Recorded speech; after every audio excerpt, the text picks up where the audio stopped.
Good morning, everyone. Morning. Morning, Joel. How are you? We are kicking off in the next 2 minutes at exactly 9:10. And thank you, everyone, for joining. Karibuni sana. I see a lot of people are getting into the chat room, but exactly at 9:10, I shall officially kick off. So thank you, everyone, again.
Kenya is well known for its digital infrastructure.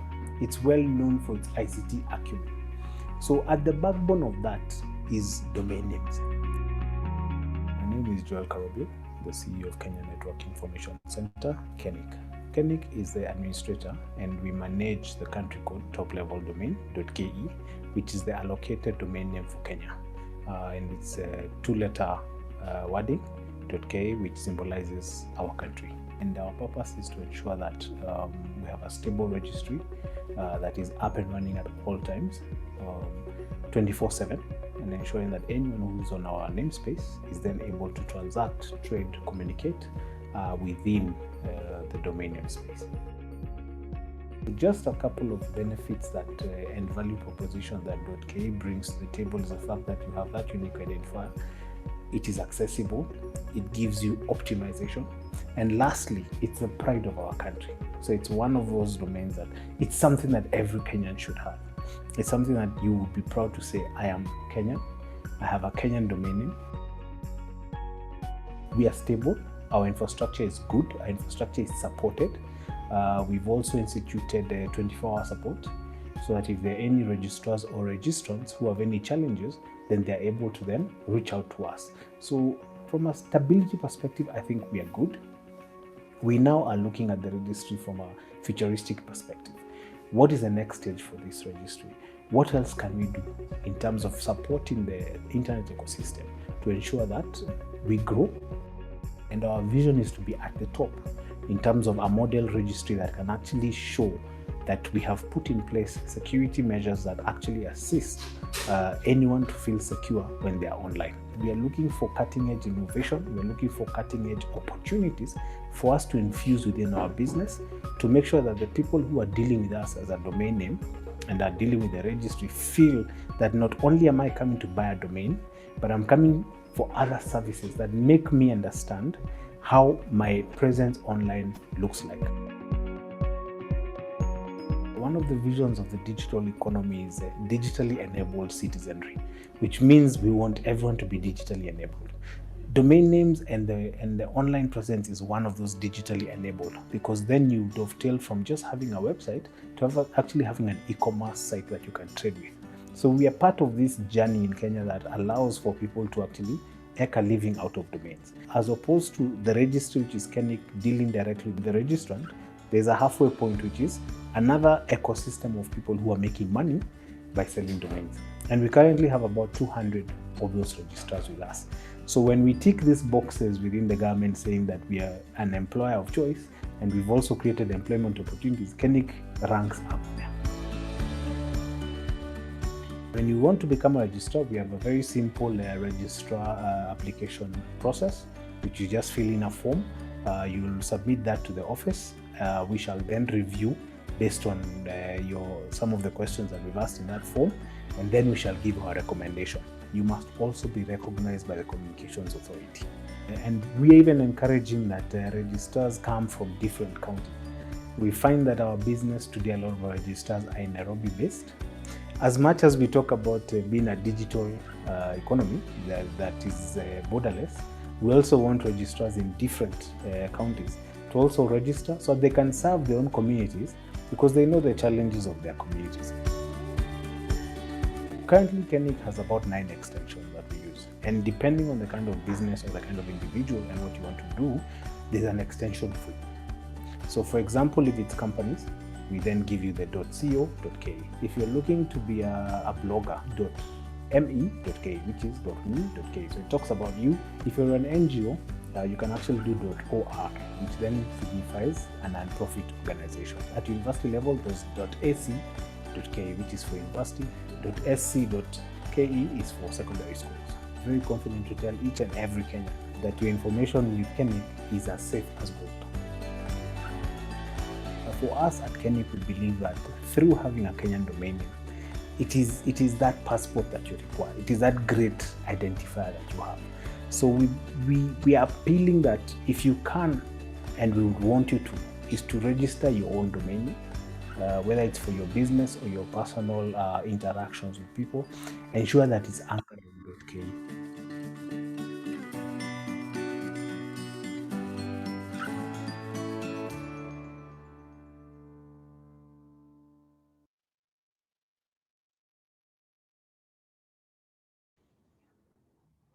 Good morning, everyone.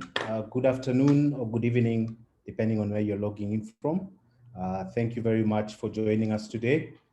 My name is Joel Karobio, the CEO of Kenya Network Information Center, KeNIC, and the host of the First Kenya DNS Forum 2021, which is being held today. I'd like to start by thanking each and every one of you for joining us today, taking the opportunity to be part of this conversation in terms of ensuring how does our DNS look like, how do we currently work together, and how does the future look like? And the theme for today is the growth of the DNS system in Kenya and beyond. And you will find that we've invited and we have registrations across the world. as I look at the registration list today, we have participants from New Zealand, Mozambique, Nigeria, the UK, Australia, the African Union, South Africa, Puerto Rico, Tanzania, Ghana, China, Madagascar, Burundi, Malaysia, US, Guatemala, Germany, Colombia, India, Rwanda, South Africa, South Sudan, Benin, and obviously, majority of us from Kenya. The scope of attendees for today is vast, and that allows us just to be able to talk about the digital ecosystem and how does DNS support that ecosystem. So I will do a few opening remarks, and then I'll hand over to a couple of our key speakers, and then we shall run through the course of the day. So in terms of just housekeeping, we have currently muted everyone who is on the attendee list. But if someone feels that they want to actually make a comment online and live, you can raise your hand, and at the moment, then we shall be able to identify you and give you the opportunity to ask a question. If you have questions, we have the Q&A platform. Please put your questions there. And if you're addressing a specific panelist, please put their name so they know the question is to them, and they shall be able to respond. Obviously, being in the digital space, we are also live on our Facebook and YouTube as well. And we are looking at pushing our hashtag for today. So the hashtag today is DNS. DNS is in caps. F is in caps. So DNSFforum.ke is in caps. I've put it on the chat. So if you're going to tweet, please do use that, that hashtag as part of your conversations. So just to open up, why a DNS forum? We realized as KeNIC over the couple of years since 2002 when we were formed, that we've been having conversations around what the domain name looks like. What is a domain name? And we realized that this conversation has not reached as far-reaching as we wanted it to, in terms of people understanding why a domain name is important, why the domain name system is important. And we felt that it's important that we come together through this kind of forum, explaining to everyone that how does the digital space look like, how do you get online, and how are you able to communicate online. And that's why we formed the DNS Forum 2021. We are a select few, as Kenya is in everything else that we do. Only other 5 countries in the world, in Africa, have actually had an in-country DNS forum. I think that's Benin, Chad, Cameroon, and I think South Africa. So we come in 5th in terms of trying to talk about DNS specifically for our country, but also inviting people around the world in terms of how the DNS system looks like. Obviously, many of you may have attended the Africa DNS Forum. I think we've had 8 chapters of those, and that will then be happening next week. But as Kenya, we felt that it's important that we talk to our constituents and they understand how we are handling this. The last 18 months have been tough for us. We've looked at the pandemic. We've all experienced, we've all had heartbreak. We've had issues with this pandemic. But surprisingly enough, when you look at the internet space, the pandemic has brought up a new way of living, a new way of life.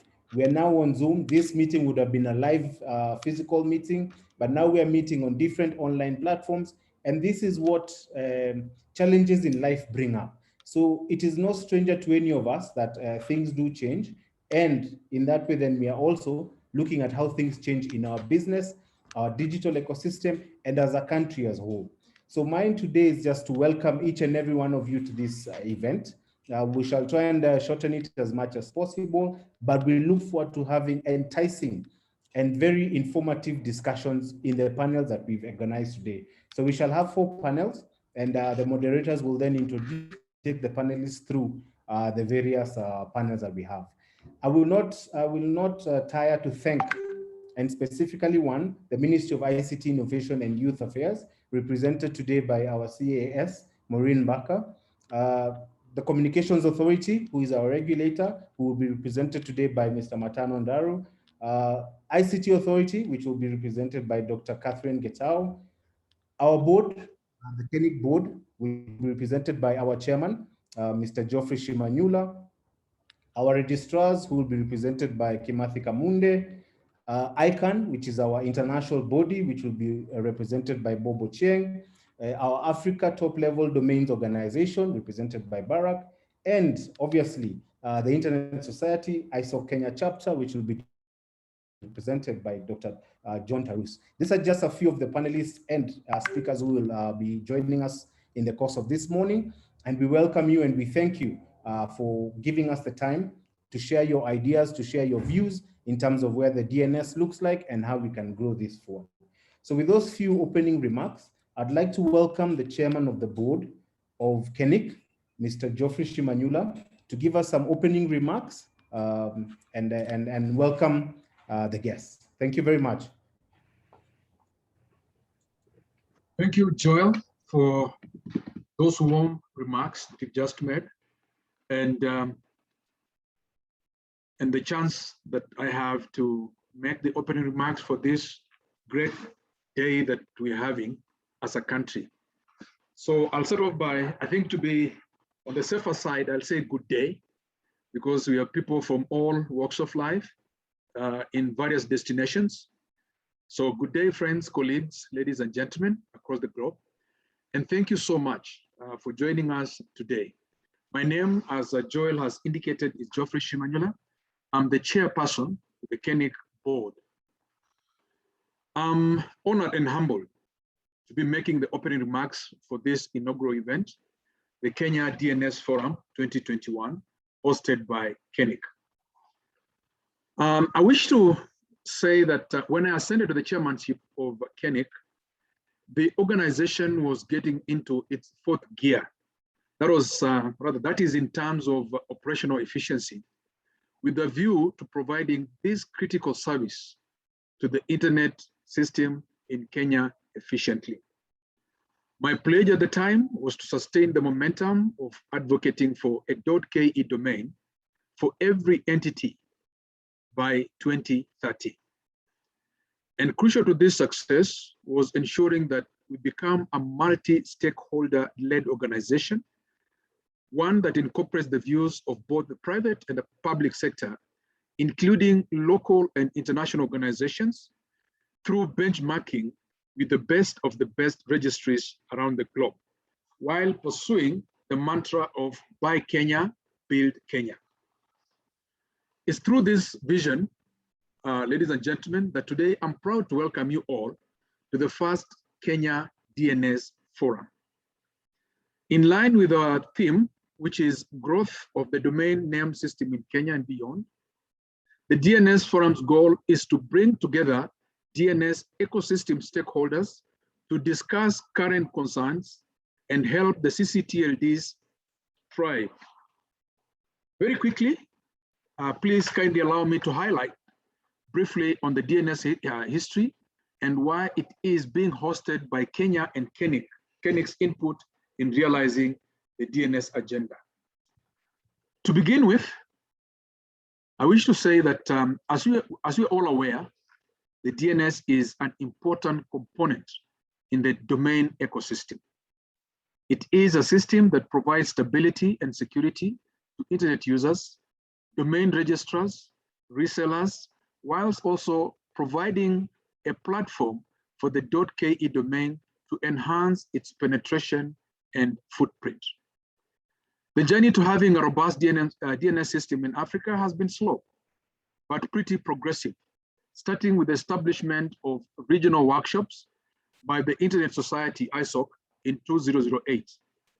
It is these workshops and the collaboration of ISOC, ICANN, and Network Startup Center that enabled the development of registry operations curriculum. This enhanced capacity building and support for domain registrars in Kenya and Africa at large.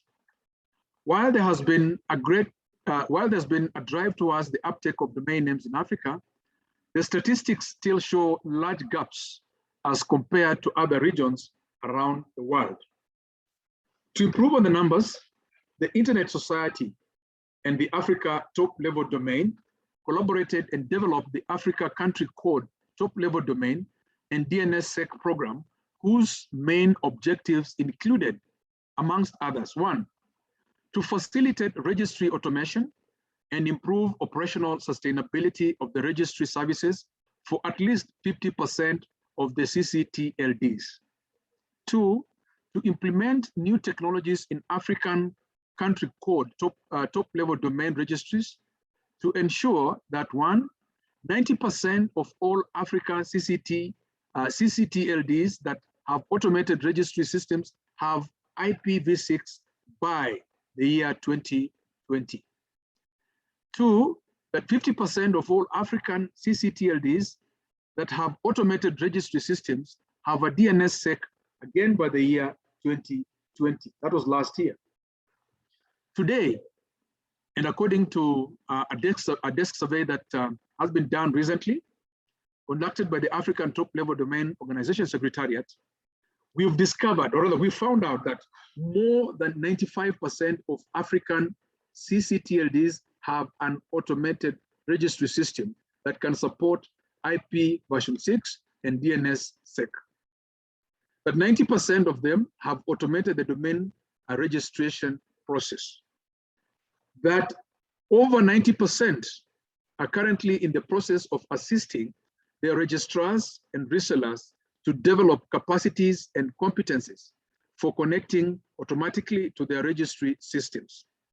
And finally, that the number of ICANN accredited registrars has risen from the initial 5 in 2012 to a current 12 in 2021.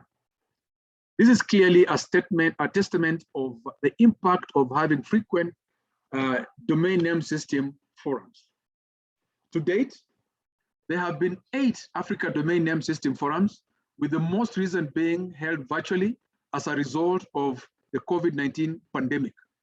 These meetings have brought together at least 2,000 domain stakeholders from in and out of Africa to improve on Africa DNS and CCTLD domain uptake.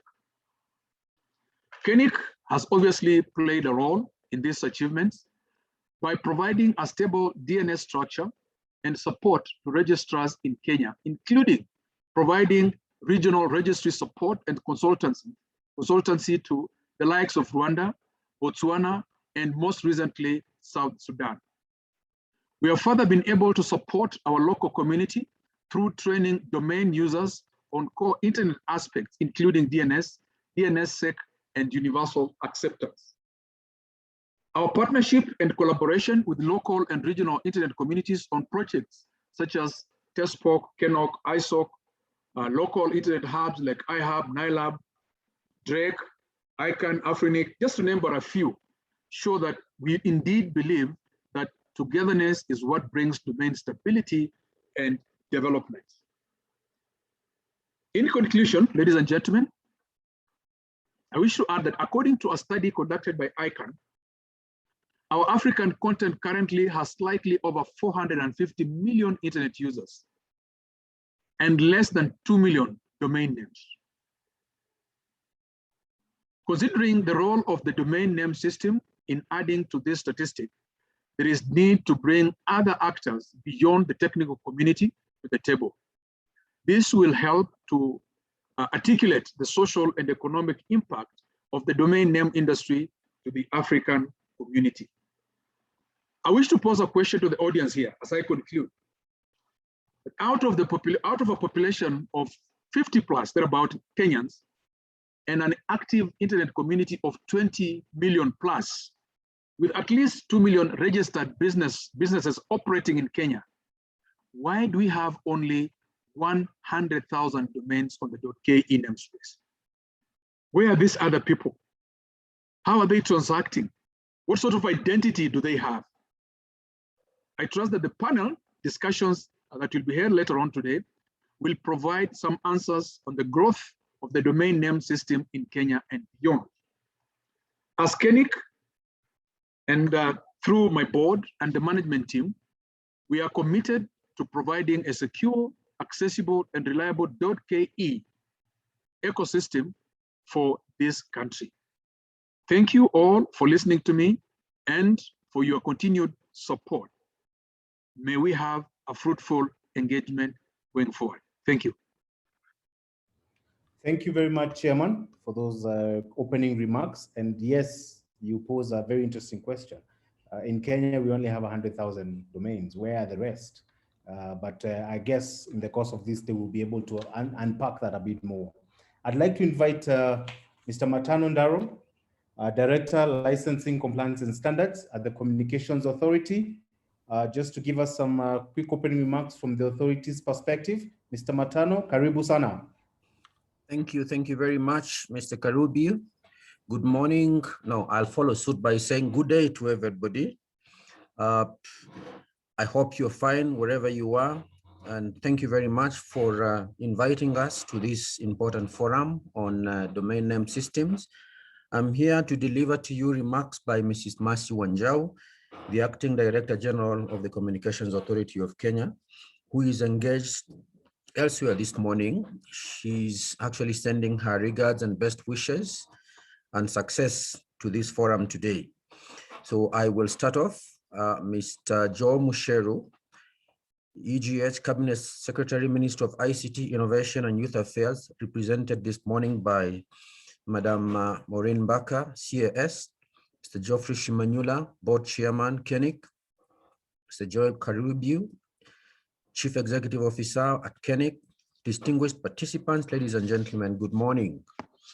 I wish to begin by thanking KeNIC for hosting this important forum, whose theme is growth of the domain name system in Kenya and beyond.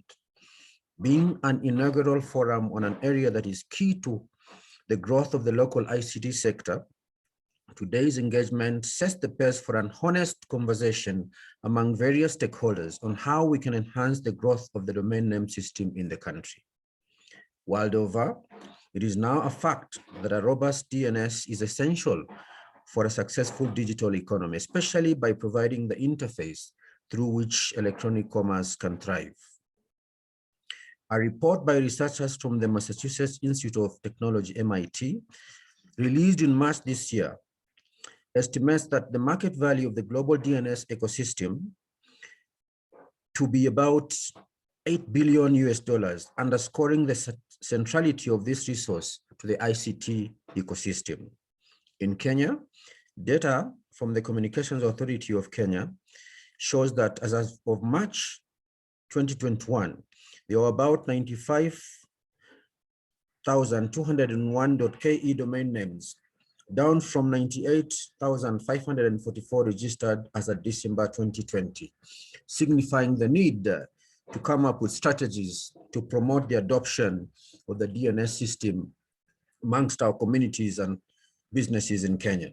Nevertheless, we are proud of the impressive progress being made by KeNIC to popularize the adoption of the .ke domain name among various users in the country, further putting Kenya on the global map when it comes to these unique identities.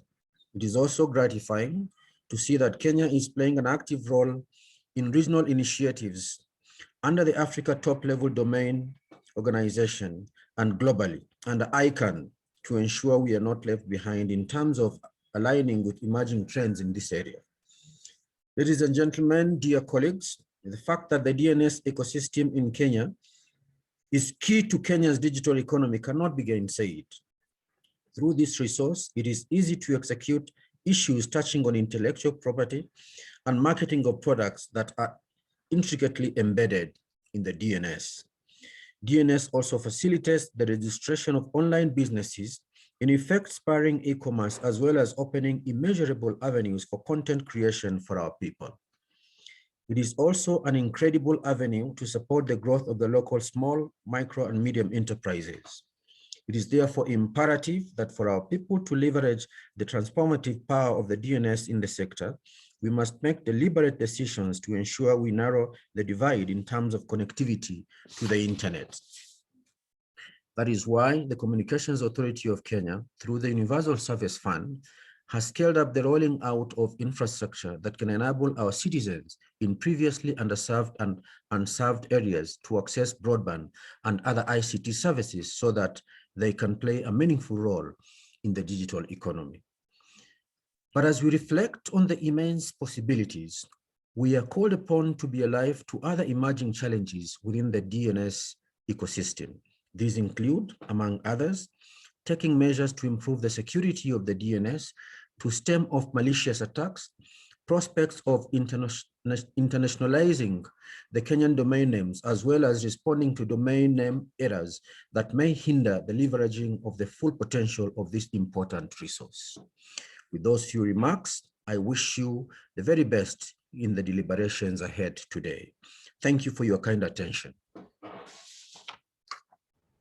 Thank you, Director Matano, for that, for those opening remarks, and on behalf of DG Asiwanjao, thank you very much for attending and giving us your opening remarks. I think the challenge has been thrown to us in terms of how then do we ensure that the growth of the domain name system continues, and how do we also ensure that security across our DNS is achieved. I will then next invite, with all protocols observed, our Chief Administrative Secretary, ICT, Ministry of ICT, Innovation and Youth, CAS Maureen Baker.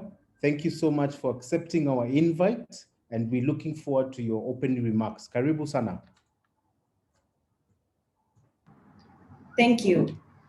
Mr. Joel Karibiu, the CEO of Kenya Network Information Center, Mr. Shimanyula, the board chair of KeNIC, Mr. Matano from the CA representing Madam Wanjao, the acting DG of the Communications Authority, colleagues from government, including Engineer Obam of the National Communication Secretariat and Madam Getao of the ICT Authority, panelists, moderators, ladies and gentlemen, greetings. I am indeed glad, on behalf of the Ministry of ICT, Innovation and Youth Affairs, to congregate with all of you this morning for the inaugural Kenya Domain Name System Forum, and to be among great minds to discuss the growth of the DNS ecosystem and to evaluate its impact on technology. I would like to thank the Kenya Network Information Center for bringing us all together today. I am informed that the theme of this year's forum is growth of the domain name system in Kenya and beyond. And I am glad because this theme has come at a time where there is increased need for domain names and internet services in Kenya as more businesses and individuals tap into online opportunities since the advent of the COVID-19 pandemic. I am also reliably informed that Kenya is only the 4th country in Africa, after Benin, South Africa, and Morocco, to hold this kind of a national event. So I would like to extend warm congratulations to the organizers and to KeNIC hosting us today. I am pleased to learn that since the inception of the DNS Forum, there has been increased engagement among domain stakeholders in Kenya and in Africa at large. It is quite commendable to hear that more than 95% of African country code top-level domains have an automated registry system, up from only 50% in 2012. I am happy to also note that over 89% of African CCTLDs now have automated domain registration processes. The increase of ICANN accredited registrars from 5 to 12 is proof that we have what it takes to upscale our DNS operations and position the .ke country code top-level domain for global uptake.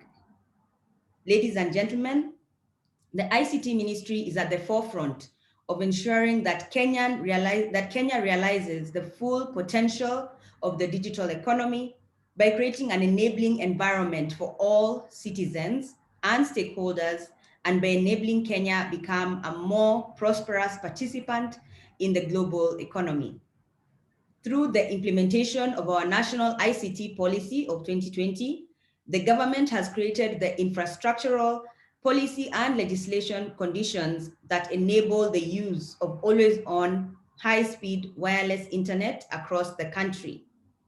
With threats like botnets and targeted malicious code, we are living in a time where cyber attacks are evolving faster than cyber defenses.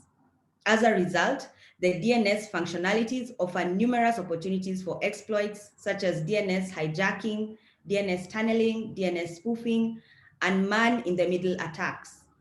These threats can easily be used to steal users' sensitive data or distribute malware. The government, through the ICT Ministry, is addressing these challenges to provide for cyber security at the national level. In this regard, we have in place the Computer Misuse and Cybercrimes Act, as well as the Data Protection Act. The establishment of the Office of the Data Commissioner will also help KeNIC, among other bodies, with processing of personal data in accordance with Section 25 of the Data Protection Act of 2019, as well as, of course, the Constitution of Kenya. The office will also be invaluable, it will give invaluable assistance where the protection of privacy of individuals is concerned through the established legal and institutional mechanisms set to do so. Kenya has made great strides in broadband coverage, including investment of over $200 million in the national optic fiber backbone infrastructure, that is NOFB, touching all 47 counties, leading to access to reliable, affordable, and secure broadband in Kenya. Through streamlining of the DNS ecosystem, we assure that the national broadband strategy, which is aimed at provision of quality broadband services to all citizens in the country, will be possible. Further, the digital economy blueprint calls for the identification of critical infrastructure that supports broadband connectivity that should be designed and implemented to ensure scalability and elasticity that will meet current and future demands of the country. I am glad to note that KeNIC is one of these critical infrastructures. As I conclude, I wish to encourage all domain name players to continue leveraging their resources and be open to collaborations, as this will help to socially and economically impact the untapped .ke domain community at large. I want to reserve special compliments to KeNIC for placing Kenya on the map and for their progressive work in supporting the growth of the DNS and the ICT industry in the country. Despite the COVID-19 pandemic concerns, you have continued to be successful in executing the goal of ensuring that all entities in Kenya are online and on the .ke platform. Kenya ranking as the third registry with the highest domain subscriptions in Africa in 2020 is a true reflection of the advancement of the slogan, .ke domain for every name in Kenya. I hope we are all going to be open to learning from industry experts and from each other on the current domain name trends, and especially how we can ensure that the domain name subsector of our digital economy value chain becomes a significant contributor to our overall national GDP. As a ministry, we would be happy to receive concrete proposals on how best the government could support the growth of the .ke brand and the overall DNS ecosystem in Kenya. Thank you, and I wish us all fruitful deliberations today. Thank you very much. Thank you, CS, for those kind remarks and actually opening the door to KeNIC and the ecosystem to bring up proposals that could assist us in terms of driving this DNS ecosystem. We appreciate your availability today, and we thank you for those kind remarks. In the interest of time, we shall move pretty fast and move into the first panel discussion so that we also allow people to do other things in the course of the day. And the first panel discussion today will be around the state of the ICT industry in Kenya. And this will be moderated by Mr. Muriuki Mureithi. Muriuki Mureithi is an old hand in the internet community. He's a faculty member at Strathmore Business School, teaching cybersecurity, cyberspace, policy and strategies. He's also a consultant, and a big consultant in his own right with Summit Strategies. And he will just take us through just a few questions to the panel that you see on the screen in terms of how the state of the ICT industry looks like today.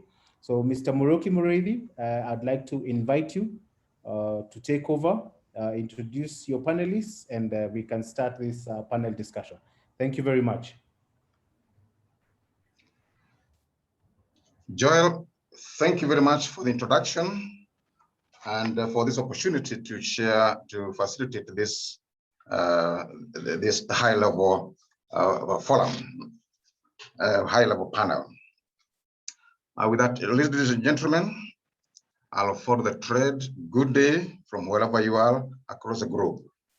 Welcome to this first Kenya Domain Name System Forum, as introduced to us by the context set by Joel Karubio.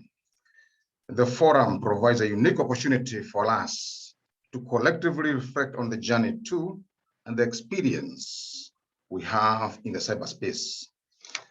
This high-level panel will seek to unpack the DNS specifically as a navigation system providing signposts in the cyberspace. We therefore kickstart an in-depth conversation to explore various aspects of the DNS as it has evolved in Kenya and the catalyzing impact on the ICT industry as a whole.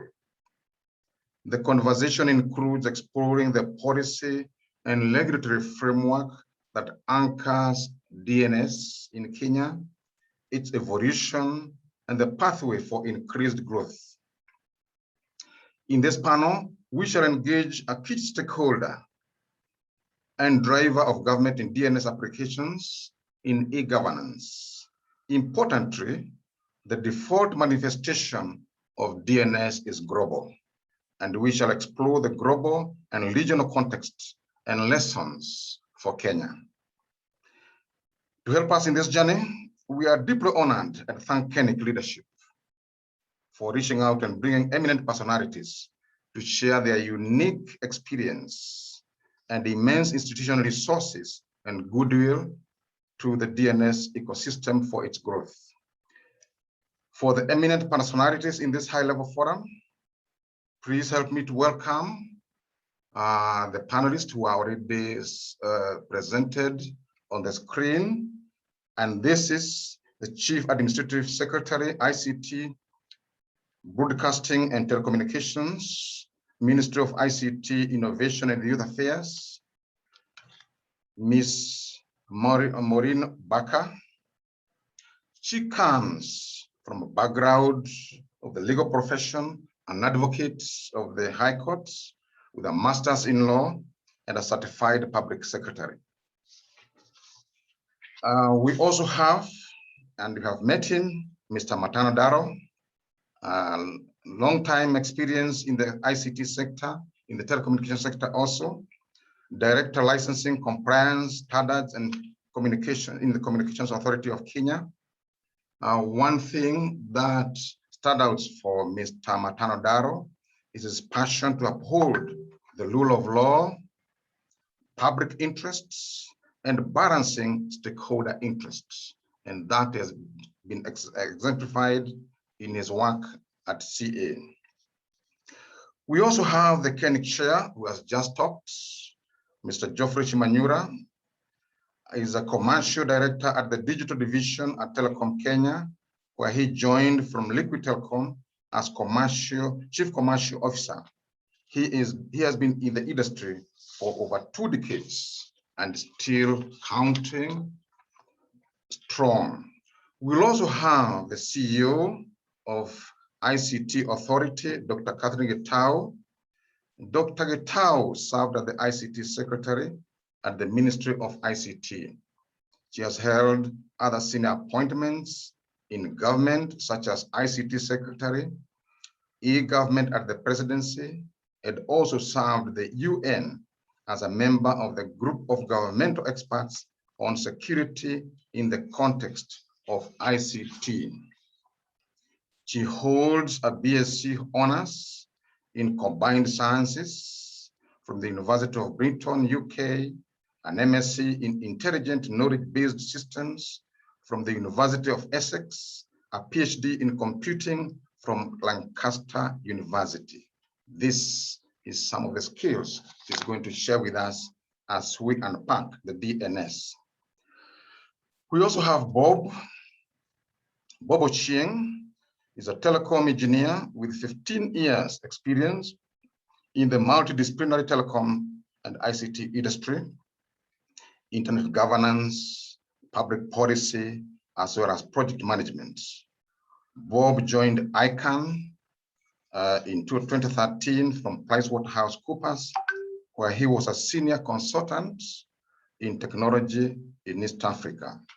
Before then, he has worked in a number of multinationals. One of them is Origin Kenya, and also KeNIC itself in the early days. As a primary representative of ICANN in East and Southern Africa, Bob supports engagement activities and helps execute the organization's strategic and tactical objectives in the region. As Joel mentioned, I'm the moderator. I'm coming from an ICT consulting at Summit Strategies and also teaching at Strathmore University on cyberspace policy and strategic studies. I've been engaged in the DNS system, right now working with ICANN on the issue of evaluating the resilience and robustness of the load zone management, which is a critical part of the DNS. Before then, I worked with Bob as a Vice Chair, African Strategy Working Group to develop ICANN's regional engagement to Africa. And before then, in the earlier days, I was a member of the first board of KeNIC in 2002. Ladies and gentlemen, distinguished participants, this is your forum. We are looking forward to a very, very engaging conversation. The focus is to you, the participant, on how you can exploit the DNS to open opportunities in the cyberspace for you. Our chat box is open, and I can see it's very active with questions and comments. Please feel free to share the questions, comments as we go along. We'll seek to answer them, and in the process, we may also, depending on time, allow you to pose a question to any of the panelists. So with that introduction, I have the honor to push out some few questions to our panelists. And then from the comments, you are welcome to make your suggestions or even questions that will pose to the panelists. So part of this will follow from what we have heard. And now I would like to turn to CAS Maureen Barker. And she has briefly mentioned about the policy commitment of the government, particularly on the KECCATLD namespace and digital trade. I note that our current policy 2020 clearly states that the government is going to promote the adoption and the use of the .ke country level code domain, and will also set up frameworks needed to ensure Kenyan goods and services are of quality and high demand. In other words, the application, first of all, promotion of the space, and also use it in the area to facilitate our trade and services around the world. And most importantly also, the government also acknowledges in the digital economy blueprint that the namespace is a critical infrastructure. I would like to request CS Maureen Barker to pick it from there and perhaps give us a flavor of how the government is going about promoting the adoption of use and what other measures the government is taking in this regard. Maureen, Maureen, welcome. Thank you, Mr. Muredi. Yes, indeed, in the ICT policy of 2020 and the digital economy blueprint, we do recognize the critical role that our local DNS industry plays. And I think this is how the ministry supports the local DNS industry, by having that policy recognition of the critical role that it plays. So in our national ICT policy of 2020, that was recently gazetted, the policy itself does aim to facilitate, of course, universal access to ICT infrastructure and services all over the country. And of course, to realize the potential of the digital economy by creating an enabling environment for uptake of ICTs by all citizens and stakeholders. And the policy has been formulated to spur economic growth recognizing ICT as a key enabler. And this is in line with, as well with our Vision 2030, and of course, the Big Four agenda as stipulated by His Excellency, the President, the Honorable Uhuru Kenyatta. These documents have recognized the key role that ICT plays in our development. And one of the ways ICTs can spur economic growth, other than supporting all other economic activities, the ICT policy does recognize that ICT can be used to enable more people make money on digital platforms. And it is our goal to give every Kenyan the opportunity to earn a good living by utilizing the digital infrastructure that the government is investing in. And for this to work efficiently, the policy recognizes that we need to provide a platform for sellers and buyers. And the policy recognizes the critical need for infrastructure.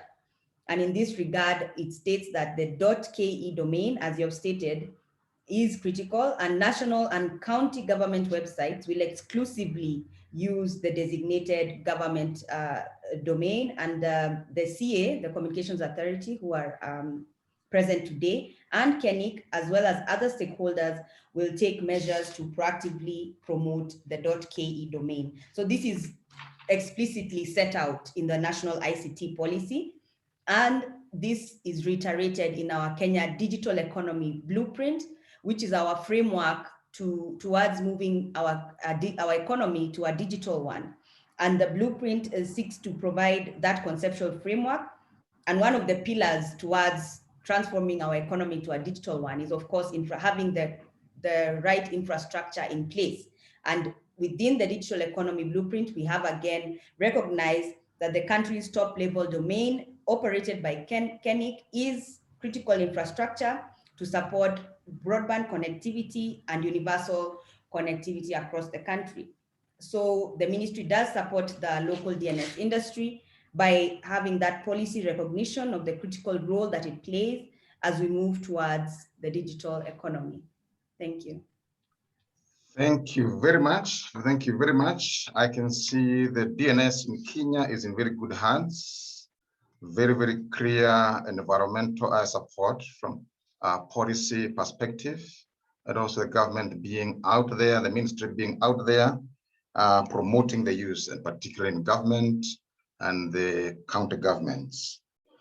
So as we dream of, as it was stated by the chairman of KeNIC, to ensure that all our organizations are registered by 2030 at .ke, I think the policy framework and the environment is supportive. Now, you have indicated the collaboration, or rather the participation of the regulator CA in this process of promotion. So I would like to invite Mr. Matano Dalo, taking off from the minister's perspective, where the government is providing that policy environment.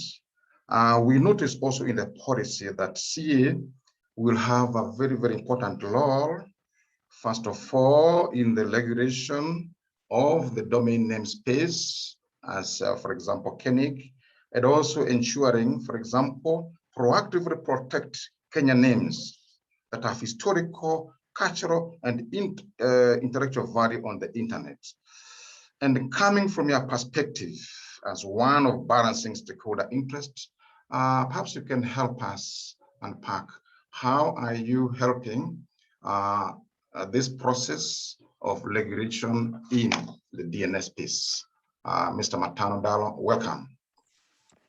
Thank you very much, my old friend Muriuki Murithi, and good day to everybody. And taking it up from where the CS has left, I must first point out to participants today that actually the creation of KeNIC came about through the facilitation of the then Communications Commission of Kenya, which was actually a member of KeNIC initially, both as a trustee, as a member, but later on, because of the dual role of being a regulator, we couldn't then keep on being part and parcel of the configuration, and therefore we support them from the regulatory perspective.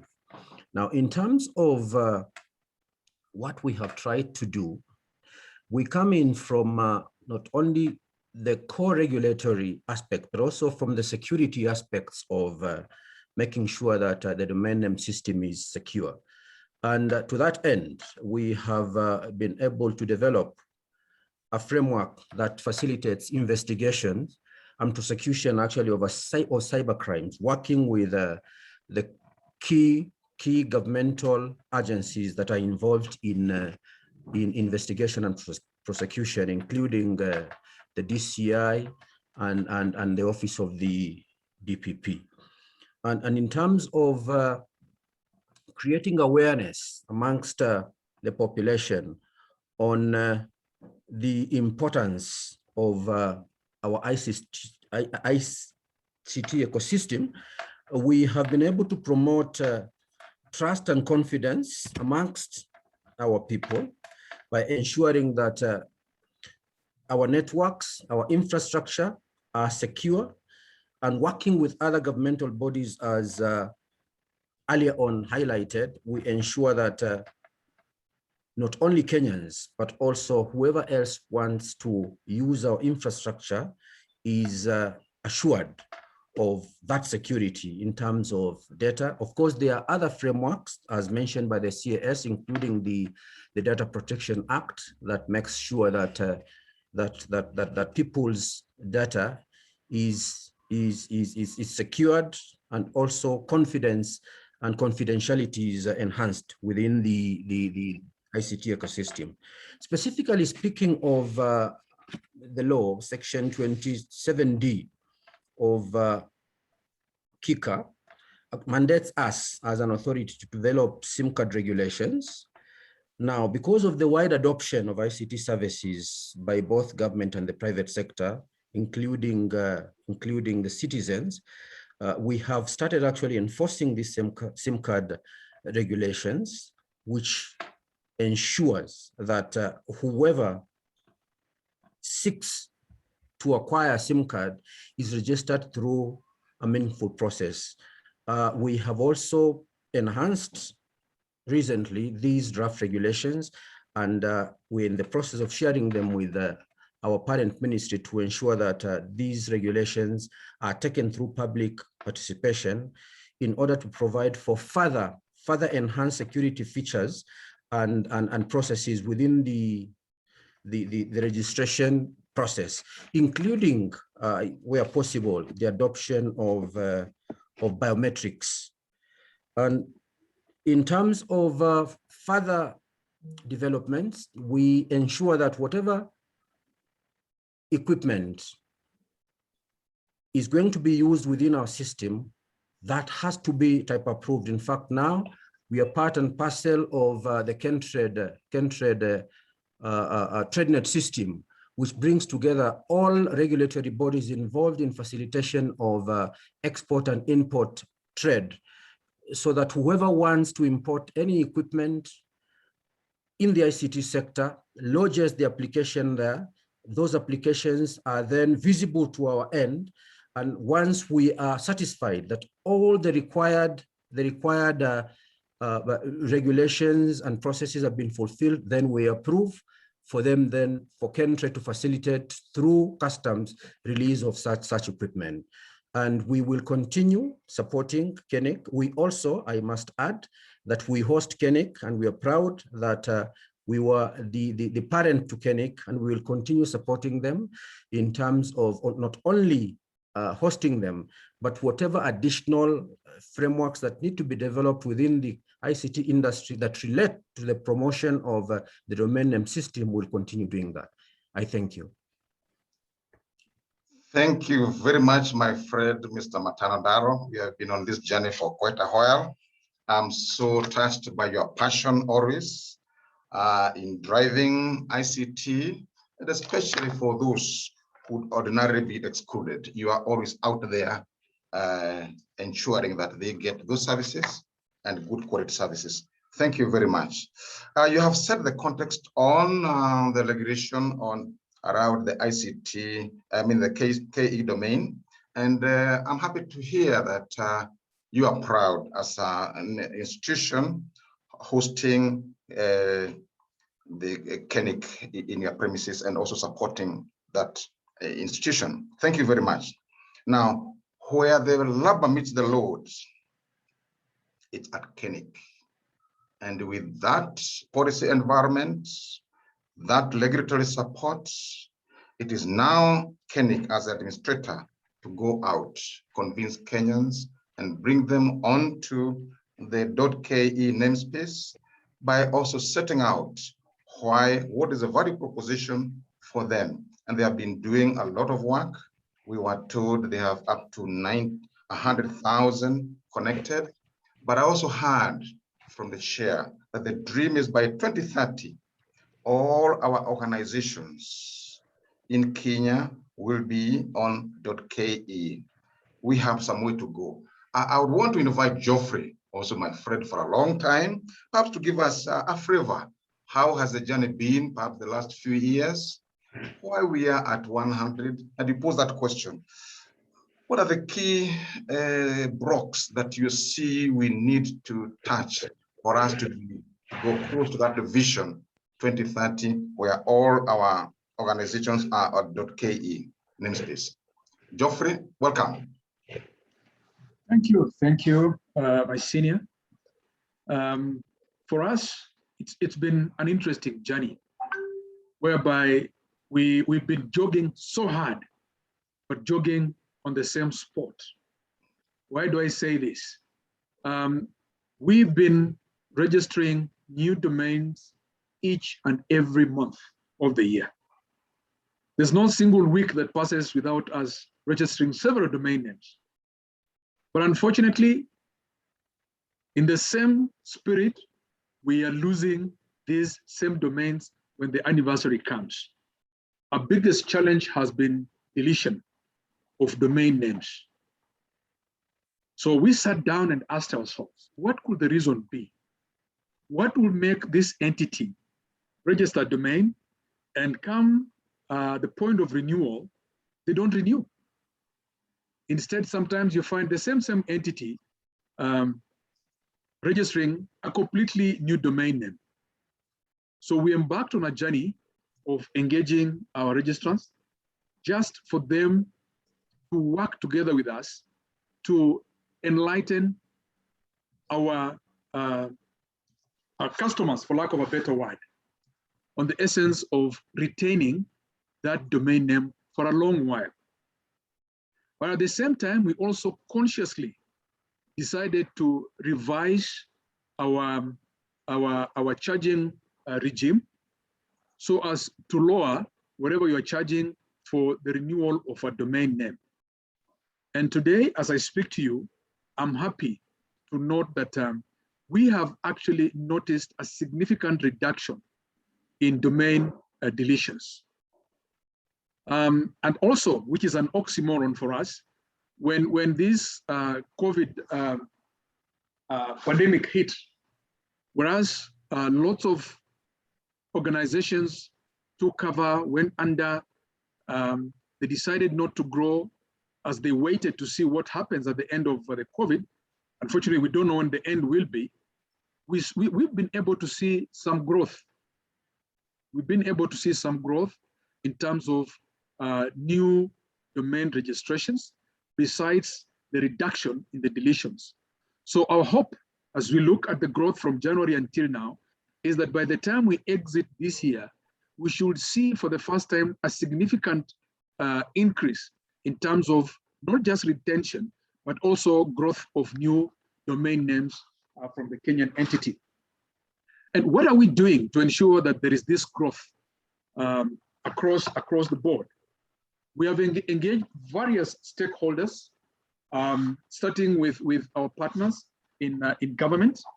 We are working with the ICT, with the ministry, ICT, on the Ajira program, whereby we are enabling the youth who are working with Ajira to also go out there and register domain names and earn and get some sort of earnings for their upkeep. And we are seeing this take up grow very, very well, and we're happy with the growth of that. We're also engaging with other players in the telecommunications space who are working again with the Ministry of Education in extending connectivity to schools. And we are telling them, don't just give that school an internet connection. Also ensure that they have a unique identifier on the internet. Give them a domain name. So we are looking in the coming days whereby every primary school, every secondary school out there will have their own unique identity on the internet. And then we look at other partners like ICT. They have huge growth potential and they are thinking big, and we are working with them. If you come to the business side of things, we have partnered with the branding agency, Kiproba, towards ensuring that whoever it is they're working with, Kiproba works with the entities to promote Kenyan businesses out there, the rest of the world.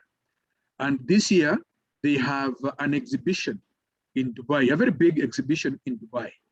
And one of the things we have worked with and agreed with them on is that let every entity who is going to exhibit in Dubai under the brand, the brand KE, have a domain name that has a .ke to it.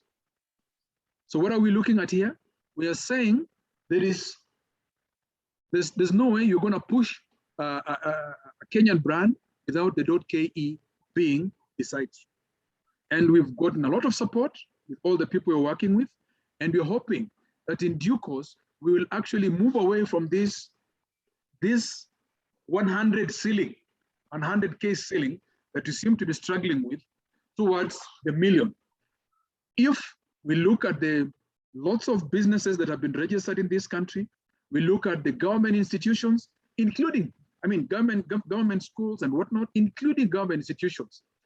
One of the things that we find very, very strange, and this might be controversial, but allow me to say it, is we still see government officials with a Gmail and a Yahoo address on their business cards.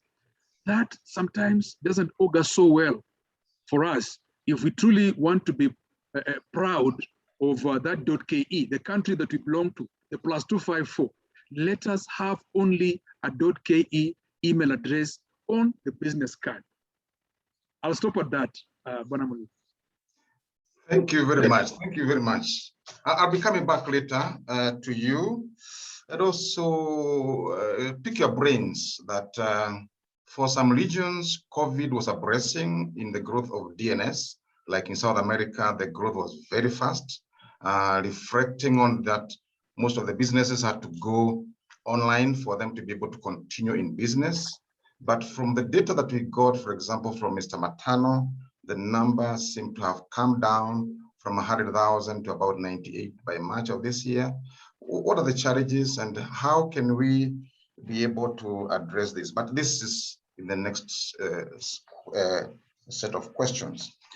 Lastly, in this floor, I would like to invite also my friend, I'm very lucky, Bob Oshin, who has a wealth of experience, and really he is a member of the home of the DNS system globally, that is in ICANN. And I would like him, first of all, to help us to unpack the whole context of the DNS, the ecosystem. And we are not an island, we are within Africa. How is the DNS globally evolving? What are the experiences in the neighboring countries? And how can we, or what lessons can we learn for Kenya? So Bob, just give us, perhaps, just to make sure that we are on the same plane, the DNS system, its global management, and how we, Kenya, come in place, and how we can continue evolving and driving on the DNS to take us to the cyberspace. Bob, welcome. Thank you very much, Double M, as I normally call you. Very few people do have names that start with the same letter. So you happen to be one of them. And hopefully I am also qualified to be one of your long-term friends, as other panelists have noted. It's a privilege to join this session today and to speak from the perspective of ICANN, the Internet Corporation for Assigned Names and Numbers. That sits at the apex of the global domain name system.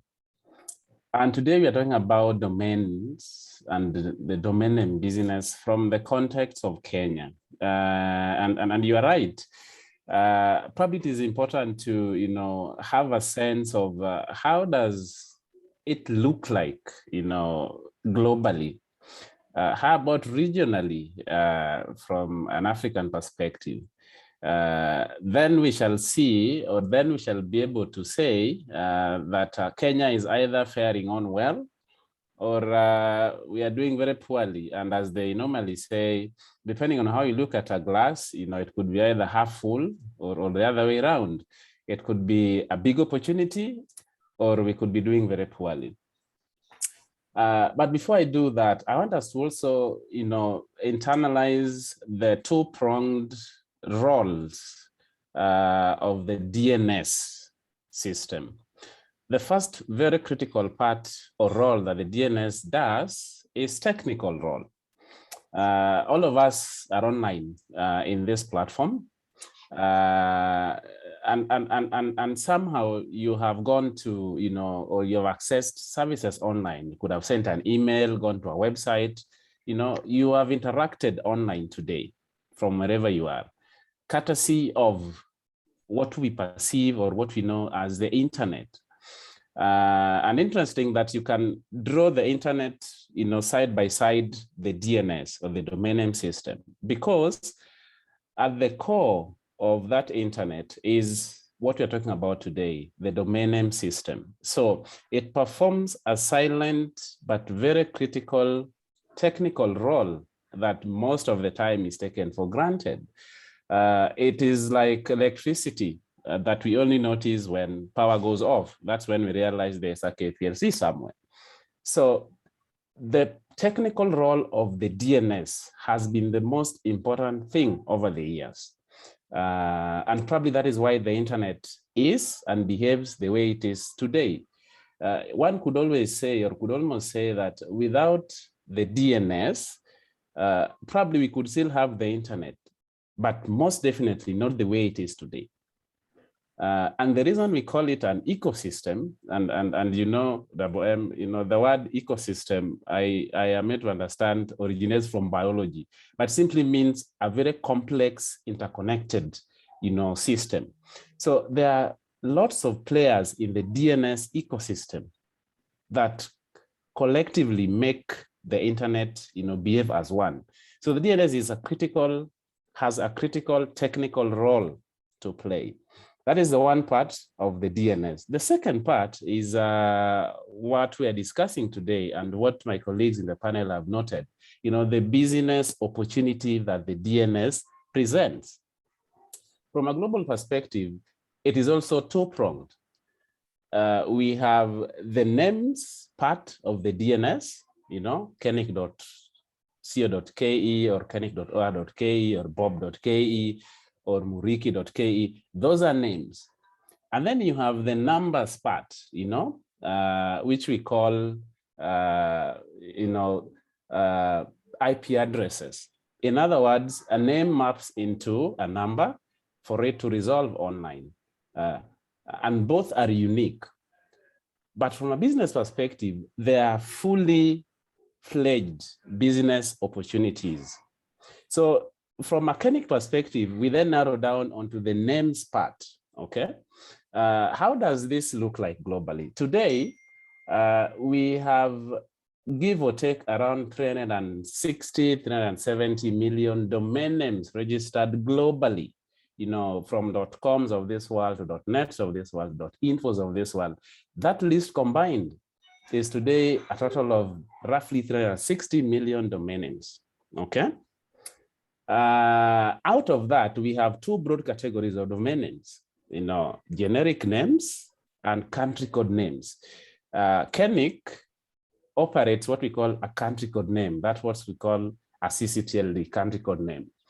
Now, the total combined global registration of country code names is today around 150 million domain names.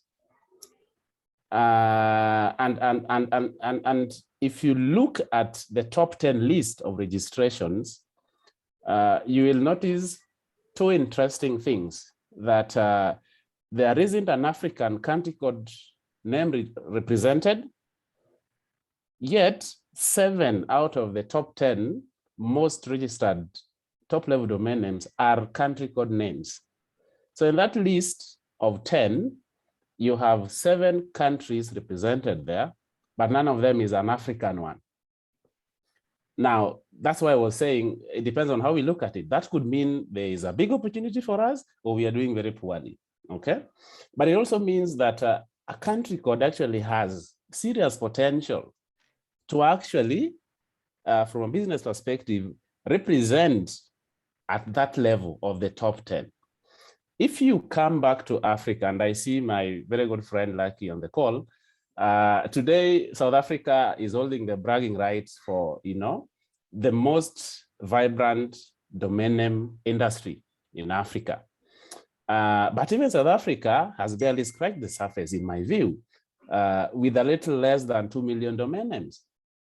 So we have noted here before that we have 55 or 50 million people, in Kenya. That's our population, vis-a-vis a registration of 100,000 domain names for .ke. But if you look at Africa, we have over 1.3 billion, 1.2 billion people, but we barely have 5 million domain names.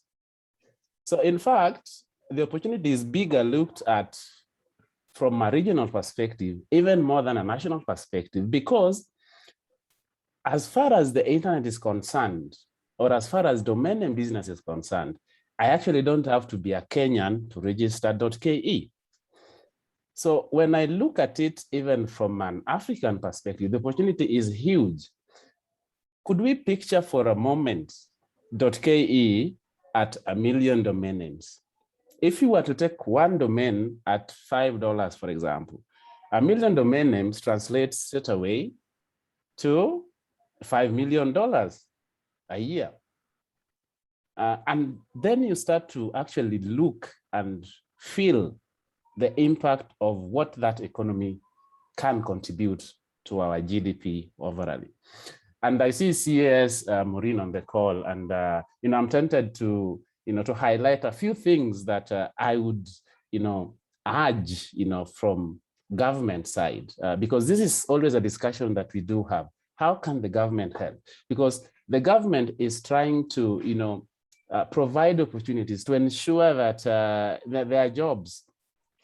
How can we convince government that even in this sector, in this industry, there's a potential to help them achieve that? I do think that one, and as Shimanyula said, when I see a government official presenting a business card with that .gmail, and from where I sit, all domains were created equal.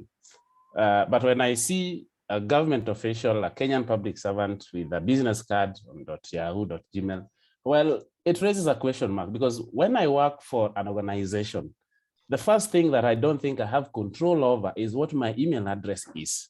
So I do wonder why for public servants, it is actually a choice that I can choose what my email address is, okay? Double M, I don't think your email address would be Gmail or Yahoo or any other thing apart from your organization the moment you join it, as far as official business is concerned. So why is that latitude given to public servants? Maybe that's an opportunity. The second thing is, I think the government could also see this industry or .ke infrastructure as part of its critical infrastructure worth investing in. Because if you look at the technical role of the DNS, if that was compromised, in other words, you're saying that you could wake up today and kra.go.ke is not working because of a technical issue. It therefore makes sense for government to ensure that that infrastructure has the right investment to secure it. So government can also be one of the biggest investors to ensuring that our DNS infrastructure at the national level is properly secured by investing in it. The government can be a chief promoter of .ke. Nothing stops it. In fact, the last time I checked, .ke is as good a Kenyan flag as +254. So if we find it, interesting to market Kenya, our tourism sector, it makes sense to market .ke as our flag on the internet. The moment you see .ke online, you'll think of Kenya. It's like seeing KQ when you're in Europe. Time has a constraint. One more minute, please. Yes. Actually, I'll actually just summarize there, and I wanted just to really speak to the CES that there's really need, and there's lots of opportunities in which government can support this sector by seeing it as a critical opportunity and an ecosystem that can critically promote and contribute to our GDP by promoting it, by protecting it, by investing it, and by promoting local content. Thanks, M. Bob, I'm sorry for being too long. Thank you, Bob. I see the passion, and the only challenge is time, but luckily we'll be having other sessions where you'll have an opportunity to share. Now, one thing I've also noticed is that among our participants, wow, we have a very, very active question and answer, and also in the chat board. And I know it will be a challenge for me to be able to pick all these questions. So I'll be asking Joel to point out some of the key questions that we can pose to our panelists. At the same time, I also invite our panelists from CS, Bob, Matano, Daro, and also Chimanyura. When you have time, please go straight into the question and answer platform as well as the chat. If there's any question that you can answer directly, please go ahead. And even among our participants, feel free, if you have an alternative view that you can provide to anybody posing a question, please go ahead. Now I'll be using some of the questions that are coming from our members, from our participants. And one of the questions that keeps on lingering is about the example that we get from the government of our government.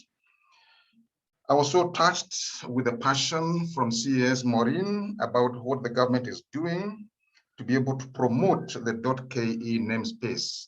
But right now, as we see also from the question and answer and also on the chat, and also mentioned by one of the members, panelists, we still see a lot of cases whereby the government is still using what Bob called the generic TLDs, that is Yahoo's, .coms.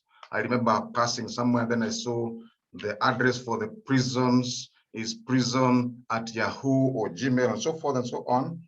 What measures can we come through your mind, Maureen, on how we can now impress upon the various government agencies and personalities in government to move away from generic to really promote our .ke?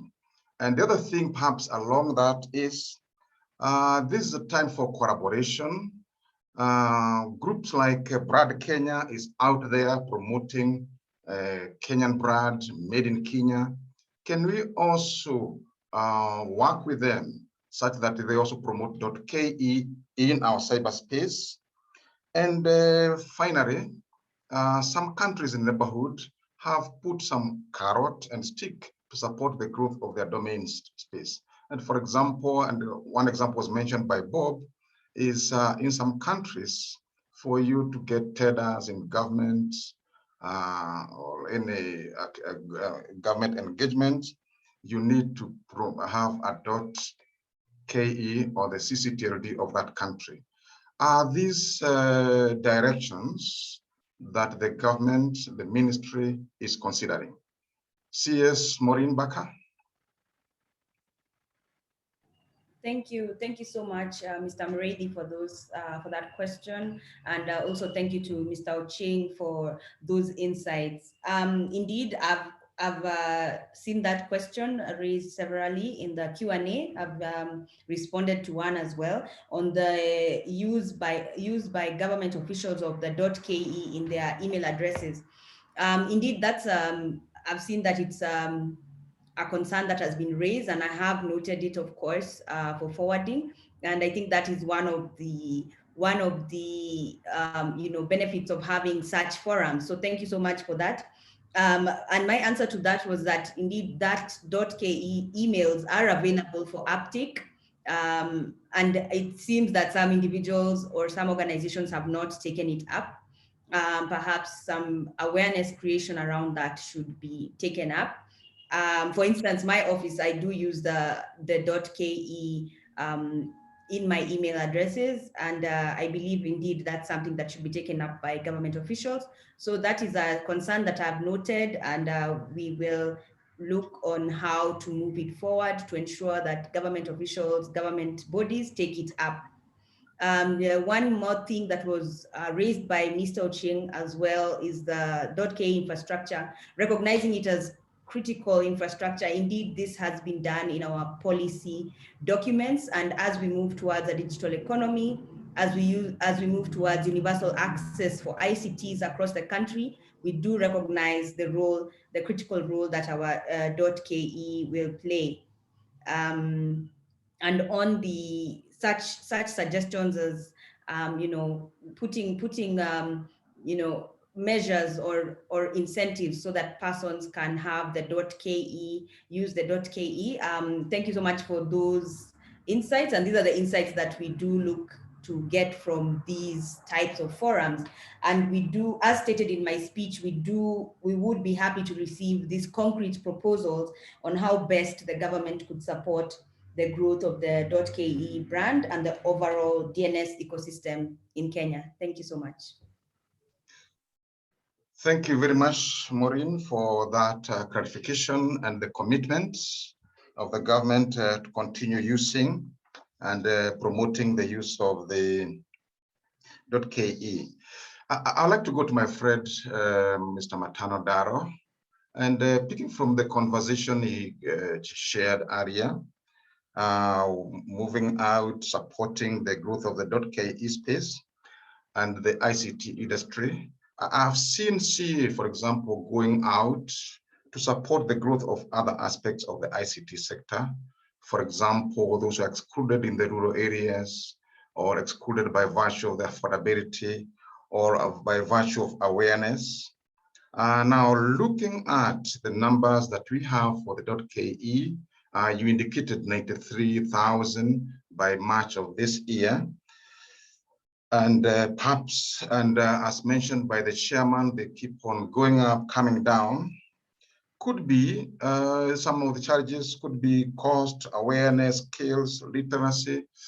Does CA envisage a time, a situation where it can come in with its great resources in terms of political goodwill, administrative capacity, also financial resources?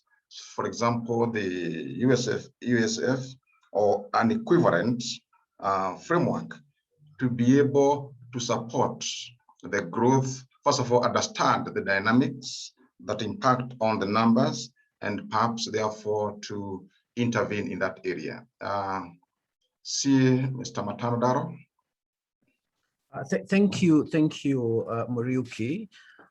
Indeed, I may not be able to make specific commitments in terms of financial support to encourage the adoption of the .ke resource, but I would like to say that because we are here together with KeNIC, these are discussions that we can have, and as we grow the footprint of the ICT infrastructure and services across the country, we could as well work with them to ensure that the .ke resource is also adopted as much as the other services are adopted.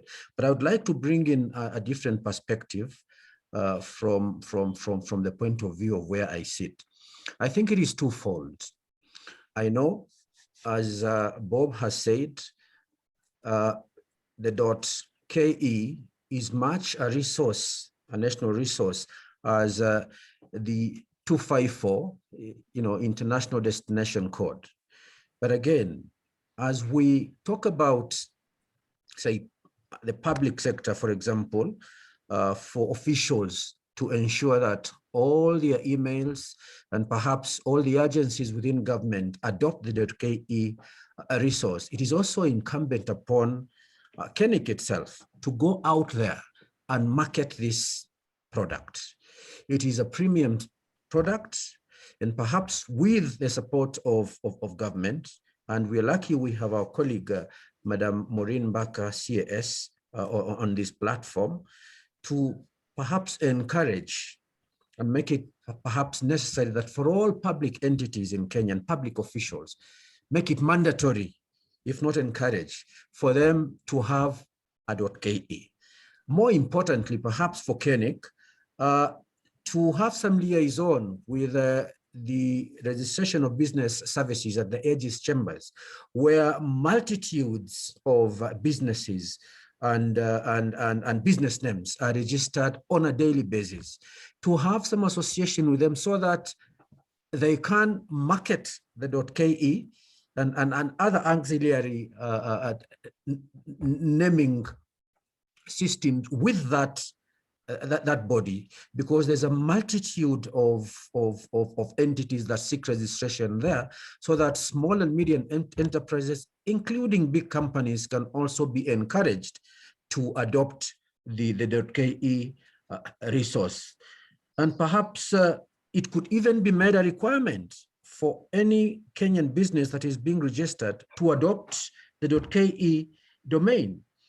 There are so many content developers. We are renowned for having a very vibrant and progressive innovation ecosystem.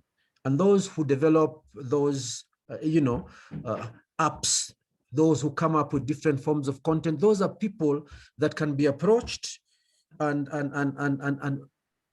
the .ke domain be marketed to them so that they can also see value in it. And perhaps to compete with the generic TLDs, it is also important to look at the pricing factor to ensure that perhaps we are more marketable than themselves. We have also a very extensive academic community, right from the level of universities, technical institutes, secondary schools, and so on and so forth. So I think if there is any kind of engagement that KeNIC would want to have for us in one way or the other to support them in reaching out to these, diverse publics that can actually adopt this important resource, we will be more than ready to do so. And perhaps the marketing element is equally important, because I know they might be constrained in terms of resources, but working with the ministry and ourselves, it could be a method through which we can then popularize this resource across the country. And I remember Bob said, even somebody outside Kenya can still perhaps adopt the .ke system and use it as a platform to be reached by whoever wants to access services, be it business or whatever. And perhaps it's also important to think through looking beyond our borders to popularize this resource, and perhaps to make it a daily conversation with policymakers to ensure that the adoption of this important resource is put high on the agenda. I thank you. Thank you very much. Thank you very much. These are very, very good ideas, and I'm sure KeNIC is taking note of this as we go forward, as we look forward to celebrate 20 years of KeNIC next year. And this takes me to Geoffrey Chimanyura. Thank you for giving us the context, the struggles, the challenges, the reaching out to ensure in the administration of the KE namespace. Perhaps looking ahead, and also perhaps mention using the multi-stakeholder process as you mentioned. I would just like to figure out, to understand which other and how you have been interacting with other agencies, other organizations to grow the space. have in mind, for example, what I mentioned to CS, Maureen Barker, working with groups like Brad Kenya, Export Promotion Council, among others, and also working with other players in the ecosystem such that the value of the DNS, we are able to realize the value that was set out, mentioned earlier by Mr. Matano Daro of $8 billion US, that we are able to get our cake. How are you working with those other organizations? First of all, to create a better value proposition for the .ke namespace outside the GTLDs, so that we continue growing this and also putting our foot very, very firmly in the cyberspace. Geoffrey, welcome.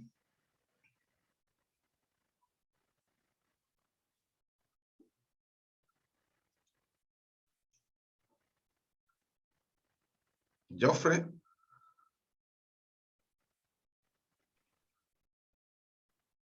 Sorry about that.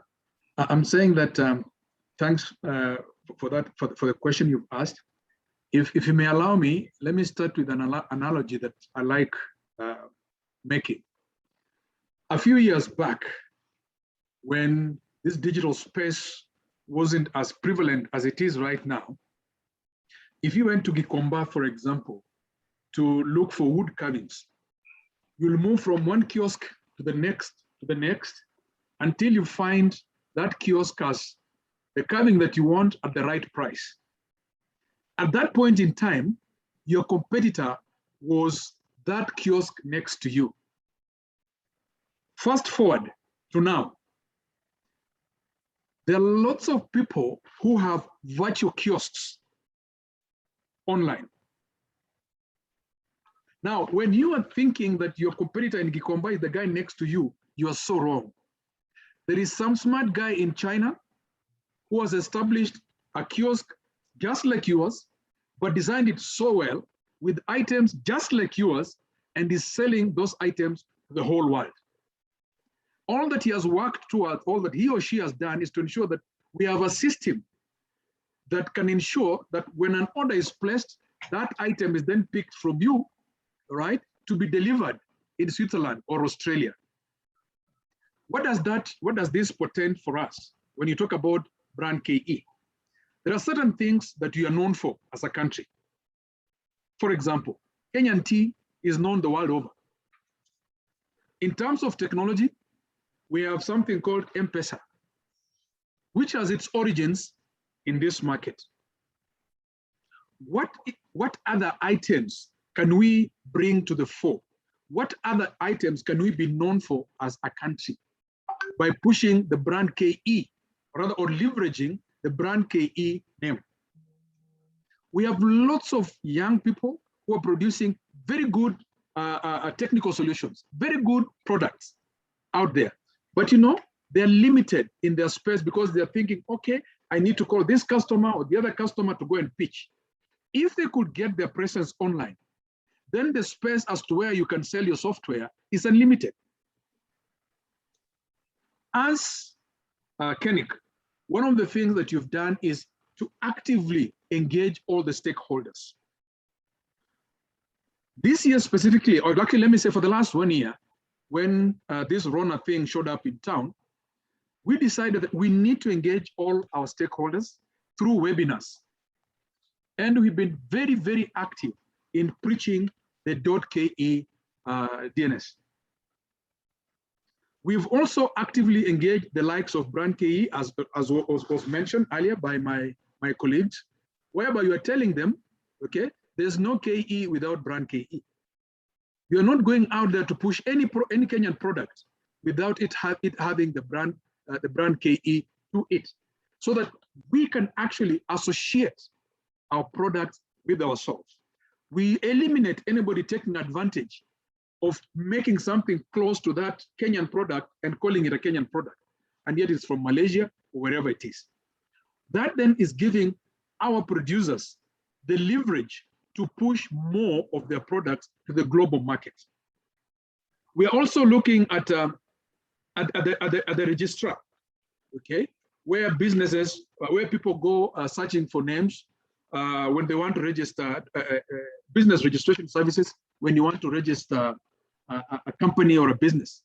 And in there, we have agreed with them that, look, we want to give these people an opportunity to register a domain name as they register the business name, so that everything is done at the same time. And as I had mentioned earlier, we've also consciously taken note of the pressure in terms of pricing, and we have adjusted our prices downwards. And we are seeing good traction to it. And we are hoping that this can only get better with time. Thank you, MM. Thank you very much. Thank you very much. The passion is always very touching. I'd like to pose one last question to my friend Bob. And in just 2 minutes, because we are short of time, just to pick out 1 or 2 countries in Africa which has done exemplary well in growing their namespace. You talked about South Africa with 1.4 million, Nigeria and others. One country, and see what lessons can we bring into Kenya to move in that direction. Bob, you have 2 minutes. Thank you, Double M. I think it is quite straightforward. There is the marketing part, and there is that investment period that we need to popularize .ke. But until they trust, until your clients or customers trust the brand, they will not do business with you. So I think the challenge for .ke as a brand is to ensure that our country gets its trust. And I always say that one of the biggest consumers in any government or in any country will always be the government. If the government led by consuming .ke as far as possible, it will send a very strong signal to the market in terms of trusting that particular brand. And if the rest of the community see government trusting a particular brand, then they will assume it is safe to use and probably follow suit. So what can we do to, as part of the strategies to grow .ke? I believe we need to work on having it as a trusted brand. And I do believe that government can help us a lot in leading the way to sow the seed of trust on .ke brand. And I think the rest of the ecosystem will follow. Thank you. Thank you very much. I see we have got only 10 minutes left. First of all, I want to acknowledge the very great engagement by the members, participants from all over the world. A lot of questions, clarifications, others also giving input. So I can see our question and answer platform, our chat platforms, very, very busy. And a lot of questions have been posed. So one thing I want to commit on behalf of KeNIC is that all these questions, particularly those that have not been addressed on the platform, are going to be curated and presented to the panelists who are present. And perhaps KeNIC will look for other ways, either through the website or directory, to be able to go back and share on the outcome of those questions. Meanwhile, I still request that members, the panelists, continue answering any question they may have directly onto the platform. And even any other member or participant who may have a view in any of the questions posed or comments, please go ahead. In the last few minutes that we have, I would like to give the space to Maureen, perhaps to give a final word, a message, and perhaps help us to envisage how the future looks like, as for example, next year as we celebrate 20 years of KeNIC and on. So please, CS. Thank you, Mr. Muredi. I'll just take the opportunity to thank KeNIC, first of all, for putting together this forum. I hope that this will be continued practice because, for instance, for myself, I have to say that I've gotten very great insights from this forum. I'd like to thank my fellow panelists and, of course, all the participants who have raised their questions and who have also given their insights. I'll also take the opportunity to just reiterate the government's support to this, to this sector, to this, to our local DNS ecosystem, and to encourage KeNIC to approach the Ministry of ICT with the concrete proposals on how we can further, support them as they set out in this space. So I'd just like to thank you so much for today's forum. I look forward to the coming panels. I will be listening in. I will try to listen in via your links.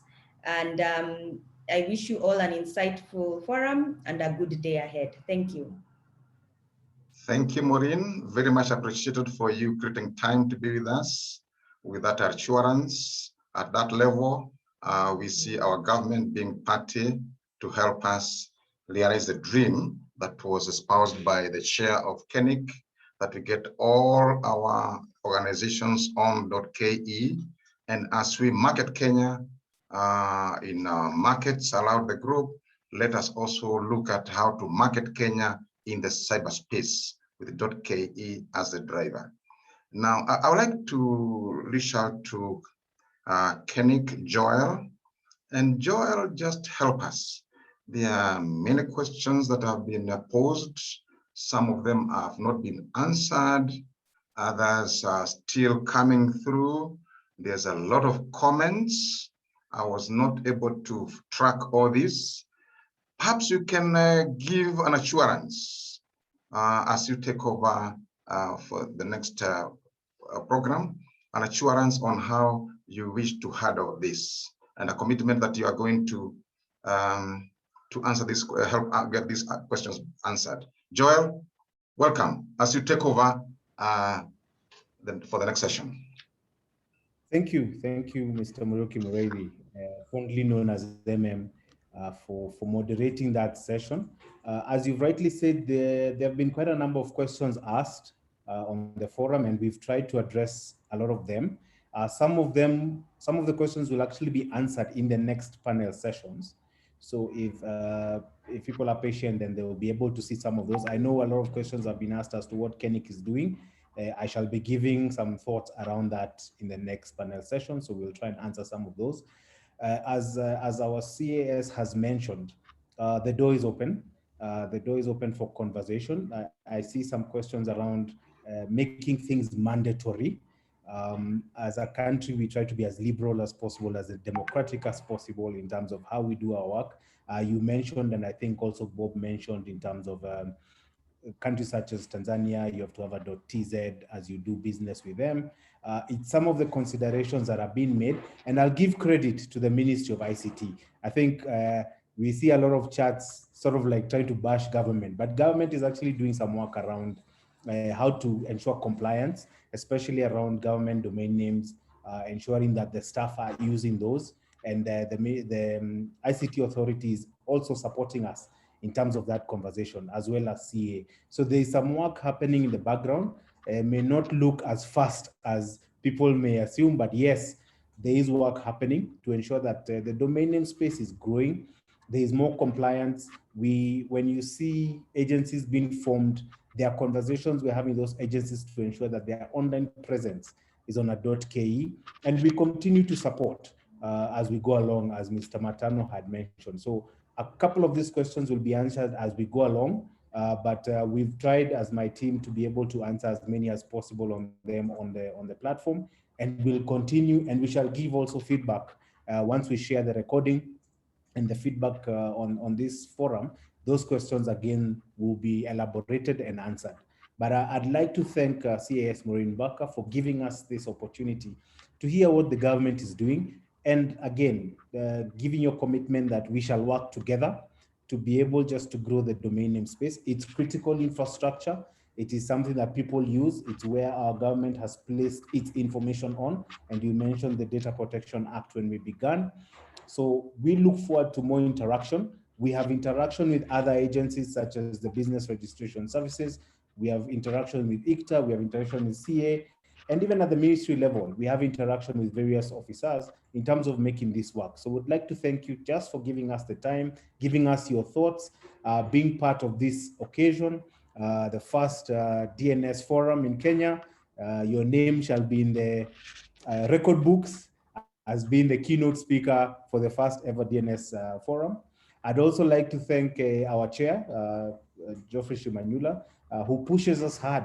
He asks every single day, what are the numbers? How are we looking at? How are we going to grow this? And you've heard him talk about the partnerships that we are growing. And those are key things that we look forward to, just to ensure that the value add, and I saw someone ask questions about the value add, that the value add of .k is just not just registering a name, but they're layered with services that someone can be able to enjoy and have that online presence. Mr. Matano Ndaru, our host, he mentioned that we are close. We are in the same building. We talk a lot. Members of his team, members of the cybersecurity team, we spend a lot of time just to ensure that the cybersecurity space is very safe. The national KSAT, which we sit as members and strong members in there, ensure that you people on the back end who have Kenyan domain names should not worry that you have people trying to hack you or do such like things. And that's why we encourage that you be on .k, because we have the solutions locally. And if you are on .k, then you have recourse to be able to come to us and help us. So Matano Ndaru and the CA team, thank you so much for your support. Lastly, Bob, obviously our big brother at ICANN, who looks at us and then supports our international aspects. You've thrown out quite a number of challenges in terms of how government can do better. This is correct. We should be doing more, and we commit as KeNIC to do more. So thank you again, Bob, for that. So for me, just to commit that all the questions that have been posted shall be answered with concrete answers, whether it's not now, but as we go along during the day, and even as follow-up, that you shall have all the answers that are required within the chat room and the Q&A. Thank you very much, back to you.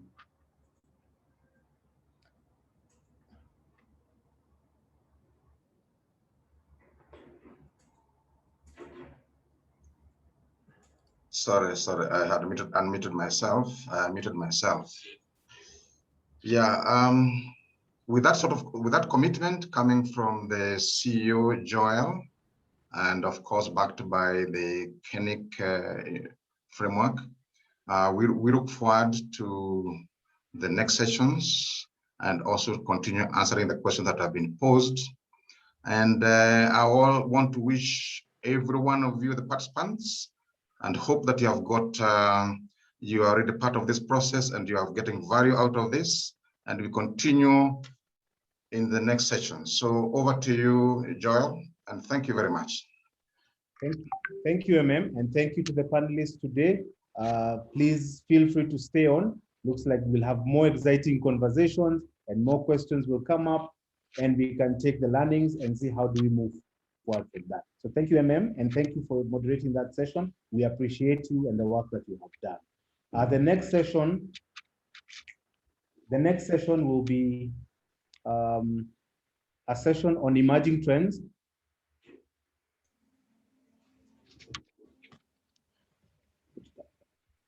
The next session will be on emerging trends.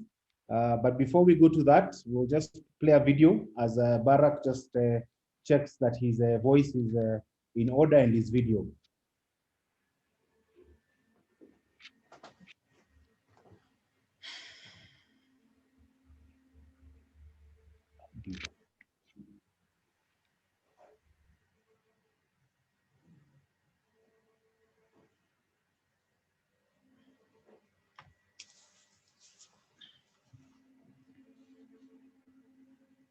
At SwitchLink Africa, we pride ourselves in... Welcome to SwitchLink Africa. My name is Steve Dimba. I'm the Deputy General Manager in charge of Africa. At SwitchLink Africa, we pride ourselves in providing payment systems. Majorly, we focus on electronic payments, financial processing, and services related to in that particular ecosystem. When we onboard or we bring a business, we sign up a business onto our platform, our core interest is to bring the best of the hidden gem of that business out. What we mean by that is we be able to amalgamate all payment processing into one platform. In this regard, the business owner will be able to get analytics of the business angle that he or she could never thought of. As our name suggests, SwitchLink Africa, we are an Africa entity, Kenyan born. And as Africans, we pride ourselves in our history and our cradle land. By just by that aspect, Kenya is our home. And .ke provides that aspect where people will be able to know where we originate from. We are a global facing company. So that means we have partners in the whole globe. And for them to identify where we come from, .ke ticked for us. Having a .ke domain, it puts us top in any search engine outside in the world. So when somebody wants to check anything Africa, something that has .ke narrows down to Kenya. So if somebody wants to check payment processors in Africa, by having a .ke, it gives you a top. And that gives us an edge over our competitors. We pride ourselves in our heritage, and .ke came in handy for us to be able to accomplish that particular mantra. And we're happy about it.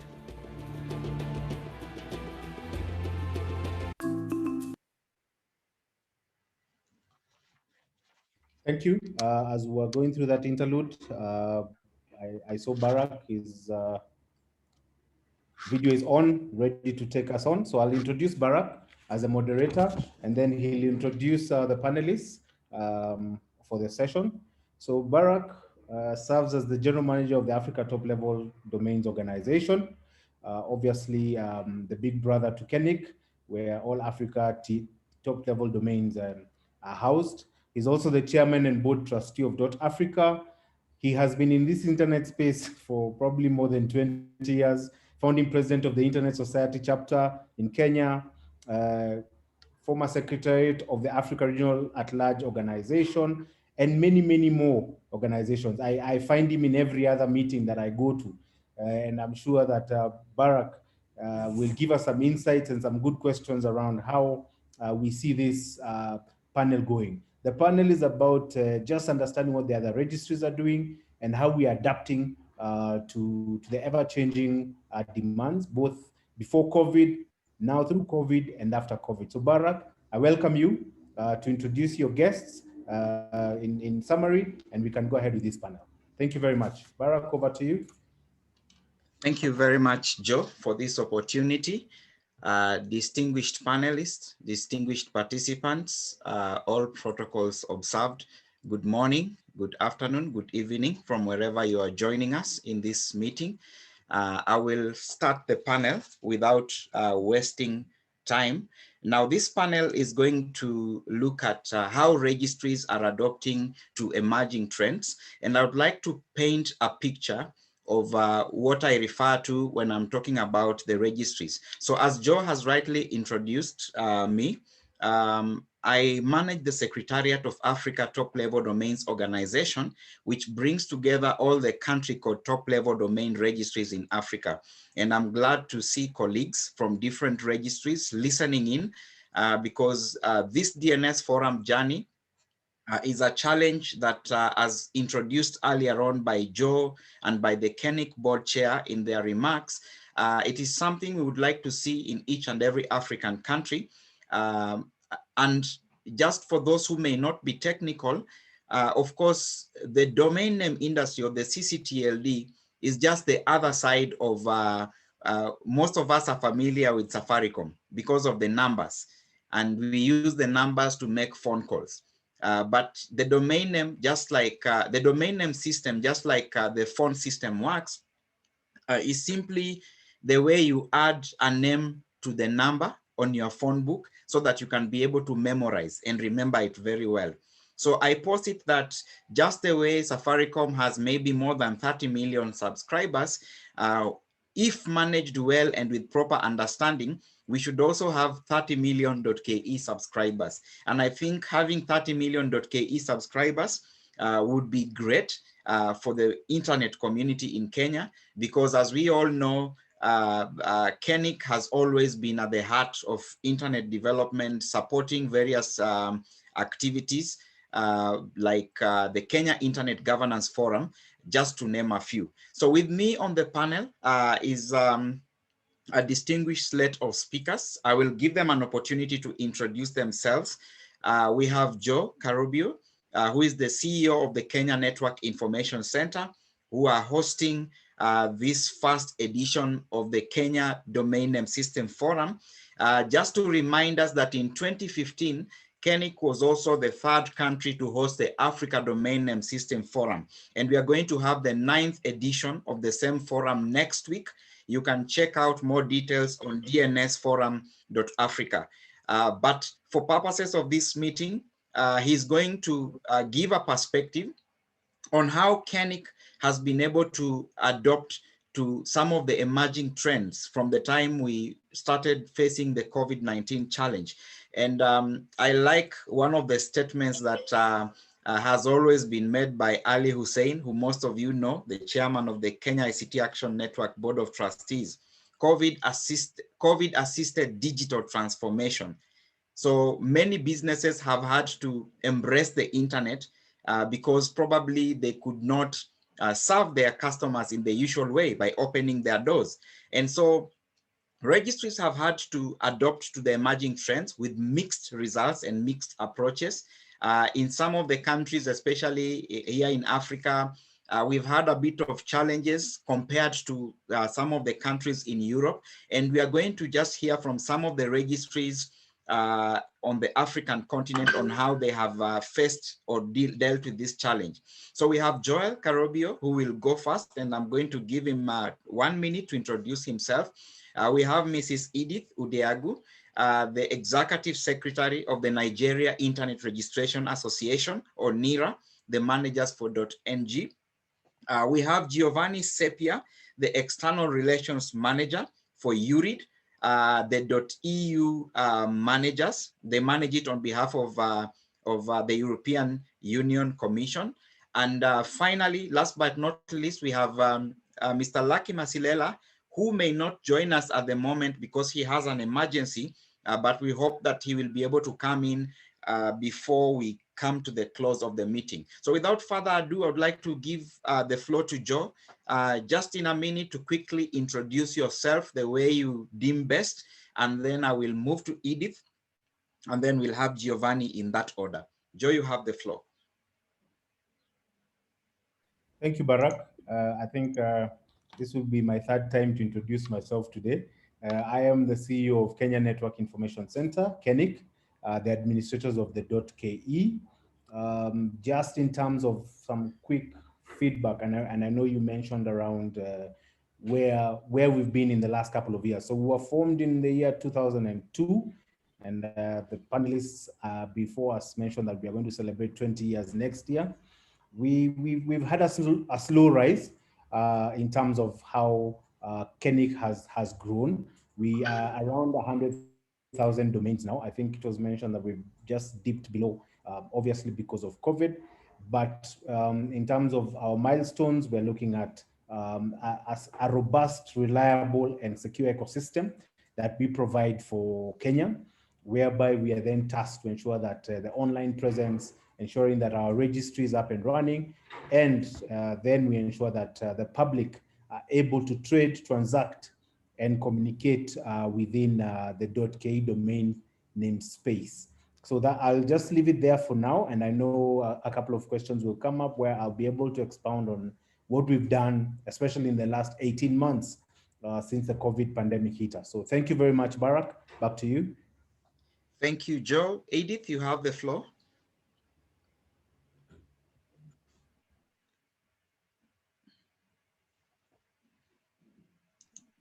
Good morning, everyone. Thank you so much, Barak, for the invitation to be part of this program. It's always a privilege to be able to discuss with colleagues and learn a lot from what's happening in the rest of the world. My name is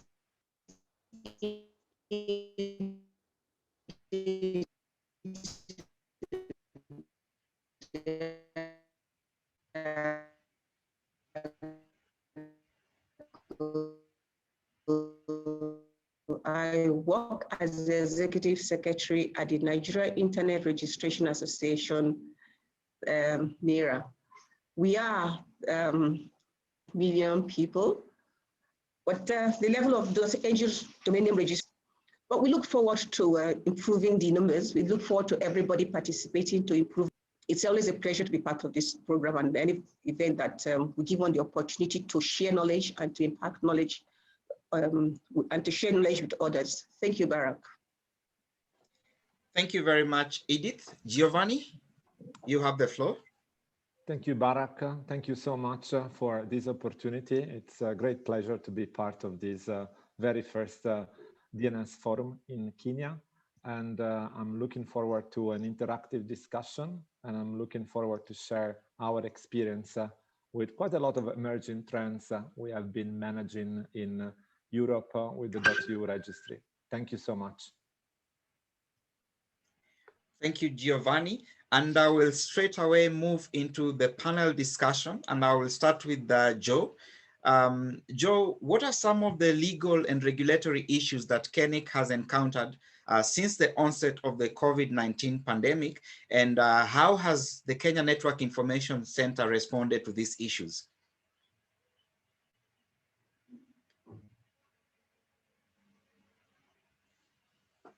Joe? Sorry, I lost you there a bit, Barack. Please just address that again. Yes. So my first question is, what are some of the legal and regulatory challenges that the Kenya Network Information Center has faced since the onset of the COVID-19 pandemic, and how has the registry responded to those particular issues?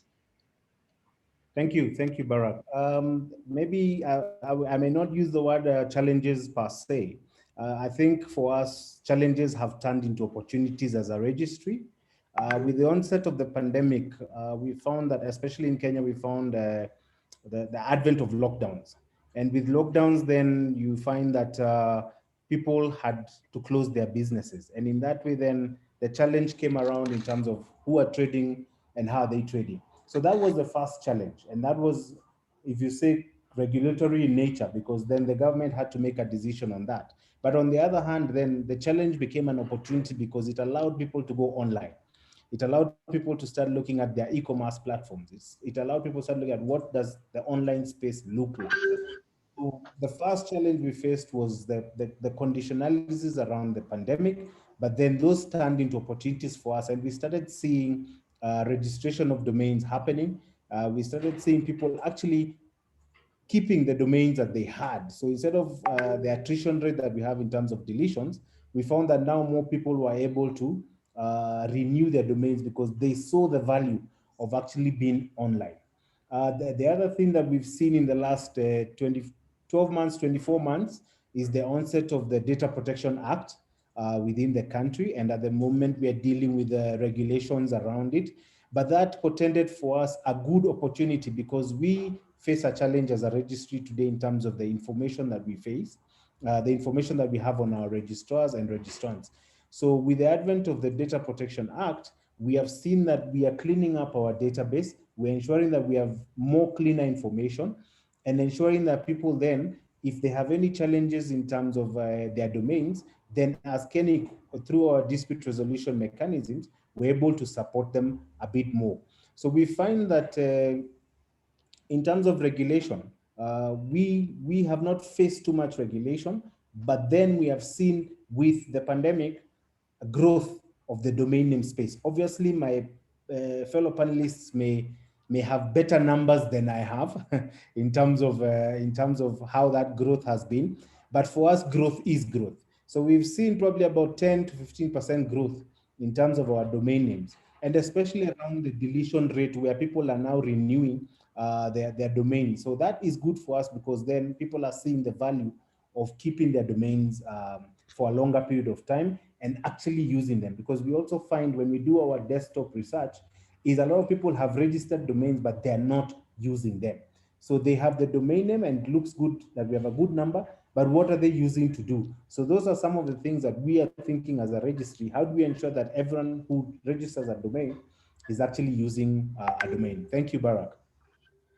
Thank you, Joe. Before I come to Edith with the same question, just seeking a perspective from Nigeria, on probably what are some of the emerging issues on the legal and regulatory front. And for the sake of our participants who may not be technical or legal in nature or learned friends, for lack of a better word, what are some of the responsibilities to owners of domain names who I would like to refer to as registrants that have arisen due to, as you say, the actualization of, or rather the implementation of the Data Protection Act and the coming into being of the Data Protection Commissioner's office in Kenya. You talk of cleaning your database, and probably some of our participants may not understand which type of broom is used to do that particular cleaning. Would you break down this for us? Okay, so just in simplicity, and I thank you that you've used the word broom, just in simplicity, we run a 3R model. So a 3R model means there's the registrant, who's the final owner of the domain name. There's the registrar, who is the middleman, if we call him the middleman, who helps you register the domain name. And there's the registry who keeps the database of those domain names. Now, the responsibility of the registrant. So for example, if we took kenic.or.ke, that domain, it's owned by KeNIC. Now, KeNIC has a responsibility to ensure that the data that they have filled in terms of who owns is the correct data. What we found currently is because people, because the lack of understanding of how domain names are registered, most likely you just tell a registrar, register for me a domain name. And the registrar then goes and puts their details as the owner of the domain name, as opposed to the registrant as the owner of the domain name. Now, why is this important? Because then you find that with the Data Protection Act, if there was a challenge with that domain name, they would look for the owner of the domain name, not the registrar. So that is key for people to understand. And when you're registering a domain name, please ensure that your details are the ones that are registered on that platform. So we call the platform Whois, which is basically who is the owner of that domain name. So when you ask a question of how we are cleaning this up, in the past, this was not something that people thought through. But now the Data Protection Act, we will be required, if there's a challenge or a query, to provide the exact name and details of the registrar. And that is the process we are going through now to ensure that we have as much clean data within our database so that if there are any queries or support that is required, then we also are able to give the right kind of information. I hope that clarifies the role of the registrant, which is their data should be the one that is captured within the registry platform. Thank you, Barak. Thank you very much, Joe. I'll come back to you with more questions, but now let's cross over to Nigeria. Obviously, Kenya has 50 million people. Nigeria has 100 million plus, meaning that the legal and regulatory challenges must be at another level there. So Edith, how has it been on your side since the onset of the COVID-19 pandemic from a legal and regulatory perspective? Well, it's been quite interesting because a lot of people still feel they have a right to register any name they want, and for the purposes that they want to register those names for. Now, sometimes the reasons for registering those names are not very clear to everyone. Sometimes they're for fraudulent reasons. So when COVID-19 came up, and we were very much made aware that a lot of people are going to use the name COVID-19 to better their ownness. So they would want to register domain names that has COVID-19, maybe soliciting for funds, soliciting for welfare, that they were going to use the welfare and give to people. So basically what we did at the registry level here was anything that has COVID-19, anything that has coronavirus, anything that has corona or virus, we just blocked. So that you now need to prove that you are actually using this name for legitimate reason. All that they were required was that you should get back to their registrars and let the registrars understand the purpose for the registering those names. So from the registry level, we blocked it. So that way, We didn't have the issue of somebody using those names to commit fraud or attempt to commit fraud or attempt to mislead people. Because just like Joel pointed out, sometimes the registrant information is not correct, it's not accurate. For whatever reason, people just decide not to have the correct names. So when the law enforcement agencies want to know the actual owner of those names, we've had challenges because some of those names, some of those registrant information were not accurate. And we have incidences where the law enforcement officer will need to discuss with the registrars to confirm who registered those names, the purpose, and all those kind of things. So legally, from the registry side, we just tried as much as possible to prevent people getting into trouble, because we look at it from the side that it is a lot easier to solve a problem than to enter the problem and then try and solve it later. You know, so those are one of the things that we came across. And just like it was mentioned earlier on, so with COVID-19, with everybody moving online, we discovered that people didn't really understand what it means to move online. It's not just, you don't just carry a business, an office, you move from physical presence to online presence. Do they actually understand what it means to have a business online? There are regulatory issues. Take, for example, your taxes. It's not just you go online. No. There are taxes that you have to pay when you move your business online. There are penalties for you to capture the personal information of people. So NERA has had to do a lot of awareness programs, at least in terms of making sure that when you eventually move your business online, because moving business online is not just registering a domain name, having a website, and hosting a website. It's much, much more than that. And I believe that we need to have an orientation to really understand.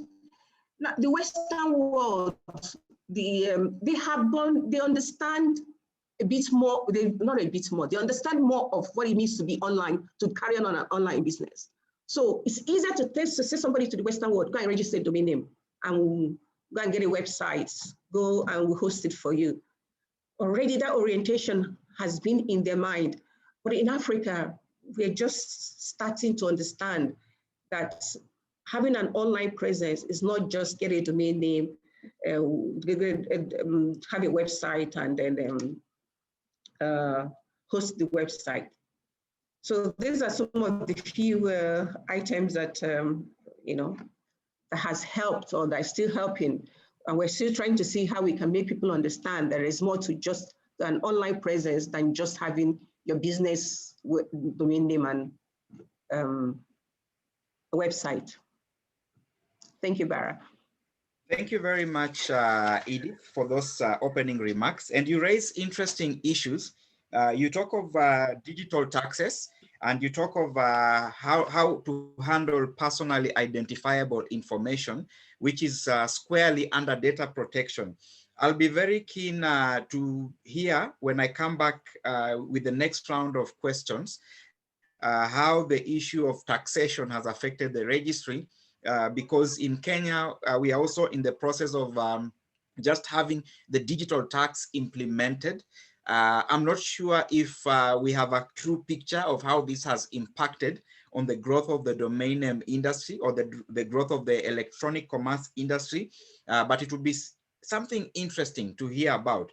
We cross over to Pisa in Italy. I hope that is right, Giovanni. Probably you may have an answer to some of these questions that we are asking ourselves. Out of the more than 360 million names across all top-level domain registries registered globally, close to, or rather, over 80% of these are within the European region. And Giovanni happens to be in Europe, and has been at the heart of growth of this industry. And I'm sure he can be able to help us with some of the questions that we are grappling with. Without further ado, Giovanni, I would like to give you the floor to also speak to the issues that we've raised. How has COVID-19 affected the domain name business or the domain name industry within the European region? And you can start by giving an introduction of the .eu registry, and then you proceed from there. Giovanni? Yeah, thank you again, Barak. So indeed, EURID is the registry of .eu in Latin, .eu in Cyrillic, and .eu in Greek. We work under contract with the European Commission, and we have currently a bit less than 3.7 million registered .eu domain names. And we work via a network of a bit over 700 accredited registrars. When the whole pandemic started in March, April 2020, what we've seen is that first there were some weeks of general panic across Europe, of course. And so the numbers of registrations were going down. And then we suddenly saw numbers going up again, exponentially, because as Edith pointed out, there were indeed people who wanted to be online, to be more present online. But also what we've seen is that the usage of existing .eu domain names was going up, because people who had registered a .eu domain name and were keeping it parked, they started using it by emails or by having it resolving into a website. Now, what happened is that also in April 2020, the European Commission requested us, the registry, to enforce a series of checks on COVID-related domain names. So any COVID-related domain name which was having and which has, because the checks are still ongoing, words like virus or COVID or pandemic or whatever, we were requested to check the identity of the registrant, and we were requested to ask the registrant that the domain name was registered in good faith. And so those domain names, they were registered but not delegated until we were receiving this feedback from the registrant. And the registrant was given 2 weeks to answer us. Of course, they were sent several reminders, but if we had not received any feedback in 2 weeks' time, we were deleting the domain name, so the domain name was not reaching the root zone file.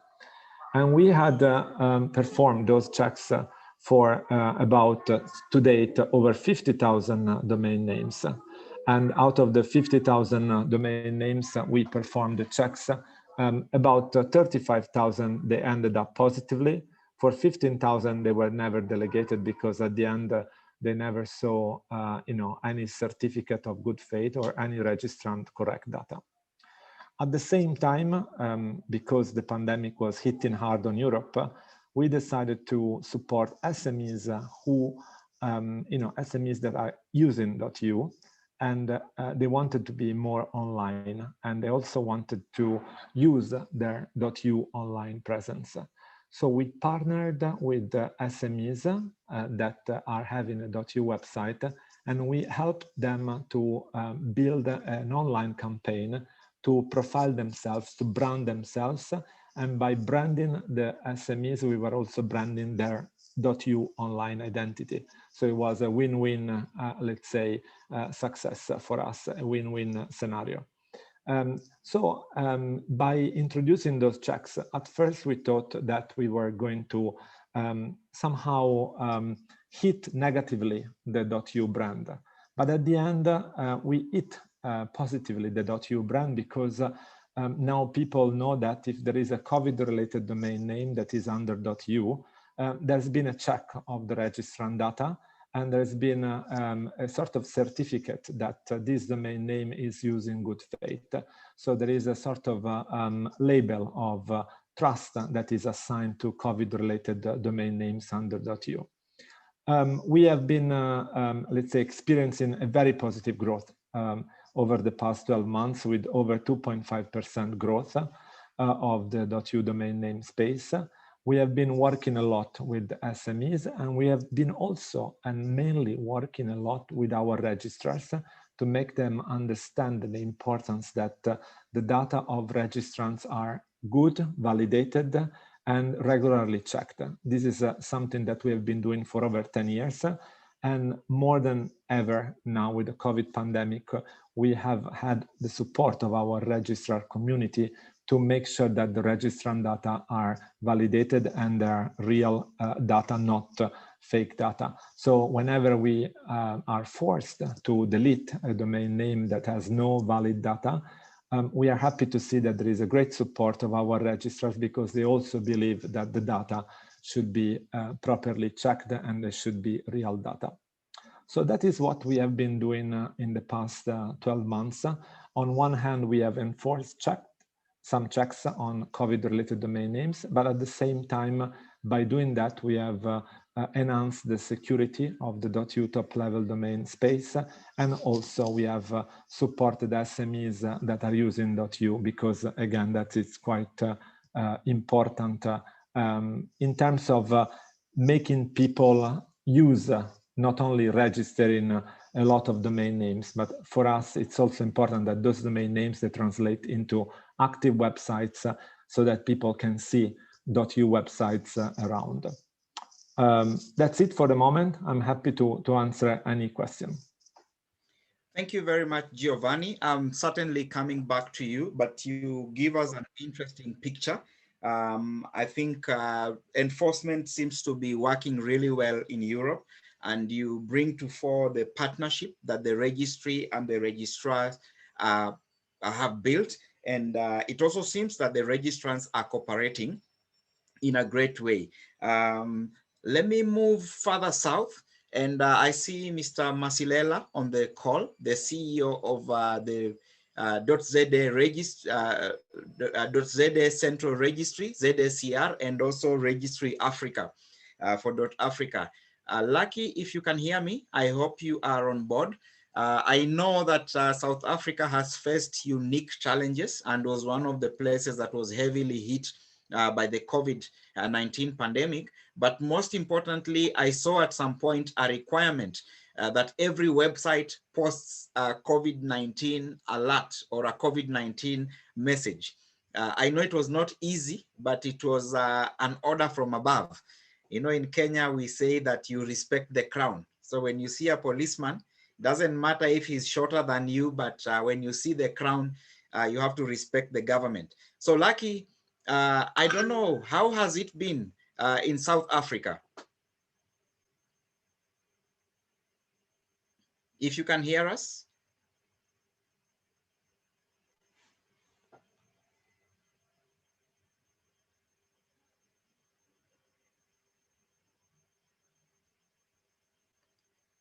All right. Seems like Lucky may be having technical challenges. So I'll come around back to you, Joe. And I want to now address some of the technical challenges. Clearly, from the three presentations or the three submissions that you have made, Edith has made, and Giovanni has made, there's definitely a lot of effort going on in making sure that there is compliance. For instance, Edith has talked about making sure that COVID-related domain names are not, making it a bit or raising the bar in terms of registering any COVID-19 related domain name. And I think if I'm not wrong, I'm not sure if KeNIC has also done the same. But from a technical perspective, I would wish to know what are some of the measures that the registry has taken into consideration to make sure that, for instance, you are able to clean this data, as you mentioned. And secondly, of course, this is a phase that involves a lot of communication with the registrants. So how are you communicating with your registrars? How are you communicating with your registrants? From the presentation that Giovanni has made, clearly there's a message, they are sending out messages and reminders to end users and waiting for feedback from them before they clean up the data. So is this being done manually, or have you innovated and come up with systems and platforms that are assisting to fast track this process? And again, because the CA, the regulator, is here, and of course I assume also the Data Protection Commissioner is here. I'm keen to know whether they have given any timelines within which this data has to be cleaned. I know there are many registrants that are listening in, and they would be interested to know this. So I'll start with you, Joe. What are some of the technical or innovative approaches that you have put in place to clean up this data or to make sure that there is compliance? Joe? Thank you, Barak.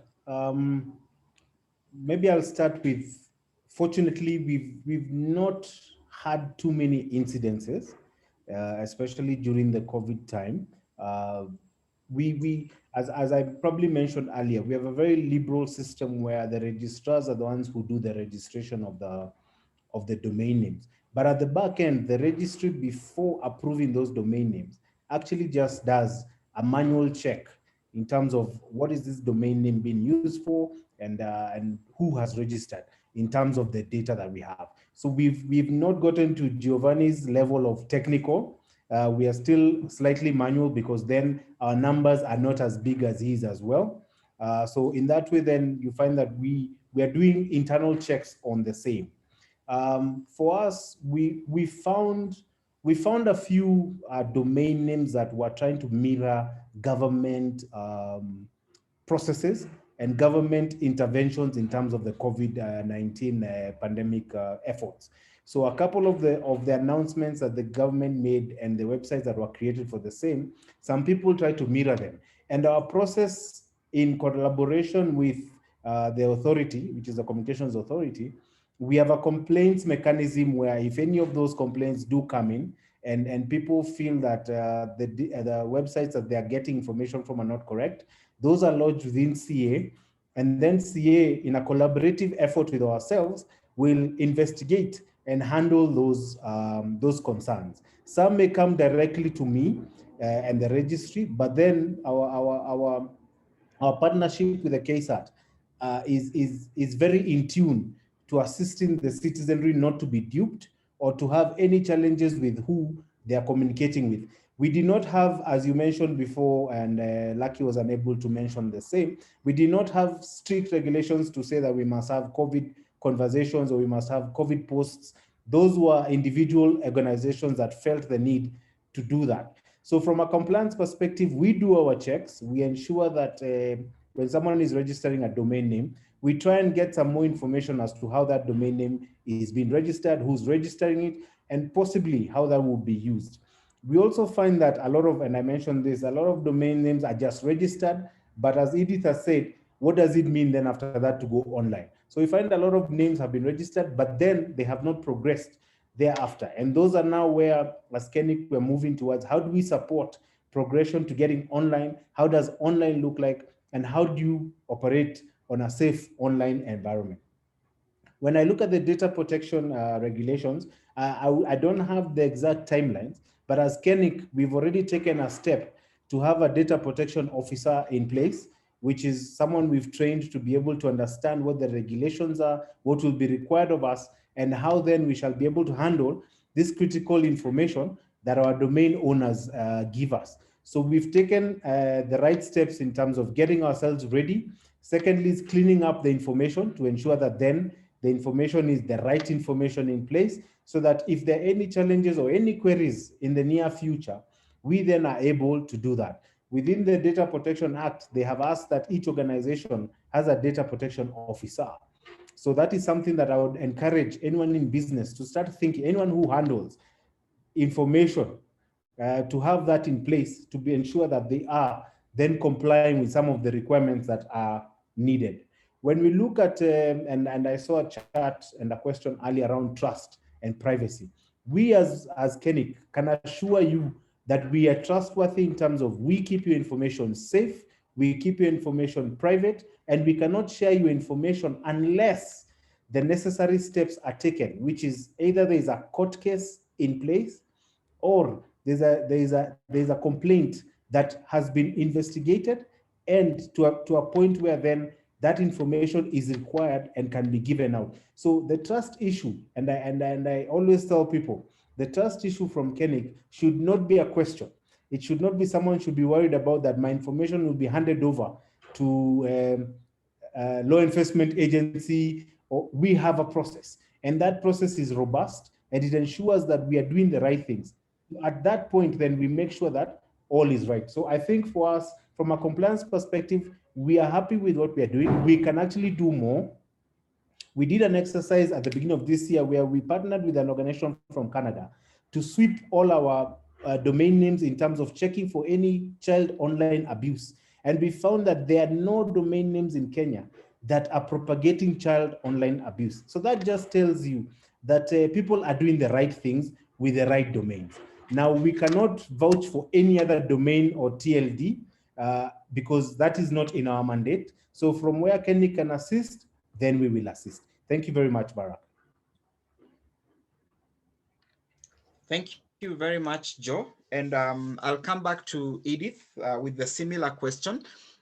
Edith, from a technical perspective, what is NERA doing to deal with some of these unique challenges? You have a bigger population, definitely, compared to Kenya, meaning that the effort required to reach out to the 100 million or so populace of Nigeria is enormous. And most of these issues we are discussing cannot be enforced using a manual approach. So how has NERA automated, or how is NERA approaching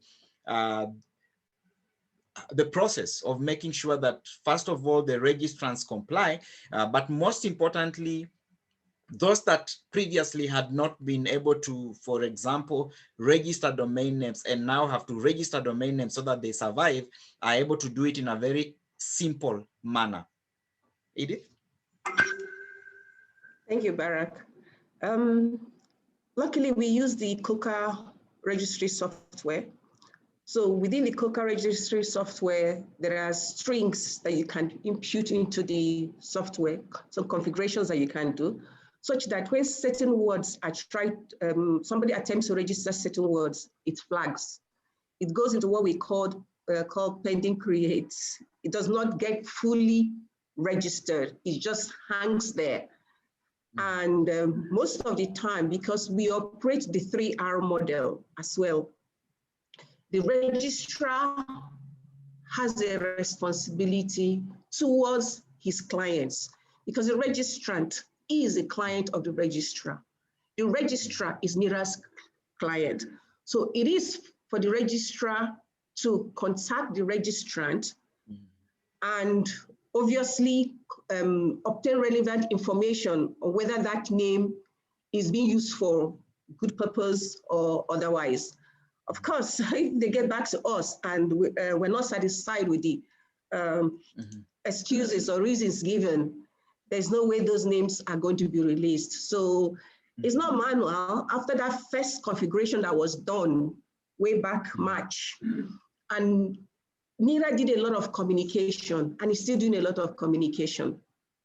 We sent email when the issue of COVID-19 came out, we sent an email directly to the registrars that they should please note that certain words have been set up on the system for this particular purpose so that they are not used for wrong purposes. Apart from the communication that went to registrars, our e-newsletter carried similar information. And usually our e-newsletter goes to all NERA members, members of the public. We publish on all the social media platforms. So the communication has been out there, or is out there, for people to realize that this is the situation. Of course, it doesn't stop people from attempting. They will always attempt. And of course, once it goes to pending create, it remains there until there's a legitimate reason for it to be allowed to sail through. So the communication was always, during the peak of the time, was always constant, regular reminders so that people know what is going on. So they don't just, they're not in the dark, you know, they know what is going on, or they've been told that this is the situation. So they're very much aware of that. Then for the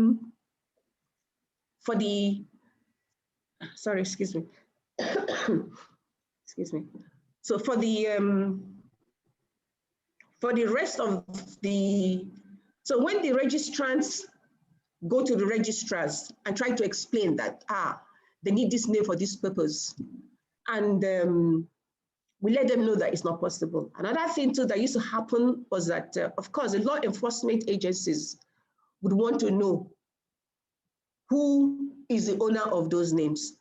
So usually if for that reason, any name that we think could be having issues that we cannot conveniently investigate on our own, we reach out to the law enforcement agencies and ask them to please help us confirm these reasons. So technically, this COCA registry software is rugged enough to have tracked those words. So it wasn't manual, so it's there. And we cannot, we tend to look at the list of pending create names, but we do not release those names because along the way, the registrant might have changed his mind. Once he sees that that name did not sail through the first time. So subsequently, he might no longer be interested in that name. And we don't want the registrar to be debited because the registrar might have challenges collecting his money from the registrant. So we had to look for ways of making sure that we protect our registrars, we protect the registry, and actually protect the registrant as well. So it was like we tried to be as holistic as possible in our implementation, as much as possible to protect everybody along the way. And of course, we had the support of COCA always. One of the good things about life is that when you know you're not capable of, or you don't have the capacity for something, you should know where to go to when you need help. So technically, if there were issues that we could not handle, we went to COCA. And technically, none of these names that has to do with COVID-19 scaled through. None of them, because it was already incorporated into the configuration to trap those names when they are registered. So in terms of technical issues, that was it. Thank you. Thank you very much, Edith, for that intervention. I think you have been very clear. I would turn to Giovanni. Giovanni, you indicated that you did checks on 50,000 names, out of which I think only 15,000 were found to be wanting. It would be interesting for us to also know how is URID doing this? Are these manual checks, or have you automated the process of doing these particular checks? And for instance, what is the role of the regulator in the systems that you developed to do these particular checks? Do you have to adhere to specific rules or specific regulations, and do you have to report back to the regulator with respect to these checks? Yeah, thank you, Barak. So a couple of years ago, we have deployed what we call the Abuse Prevention and Early Warning System, which is a machine learning, artificial intelligence-based, let's say, system that can detect domain names at the time they are requested, and the system prevents their delegation. So those domain names are set aside. So once a domain name is caught by the system, there is a process that is at the very first is an automated process. So there are some emails that are sent out by the system to the registrant and the registrar. And then there is the last part is a manual process. So currently we are dealing with 24 official languages of the European Union.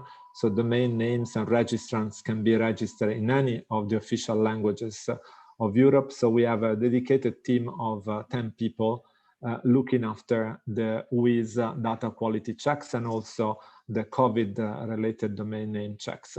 As you rightfully pointed out, this is a quite time-consuming and resource-absorbing exercise. The 15,000 domain names that were not delegated out of those that were checked are not domain names that were bad faith domain names. They are simply domain names whose registrant never came back to us.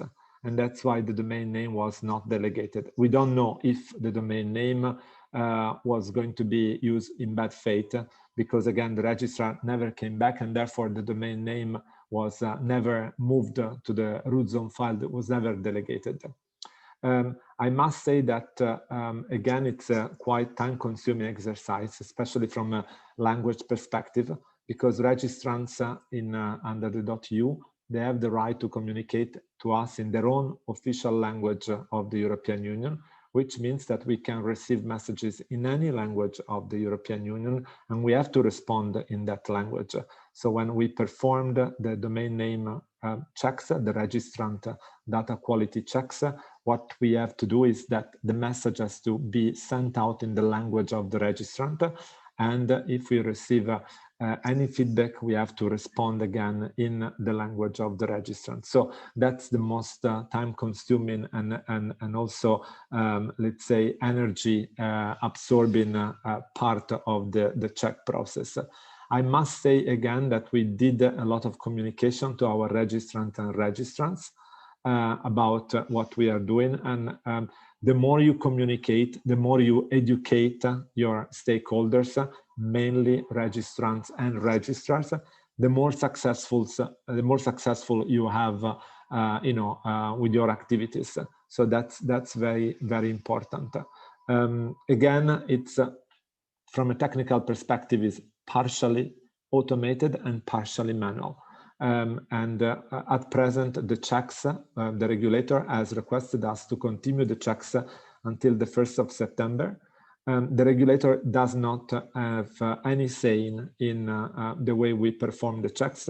They just want the registry to perform the checks, and they want to receive a monthly report on the checks. And we have a quarterly meeting with the regulator to report on checks. We have also great cooperation with law enforcement authorities across all Europe. And we must say that since the COVID pandemic started to spread, we have not received any law enforcement specific requests on COVID-related domain name. So there is a lot of noise about COVID-related domain names, but at the end, COVID-related domain names that are really used in bad faith to date under the .eu are nearly zero. So we do the checks. We may prevent bad domain names to be registered, but at the same time, from the law enforcement perspective, we do not see any, let's say, big .eu domain name used for bad faith, let's say, with bad faith intentions. I think you're muted, Barak. Apologies for that. Thank you very much, Giovanni. I was really carried away by your presentation. I forgot to unmute. And again, the time is almost up. We have 6 minutes to go. So I think I will use the remaining time to just take some parting shots from each of the panelists, starting with Joe. And most importantly, we have many registrants and many participants who are definitely interested in opportunities in the domain name ecosystem, listening in onto the call. So I'll just ask you, Joe, are there opportunities for Nigerian registrars in Kenya? And what do they need to do for them to be able to get business in Kenya? And I'll ask the same question to Edith as you give your parting shot for Kenyan registrars who are interested in the Nigerian market. What do they need to take into consideration? Of course, we have opportunities for registrars, we have opportunities for resellers, because at the end of the day, the domain name business has to make money sense for it to be sensible. And I'm very sure GDPR affected our country, Kenya, and Africa in a big way. And of course, because there are many people in Kenya who are doing business in the EU and in the European region. So what are some of these opportunities for potential registrars and resellers in the European region, Giovanni? Can they be URID registrars, and what do they need to go through to be able to do this? So I'll ask each of the panelists, as you make your parting shots, you may want to comment on the business opportunities, not just locally, but globally, that our listeners or our participants can be able to take advantage of? Joe, I'll start with you.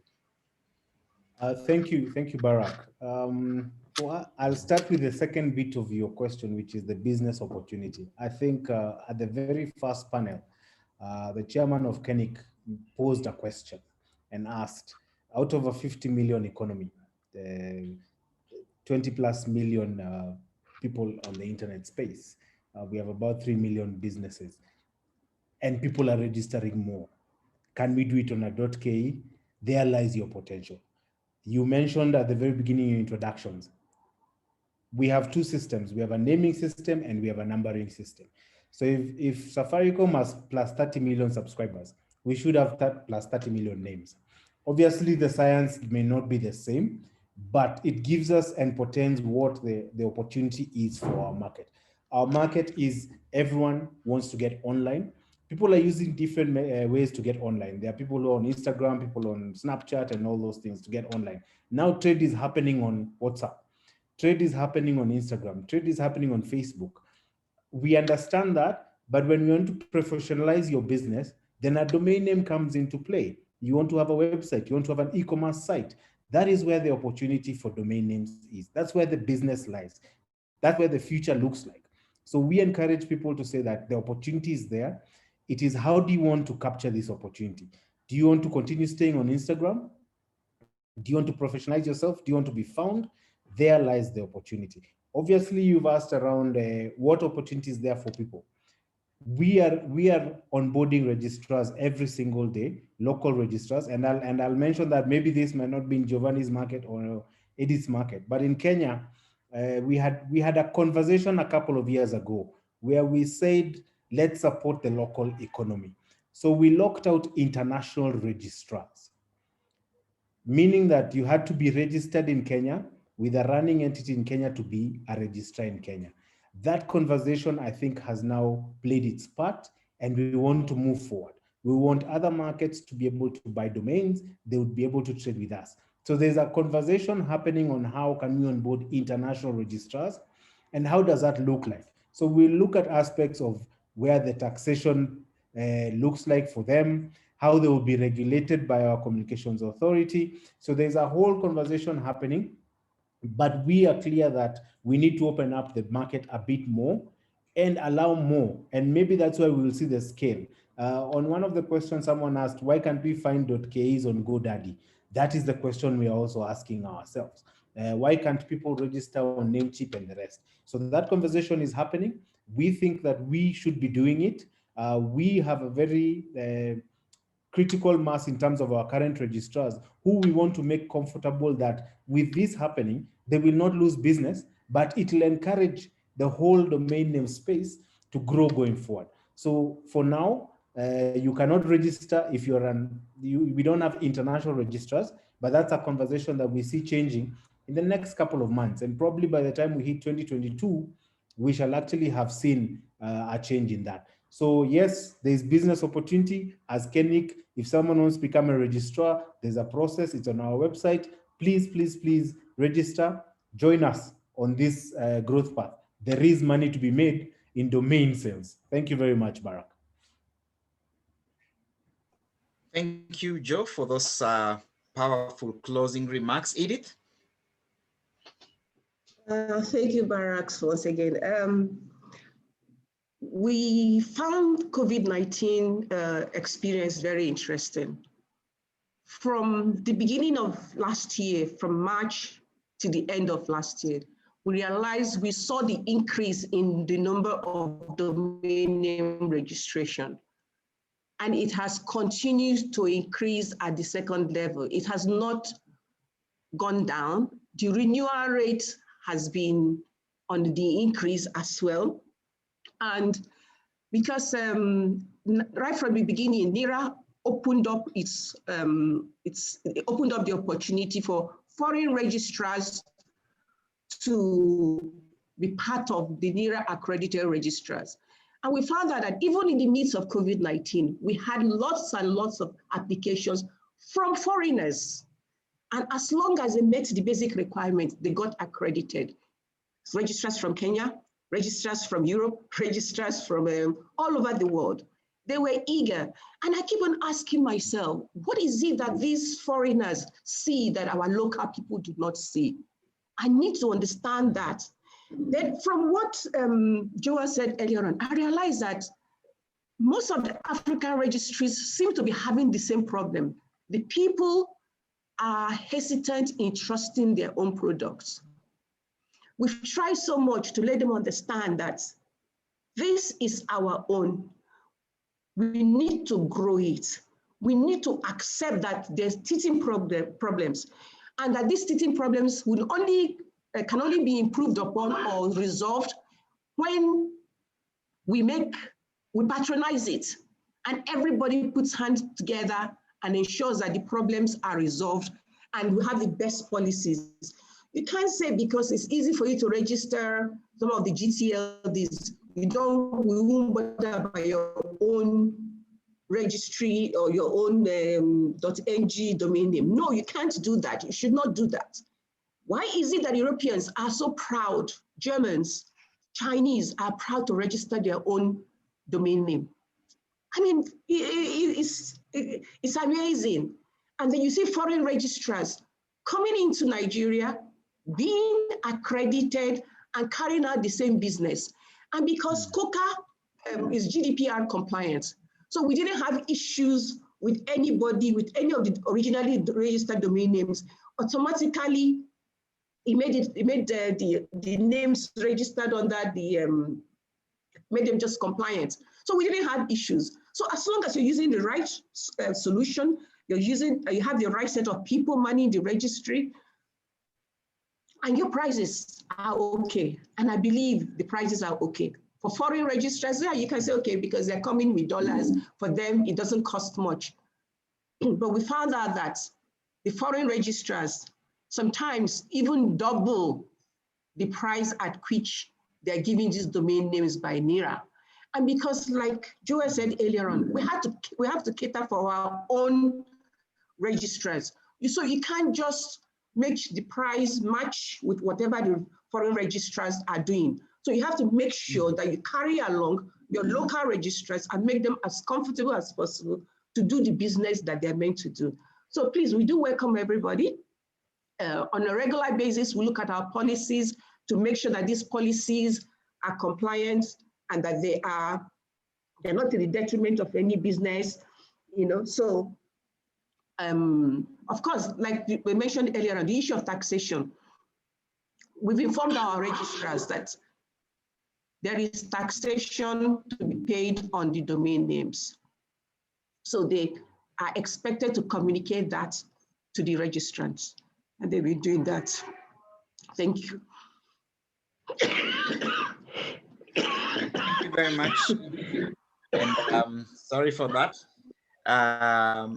Very insightful, and you pose very interesting questions that we need to go home and ponder about. For our foreign participants, if I was to summarize what Edith has said in the Swahili language, I would say tafakari hayo. And Giovanni, in French, it means imaginez la situation. Just go and ponder about those issues. So Giovanni, your parting shot and concluding remarks. So thanks again, Barak. I think that I've heard a lot of interesting thoughts about the domain name business. When it comes to URID and our accredited registrars, any company in the world can become an accredited registrar. And since now 2 years, Europeans, no matter where they are based, so on the basis of their citizenship, can register a .eu domain name. So Europeans who are working or at present residing in any part of Africa can register a .eu domain name. Because again, registration from the registrant eligibility perspective is based on European residency or citizenship. And but when it comes to registrars can be based in any part of the world. And we have a website in the 24 languages of the European Union where you can find ways you can become an accredited registrar. The process is quite simple, and there is a dedicated team to help you in the registration process, in the accreditation process. I'd like to say something quite important before we wrap up this very interesting panels, that since over several years, we have deployed what we call the .eu Academy. Barak and others that have been involved in the .eu Academy. Via the .eu Academy, you can spend some months or weeks with us at the .eu registry to learn more about what we are doing. And that is something that we offer free. We support the travel, the accommodation during their entire stay. You can choose any of the offices where we are based. So it could be Pisa, could be Brussels, could be Prague.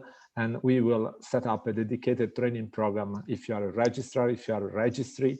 And it depends if you like to have a more in-depth overview of what we're doing in the legal sector, administrative, technical, marketing. We are open to everybody. So please, if you're really looking into training opportunity, we offer this to you. I share my email address in the chat. Feel free to drop me a line and I'll be happy to look after your request and organize a training session for you at URID. That said, thank you so much, Barak, and thank you, Joel, and thank you, the Kenya Registry, for this DNS forum, first forum.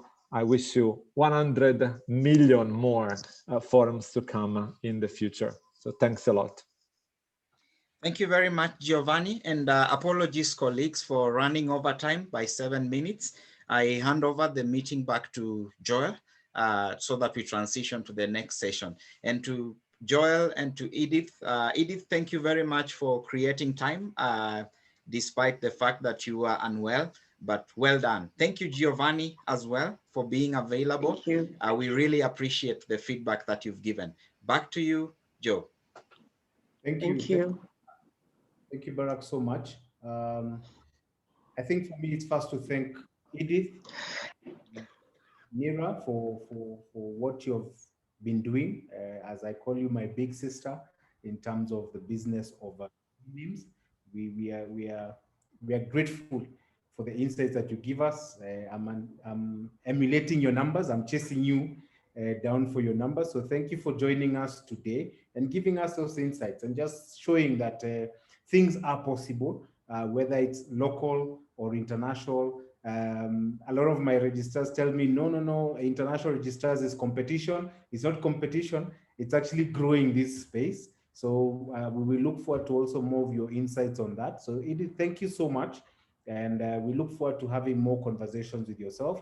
To Giovanni in Italy, when we talked with Giovanni the last week, you're celebrating their Euro win. So he didn't want to talk to me for a couple of days, but we thank you for making the time to be with us today and just giving us the insights from .eu and the growth and what you're doing in terms of compliance and bringing that trust aspect to fruition.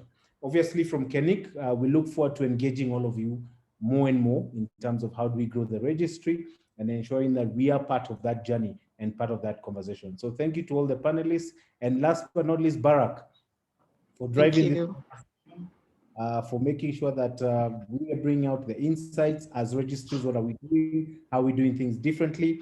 And we hope that then we have given some opportunity to those out there to understand how registries operate and how then they can be part of that conversation. Unfortunately, Lucky could not join us. Lucky is running .Africa. I know a couple of businesses, especially in Kenya, are transitioning to .Africa to give them that African outlook. So we shall look for Lucky to give us some insights on the same at some point. Thank you, Lucky, also for just allowing us to be part of your interactions as .Africa. So thank you, everyone, and we'll transition into the next panel discussion, which is going to be very interesting because at this point, we shall be talking about the digital economy blueprint, how that looks like, where are we, and the aspects that have been asked in the chat room around data protection shall be answered in the next session. So we just move on to that. We'll just watch a video as I make sure that my panelists are available for the next session. Thank you very much. My name is Charity Wamboi Kiora. I work for Kenya Website Experts. We are registrars for domain names and we offer other online services. We became a KeNIC accredited registrar by first applying to KeNIC to become a registrar. We filled in the registration forms and we supplied all the required documents. Our application was reviewed and our accreditation was approved and we became accredited registrar. And then after that we were trained on how to use the registry services. We chose to become domain name registrars after we realized there's a demand for .ke domain names, and initially we were only offering other online services. We recommend our customers to register .ke domains because 1. To have a Kenyan identity. 2. Most of the short, memorable, and catchy domain names are available for registration. And 3. .ke domain names are affordable.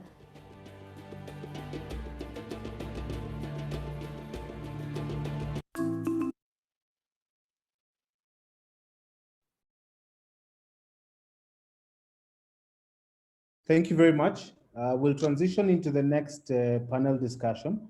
And this panel discussion will be led by the one and only Bobo Cheng, who is a Senior Manager, Global Stakeholder Engagement for East and Southern Africa at ICANN, a guru in this DNS space. And he will bring to us insights around the emerging trends within the DNS industry and how that looks like. Bob, are you with us? Yes, Joe, I'm right here. Okay, Bob, you can take over. I know we have a small presentation from Engineer Bam, so you let me know when to share it, and then we can move ahead. Thank you. Thank you very much, and of course, thank you to the previous panel as well, led by Barak. That has actually really prepped us for this particular session, another warm welcome to the participants again. In the interest of time and looking at the agenda at hand, and noting that for those of us that probably are joining from Kenya, probably this will now be standing between you and lunch. So we will try to make it quite pointed, kind of start delving to the agenda directly as we address today's or the session's topic, which is emerging trends in the DNS industry. Now, joining me to discuss this session are three eminent panelists. I do hope that they are on board. The first one will be Engineer Daniel Obam, who had been mentioned before, a veteran in this industry. Probably I might not actually do it justice by introducing him. So when his time comes, I would actually just ask him to start by introducing himself. Because he has very many hats, and probably I might not be very sure at which particular time which hat is using at every, in every session or in every point he makes. But a good friend, a veteran in the industry, a walking encyclopedia, sort of, in terms of policy or government policies, if you may. And it's a privilege that engineer is here and is able to join us today. The other panelist that is with us, and we've discussed quite a bit, of legal issues, or just by mentioning, but we are yet to actually hear from a lawyer. What do lawyers think about these questions and these issues? To what extent are lawyers prepared? What is the role of lawyers in all this discussion? And hopefully, Linda Bonyo from Lawyers Hub, who is also quite active in this ecosystem at the intersection of legal and ICT issues, is part of this panel to really dissect some of the issues and challenges and really give us her insights on what she thinks lawyers can do and the stake that lawyers hold in helping us together address the issues at hand, so that eventually we do have a better .ke namespace from a business perspective and from a safety perspective. Last but not least is another veteran and a good friend of mine, my former boss, so he's still my boss to date, Mr. Moses Kemibaro. I would say he has seen this industry from inception to date. And he has held several positions, and some of them including being part of the KeNIC board. So when he speaks from a digital branding and DNS growth perspective, he's talking about what he knows and what he understands and what he eats every day. So I think Moses will help us, internalize and interrogate the different practical ways of ensuring that .ke becomes that trusted brand, and really tangible proposals on what he thinks we need to do to take it to the next level. So, ladies and gentlemen, welcome to the panel. I also hope that on this particular session, we'll have a bit more latitude to have our online participants actually ask direct questions to my panelists. So I'll be calling upon you to raise your hand. I'm sure you are able to raise your hand from where you are, or type your question and I'll ask my panelists to answer. So to start us off, I want to invite Engineer Bam, and I do understand that he has a few slides to present. But really, the question that I want Engineer Bam to address is that in 2009, Kenya published what is known as the Digital Economy Blueprint. And in that blueprint, a number of pillars were identified. I'm not sure to what extent, the rest of, the digital economy participants are aware about this document. What does this document really mean? And what is the government doing under the different, pillars as were identified that are of interest, so that probably as we talk about some of the issues that have been raised today, maybe government is actually already working, on a number of areas, but we might not be aware of them. Giovanni just talked about the more we communicate, the more we educate. So probably to what extent is government communicating, about this document? What are the initiatives that are in place around the digital economy that are being spearheaded by government, whether from a ministry, whether from CA, so that we get to have an overall view of where we are in terms of the digital economy. So over to you, Engineer Bam, and please start by introducing yourself. Thank you and welcome. Thank you, Bob. I think, Bob, you've already introduced me. And for us in government, I work for government. When somebody praises you very much, especially from the private sector, we are very suspicious about what they want. So, Bob, you really went overboard, but I appreciate that very much. I hope you are not going to come to my office to look for something later on when this meeting is over. But I would like just to, my role here actually was just to explain what the digital economy is, the pillars, and it was to bring the nexus between the digital economy and the topic we're discussing today, the DNS and the domain system ecosystem. I think the Chief Administrative Secretary did bring out the nexus by mentioning the issue of the policy and the blueprint, and I did post on the chat in the first session the blueprint talks specifically about the KeNIC and the resources they hold as a critical infrastructure recognized in the digital economy blueprint as key in the achievement of the digital transformation of our economy. So if I could have the first slide, please. So could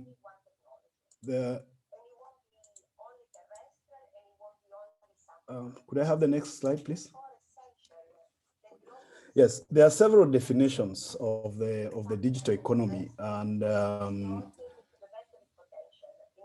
sorry, I need to. I'm having a problem with my optimizing my screen, but no problem. So from our end. There are several. I think it's a problem of skills on my part, or lack of skills.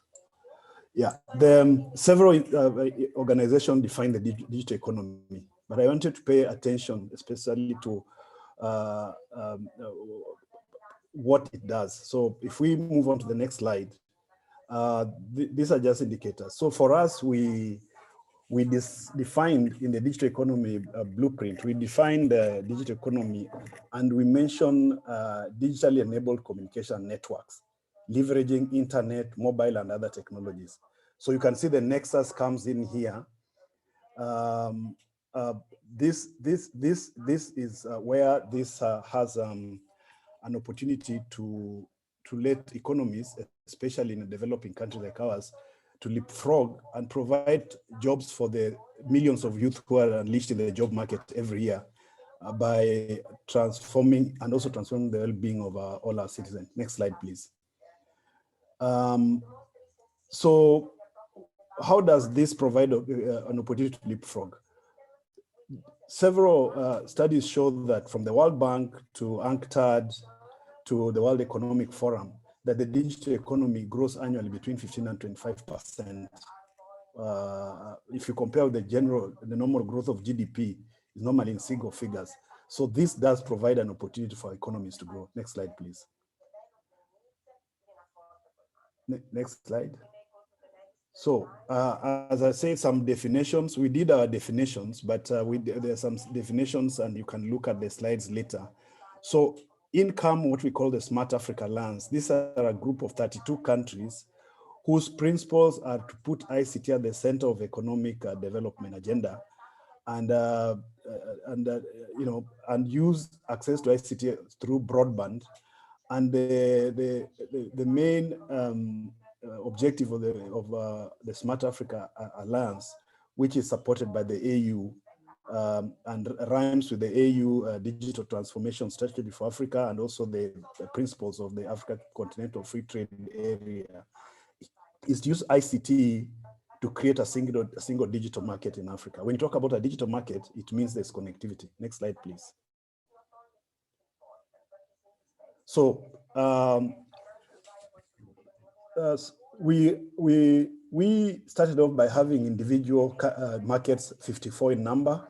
Then we went to regional economic communities like the East African Community, COMESA, SADC, ECOWAS, and eventually we want to use connectivity or digital platforms to transform this into a single digital market. And as I mentioned, the main objective of Africa Continental Free Trade Area is to create a single continental market for goods and services. And it is not possible to do this through the normal ways. It has to be through the digital platforms and digital connectivity. Next slide, please.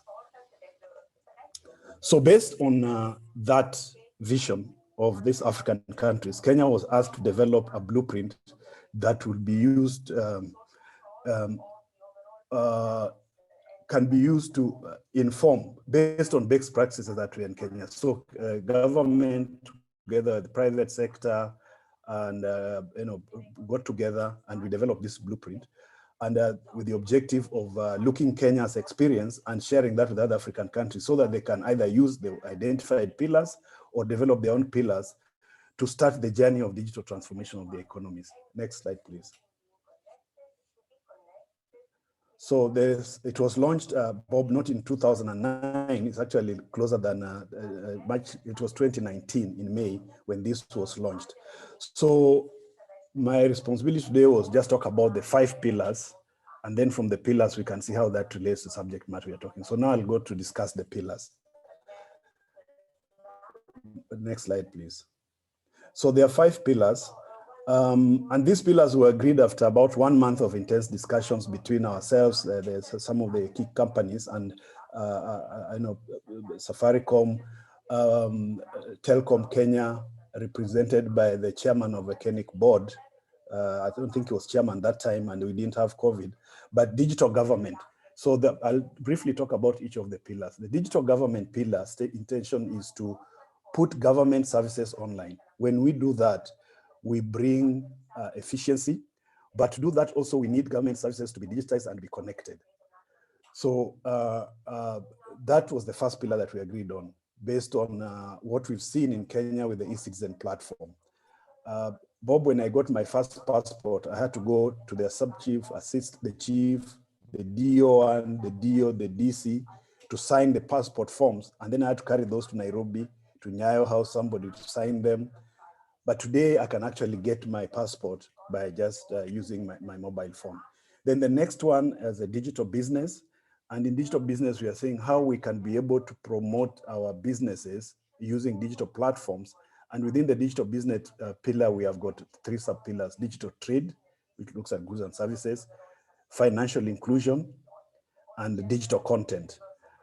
These were platforms that we're using now for entertainment during COVID fit in, so that you can use the digital content to create jobs for youth and also to sell our content to other parts of Africa without having to go physically there.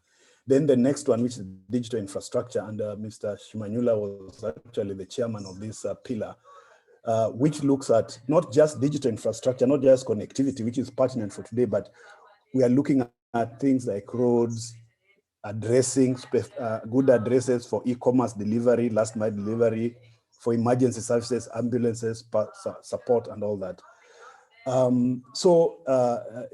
Electricity, because if you're going to have platform for digital business, you need to have infrastructure like electricity to power them. And you need to have reliable and secure connectivity. So infrastructure, and under this pillar is where we've recognized the role that KeNIC plays in enabling connectivity as an infrastructure that underlays all these pillars that we're talking about. The next one is innovation-driven entrepreneurship. So you don't just have the traditional entrepreneurship, but you have entrepreneurship that creates innovations that are able to that can be used both by government and private sector to drive the digital transformation. So these are innovative, online-based innovations. And then the last but not least was the digital skills. If we are going to create jobs for our youth, then they must have the relevant skills to be able to operate the digital government services, digital business, the infrastructure that we need. We need people like Joel who can run for us our .ke efficiently, plus others. And the issue of values is very, very important. Because many times, even in Kenya, you order something and what is delivered to you is not what you ordered. So the idea here is that when we impart skills, you also want the people being imparted the skills to have values, so that it will be like when I come into your shop physically, you ask for my ID, you look at my photo, you confirm it's me. But in the digital world, you don't do that. So values is very important. Then around these pillars is what we are calling the cross-cutting issues. Data is important. And this is where we talk about the issue of privacy. There was a lot of talk about data protection, which now we have a framework. We have to have an encouraging policy and regulatory framework. And so it involves both government, citizen, and the private sector. We also looked at cross-cutting issues such as sustainability, green ICT, the issue of security, cyber security, ensuring that people have confidence in transacting online. So these are the pillars that the digital economy identified at that time. Probably if we had this discussion now, we'd identify a different set. But the idea here is that with all this, there is connectivity. And therefore, it's important that we recognize the important role that KeNIC is playing in its work, and we try to find a solution to some of the problems that we saw were being discussed in the first session. Thank you very much for giving me the opportunity. Thank you very much, Engineer Bam. I'm seeing some comments on the chat, and I'm sure you might want to reflect on them so that when I come back to you, you might have some thoughts around them. If you look at the pillars and that intention to embrace technology, then there are questions around digital taxes that are being introduced. Somebody is also raising the point that is Nairobi, Kenya. In other words, to what extent is connectivity being universal? Is it concentrated in some part, or the whole country is looked at holistically? What is there for Lodwar, for Wajir, for Kisumu, for the remote parts of this country, so that the whole country feels part of the digital agenda. And I think there is that question of will it just be a blueprint, or there is actual intentional approach by government to actually realize it, looking at the other probably blueprints that have been developed before. So you might want to reflect on that, and I'll invite you to Bob, come I don't back. need to reflect. I don't need to reflect. Go for it then. Yeah, I don't in think 2 I need minutes. to reflect on that one. Yes. Look, we have fiber connected to all county headquarters and about half of the sub-county headquarters. That's the infrastructure pillar. We have talking about electricity, rural electrification. 10 years ago, most of Kenya did not have electricity, but now there's quite this has increased a lot. As I said, 10, 20 years ago, you could not get your passport you could not get your passport using a phone. So I think I would say that it's important that we read the blueprint and look at some of the things that we are doing. If you look at skills, it's a long haul, it will take some time, but the changes in curriculum that the government is trying to introduce is geared towards having these skills that are ready, that are going to be ready for the 21st century. If you look at, so let me leave it at that. So if you look at the pillars that were identified, by the time we developed the blueprint, we did not even have a data protection regime in place. Yeah. Now we have it. So baby steps, yes, but we are, I don't know who said it, but a journey of 1,000 miles starts with one step, isn't it? Exactly. So I'll stop there, Bob. Thank you. Thank you. Thank you very much. I want to bring on board now a lawyer's view into this. And I want to invite Linda.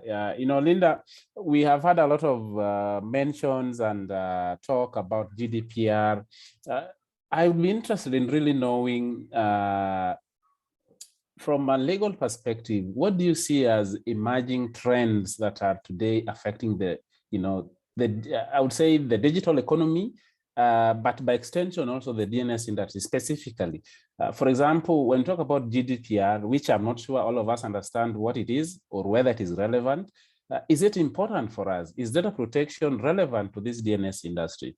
And secondly, what is your impression on the lawyer's preparedness to embrace or to address these emerging legal challenges that technology is presenting, including in the DNS industry? So over to you, Linda, and probably you want to start by introducing yourself. Karibu. Asante sana, Bob, and thanks for the introduction as well to KeNIC. We are really happy for the collaboration and the work we'll be doing together at the Lawyers Hub. So my name is Linda Bonyo. I am the founder and the CEO at the Lawyers Hub, and also a director at the Africa Law Tech. We work on law and technology, so the confluence between law and technology. And so a lot of the work we do is on justice that's enabled by technology, as well as tech policy. So any sort of, digital policy in the country and a few other countries in Africa. I think sort of the question just sort of leads me to a more philosophical side than like a presentation, because I thought through a presentation I have slides, but I just felt like this should be, an informed rant in that sense. And so I think the first question is my view on generally as digital policy. I sort of feel like there's a lot of silos within the policy space where, people within the DNS space are in their own corner, people within the data protection space are in their own corner. And also you find that digital economy is really removed from human rights and conversations around inclusion. And so what that does is we all go to the table to negotiate, but we don't necessarily come with a unified voice that it's really important for the digital economy to grow in this way, but this is also how you need to protect the consumer lives in this particular sense. And so one of the things that we try to do at the Lawyers Hub is to really bring a more balanced approach towards can we talk about business, but then also talk about, inclusion and poverty and people that we've actually left out of the discussion. So my view is to, let's carry this together and not necessarily, government stop demanding more from civil society when they just demand for human rights, and from the business community when they ask for ease of business and things like that. So that's my I think my first comment. And so so in our view, if you talk about trends, what we see is that we have this myriad of laws that come up, and so somebody sees that this is not my business, but not thinking through, actually it's going to be your business if you're in the tech space. So I'll give an example. So you have having discussions around budgeting. I'll give an example of Kenya. And so people are looking at, there's an annual budget being prepared. We don't think through the idea that, okay, you have a data protection commissioner. They maybe just have even her own salary for the salary of the data commissioner in Kenya cannot be met by the annual budget that's been allocated to her office, for example. And so you see that when the budget is being made, maybe you just think as a normal citizen, that's not my problem. And so what you do, you continue with life, but then that data commissioner is not able to, enforce the laws that have actually been passed. And so one of the things that we see is just the intersectionality of the tech policy laws that are coming in the country. They look like they're not digital policy, but they're actually a digital policy that really affects us. And so one of the things we ask people is, every law in this country should concern you, because it ultimately lands at your door. It may look like it's just digital tax, and you think about it, and you'll get ideas around the thinking will be, no, this applies to foreign companies, big tech companies, and then you ignore it until you see that email from Zoom indicating to you that from next week we are adding this % of VAT to anybody who's connecting in from Kenya. And so I want to just urge everyone on the call that whatever law that lands on your desk that you see for public participation, it is your business. And I think as a country, we're really lucky to have, now that Article 10 of our Constitution gives us the right to, participate in lawmaking processes. And so public participation is a right that we must take advantage of. And we've seen, I think, from different countries now in Africa, the countries are coming up to discuss certain laws. The first one that I've mentioned is data protection law. Now we have a draft data protection law in Nigeria. In July, 1st of July, we had, the personal data protection law come up in South Africa, now being fully implemented here in South Africa. We have a draft, startup law in Nigeria. The same we also have in Kenya. And so that tells you that, there's certain aspects that people are looking at. One, ease of doing business, but then also two, in terms of data governance. And that is really, really related to DNS.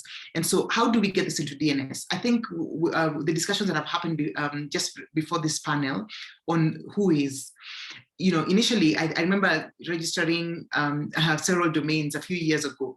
And so anybody who would go and search these domains would ideally see my name, my phone number, and all this was public information. And so what we've had from the, especially after GDPR, which is the General Data Protection Regulations in Europe, that came in place in 2018, I believe, 25th of May. And so then we now have registries redacting certain information that it's just not available for everyone in the public, which is a great thing. But then it poses several other challenges. And now we have Kenya with the data protection law, and I'm really impressed by the comments made by the CEO about the steps that have been taken by KeNIC in terms of protecting data. So I think one of the things that we must look at, and the trends that we see, is that how does government see new technologies? Do they see it from an insight of consumer protection, where we want to protect consumers from examples that have been given here before on, let's say, child abuse, child online abuse? You're looking at people being, fraud on online platforms, and then the other way that government could ideally look at digital, platforms is from a tax perspective, and simply just say, okay, this is a new thing, we must tax it. But in our view, tax is not necessarily the first step, because if you're taxing, for instance, registrars who, are selling out domains, the truth is this: they will not incur that cost on their own. They will always transfer that cost to the consumer. So what does the consumer do? Eventually what happens is people are excluded from these particular platforms because they can't afford it. We've seen domains even across Africa. Some domains are really, really expensive. And so what happens is people keep off those platforms and then get into other platforms, that maybe are, the top level domains, and then they don't take, the country level domains in that sense. And so my view is that, digital tax is a journey that should not be just taken, without thinking of the ramifications. Uganda, for instance, came up with an internet tax when their initial tax did not actually work out. But if you look at the reports coming out of Uganda from CPESA, that more and more people are actually being excluded from these platforms. But let's talk about the advantages of getting on online platforms. And I'll say that and then get to the legal fraternity. I sincerely love the laws coming out of Kenya. I think Kenya is like Europe. We're exporting really good laws. We talk about the digital economy blueprint. It sounds really, really good for the digital economy. But the truth is this, those frameworks are not translating to actual laws that actually help wananchi, in that sense, the people. So I'll give an example. The government will talk about this digital economy. We've gone through the blueprint.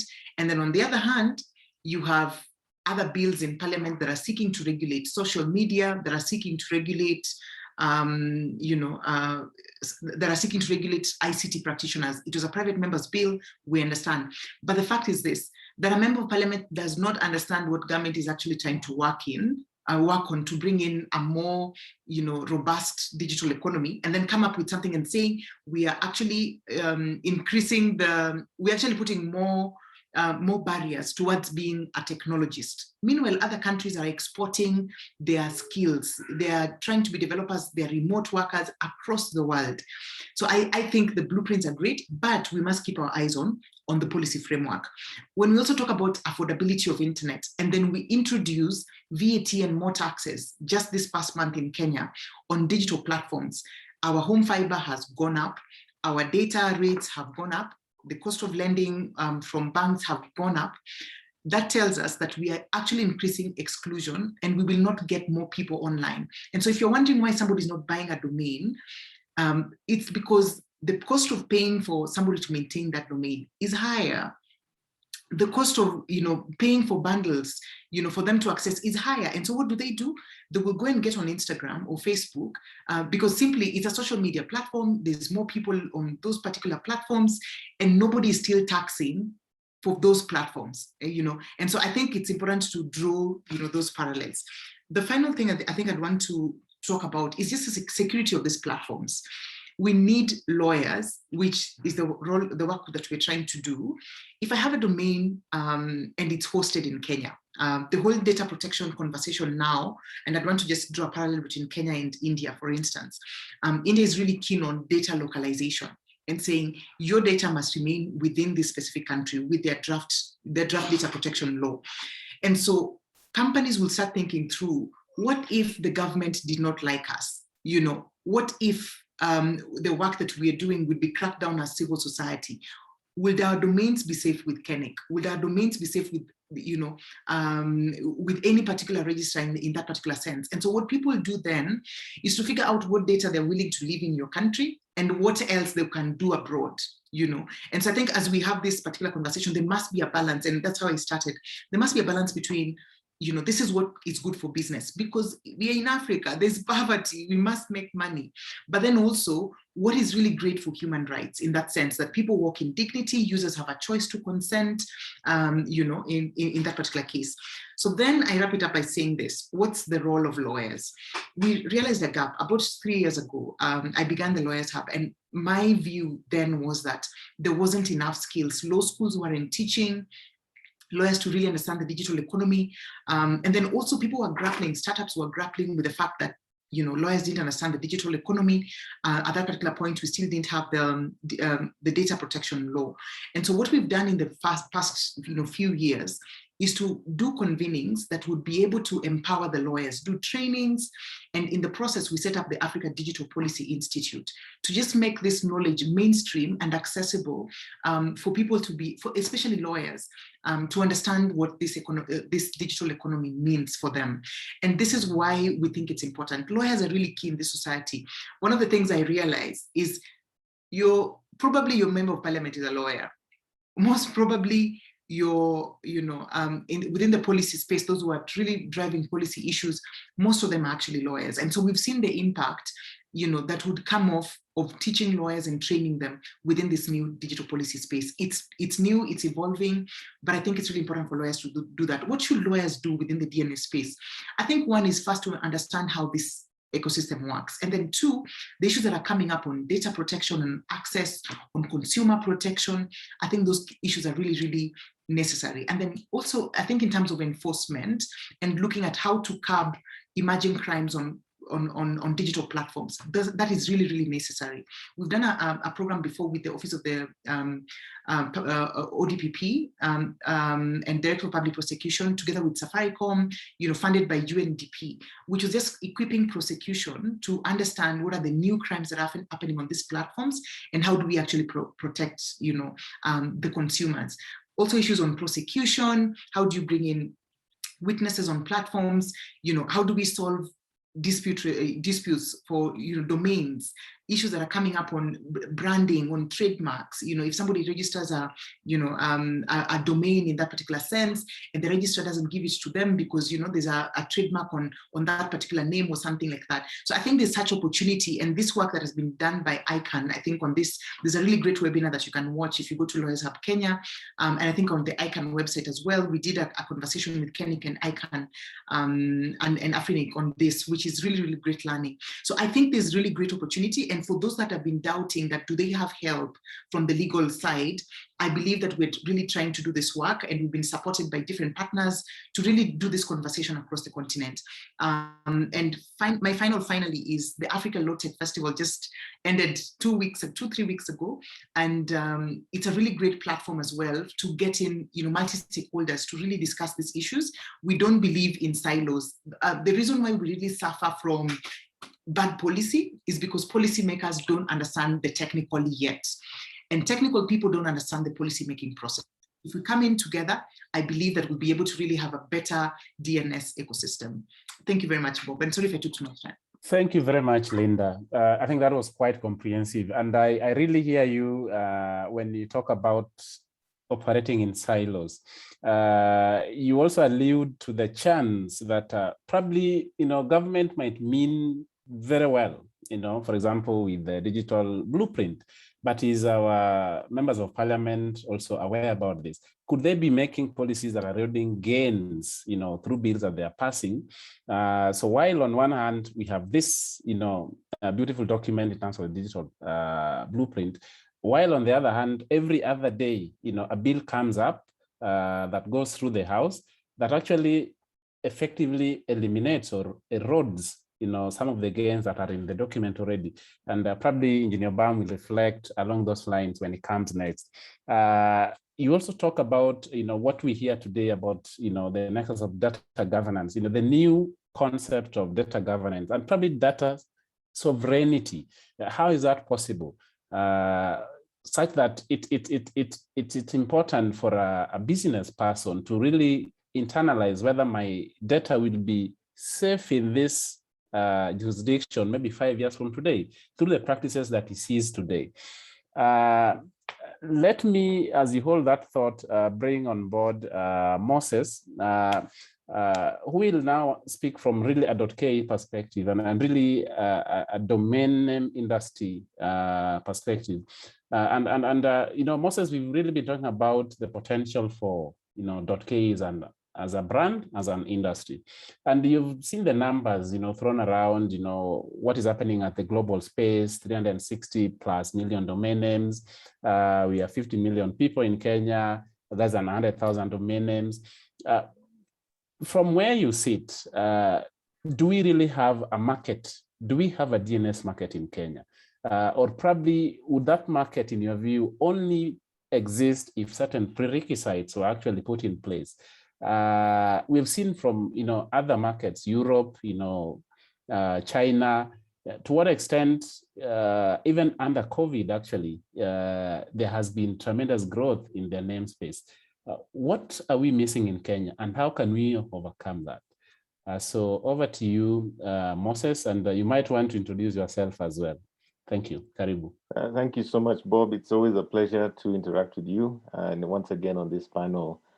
So my name is Moses Kemibara. I'm the founder and CEO of .Savvy. It's a digital marketing agency that's been operating in the market for almost 20 years. So we're very much at the beginning of this whole space in terms of domain names, building websites, social media, digital marketing, as it were. And I think from our perspective, what we've seen, first of all, is that there's, first of all, been a significant growth in, probably the last 10 years.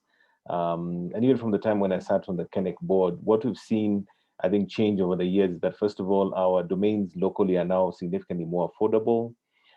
We find that, registering at .ke today is actually even cheaper than doing at .com.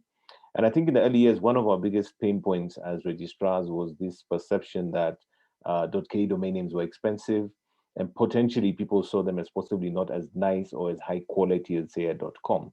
And I think that perception has generally gradually changed over time. We now see more and more of our clients seeking and even preferring .ke domain names.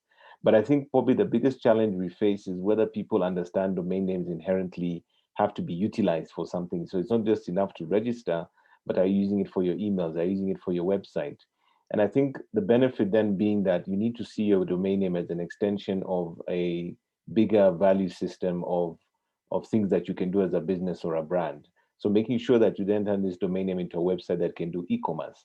Make sure that website becomes a platform that allows you to get found on Google so people can do business with you. Use that domain name to give you a professional identity and uniquely Kenyan identity as well when you're communicating with customers and partners across email. And I think that is where possibly we're dropping the ball in terms of, even as the registrars, we need to really, really press the point home that, we need to register domain names, not just for the sake of, but really make sure that we're putting them to use and creating value propositions that the market will then actually see value in. And I think another thing that people forget is that when you think about domain names within the KE context, you just mentioned that they're sitting at around 100,000, and yet we're looking at about 50 million people being on mobile devices. I think about 25 million people being on social media. Then that means really the potential for growth is massive. But I think the people who need it most may not realize why they need a domain name. And that's what we've been working with KeNIC to try and ensure that the market sort of sees domain names as, especially .ke domain names, as something that they use, something that they value, something that gives them choice. Because again, when there's so few that have been registered, you're more than likely able to get the domain of choice. But also I think increasingly, especially during the pandemic, people are starting to sort of bias communications and engagement to brands that are considered Kenyan. So whereas, yes, we're still far off the mark in terms of where we could be, I think when I look at the progression over the last 10 years, the growth has been phenomenal. And I think really right now, the next step is really showing people, and especially small businesses, how they can benefit from .kes. Another point I'd like to make is that we still see a lot of government communications where official communications are being sent on emails that are on Yahoo or Gmail, which I think doesn't look professional and really shouldn't be the case.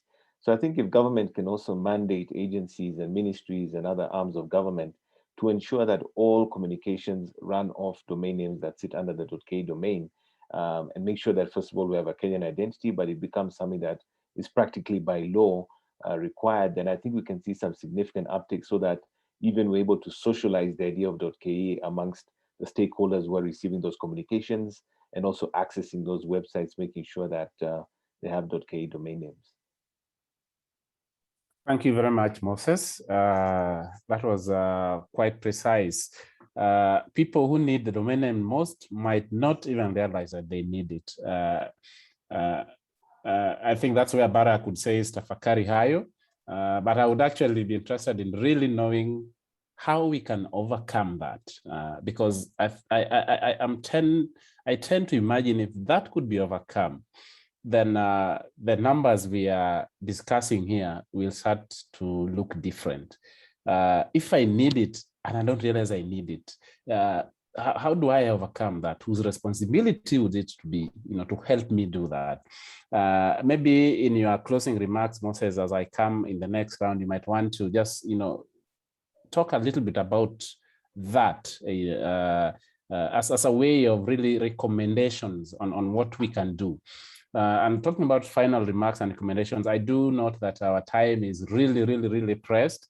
So I want to invite us for maybe final comments and probably a recommendation, from each of the panel to whether it's the registry, whether it's government, whether it's to us as users or consumers of .ke. What would you recommend to help us maybe address some of the challenges that you have highlighted? So as you do that, Engineer Bam, I think probably you might also want to just very quickly touch on a few questions I see for you on the Q&A pod. For example, is the government having an initiative to support community-based networks? Maybe a perception on that. The whole question of really whether our policymakers, as was alluded to by Linda, are probably, without knowing sometimes, eroding the gains that have been already achieved, say through what we have noted in the digital economy blueprint, and how can that be mitigated? So Engineer Bam, if you could very quickly do that in 2 minutes, I would appreciate.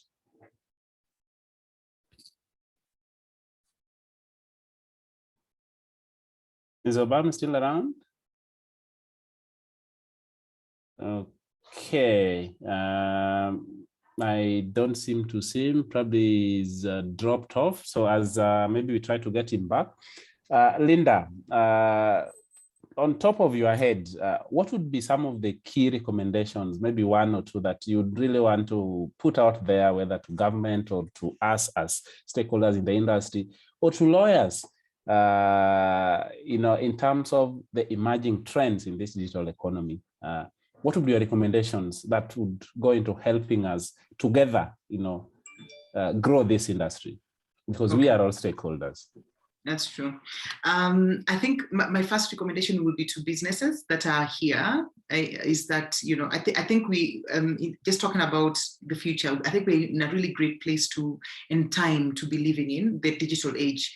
The opportunities are endless. And so I think we should not give up. Even those what, the rallying call to buy .ke domains, we should not give up on that. A year ago or so, people didn't understand what it meant to, maybe some people didn't understand what it meant to have a domain. Now they understand. Every single time, this revolution just takes us to become more digital. And so I think we should not give up on that. The second thing that I would want to tell businesses is just to comply with everything that's coming up. Is to really comply and do clean, good business in that sense with all the government regulations coming in. Sometimes we don't understand them, but the truth is we must comply with what's coming in. And the other sword that you must carry after complying is to actually engage in terms of policy. Because then we actually saw with the data protection regulations, there's certain policies that we have been part of, and you see that it makes a difference that you're on the table. And so I ask that we get engaged in that particular sense. In Kenya, the regulations are currently in Parliament, the data protection regulations. And once they are passed, then businesses need to register as data controllers and data processors. So that will enable you to continue to process data and also to comply. So there are these annual compliance exercises, including a data impact assessment. So at this particular point, the best thing you could do as an organization is to really map out how data flows within your organization. Know who processes data, what they do with it, do they have permissions? If you need to look at employee contracts, for instance, include clauses on data protection, who exactly is handling that data, and also what is the punishment if you misuse data, and use it in a way that was not agreed. So that would be a great place to start. If you have a website, really put up a privacy policy notice within the website, let people know how you're using their data, have a cookie policy, just look at exactly how you're running your processes in that particular sense. And then just get to know the principles of data protection, data minimization. Don't collect more than you need. Don't ask people for too much information. It's, data collected is, data, potentially mishandled. So don't collect too much data that you don't need. I think also, finally, I think to, regulators, I'd just say that don't tax or regulate what you don't know. It's a really great time to understand this technology, and we all admit that every single time something happens and we're in awe, like, okay, that technology can do that. So don't just be in awe, look at the technology, take time. And I'm such a proponent of legal informalism, that we don't have to bring in the legality as quickly, that we must take time to understand our technology, look at the market. And I keep saying about China, where they give time for technologies to grow, and then they come in and drain in on the millionaires. So as Africa, don't pick what the West has not done just because you think that you're in power and it's time to do this. And I'll give an example of digital tax, for instance. Now there's a global conversation around taxation for big tech companies, and I think now President Biden is really pushing for that. There's about 132 countries that have come on board, but Kenya does not want to come on board now because we already passed the digital service tax, the digital taxes, which were not well thought out, in my view, because it just brings in more inequality, and it does not actually tax the big tech companies. It comes back to the small user. This inequality is not important. What we need right now is really impact digital skills on our young people, those people in the villages who we say have not passed KCSE. They're the ones we must teach about online platforms. They're the ones that can begin these businesses. Let them understand it. Let them be based in, Kajulu. Let them be based in Nyeri, somewhere in, Waitete. Let them be there, but they are working for companies in Silicon Valley. That's the best we can do. Then within our DNS system, we'd actually be growing our economy because they would want their own domains. I think that would help us. Those are my closing remarks. So working for Silicon Valley from Kajulu,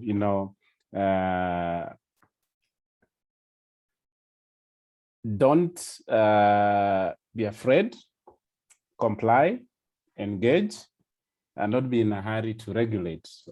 Interesting. And, you can actually work from Kajulu and work for Silicon Valley. Very interesting. Moses, I mean, really, I'm just throwing this back to you. How do you let me know? How do I get to know that I need this domain name? Because it is possible I actually really need it, but I don't know. I think you've raised a very interesting question. And I think for me, when I think about it, because I've been in this space for so long, I think, first of all, I'm so excited by what the pandemic did from can I call it a digital adoption perspective, right? Because what has happened is that consumer behavior has been permanently altered. Being on webinars has now become, de facto. It's something that we do every day. We do it for church. We do it for school, we do it for business. The majority of our clients are delighted not to meet us in person. People see the benefits of not commuting every day. They are digital. So we as a country, we as a I call it humanity, have become digital across the board. Whether it's shopping, whether it's consuming content, we now prefer to do things on our phones and digital platforms. And I think for me, what that has done is that it's accelerated the perception around the importance or the utility that digital platforms and digital channels give us. So I think what we need to do in driving that adoption, especially for me, a space that I feel is really underserved is the SME and also the micro SME. How do we bring these guys on board? And I think what we need to do is we need to reduce the friction. We need to lower the barriers to entry. We need to find ways, and I think government can play a role in this area, especially for youth, to bring them onto these platforms at a very, very affordable price. Again, I think Linda has made some valuable points around the cost of access, the cost of utilizing these technologies, the cost of participation. And we need to lower the barriers to entry. And more importantly, people need to understand that, if you can register a domain name and suddenly you have an online shop, or suddenly you as a consultant, what they call a hustler, or somebody who's creating content or doing various things, there's so many inherent benefits to having a unique Kenyan identity online through this domain name, but also the utility that you can create around that domain name. And I think we need to communicate and educate these segments, because I also find another problem being many people don't know what they don't know. And if we can educate them and inform them of the benefits and the utility that this .ke domain name can give them, then they hopefully will be able to adopt the technologies and, more importantly, start to reap the benefits. But again, the most important thing and the most important dynamic I think that we've seen in the past year that is creating this momentum and uptake already is the fact that everything went digital. And we probably shaved off 5 to 10 years in terms of that adoption curve around the consumer behavior. So now we have this great opportunity to tell the stakeholders, especially the businesses and those SMEs and micro SMEs to really get onto the bandwagon and start using this technology, but make it easy for them, make it possible to educate them, and most importantly, to reap the benefits of this transformation.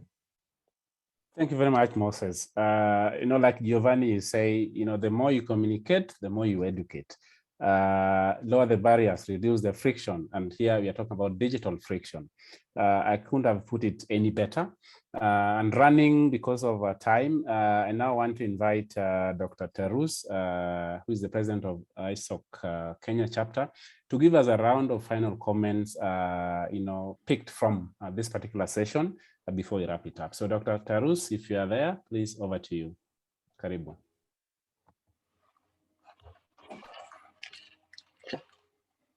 Thank you, our moderator, Bob, for this opportunity. My name is John Terus. I am the current president of ISOC Kenya chapter, and I am also an academician. I teach in my university in this area of ICT. And before I give my closing remarks, let me say that as the Internet Society, our mission is to promote and support the development of the Internet. And looking at the theme of our forum today, that's the growth of the domain name system. And in Kenya and beyond, I can say that it's in line with our mission as ISOC, because as the DNS grows, the Internet also grows. So as part of my closing remarks, let me start by thanking our panelists for the excellent presentations that they have given us this afternoon. And starting with Engineer Obam. Engineer Obam has given us a very excellent and elaborate presentation on the digital economy, touching on the 5 pillars, namely the digital government, the digital business, infrastructure, information-driven entrepreneurship, and digital skills and values. And he has also explained how these 5 pillars touches on the government, the citizens, and also the private sector, how all of us fit into these 5 pillars.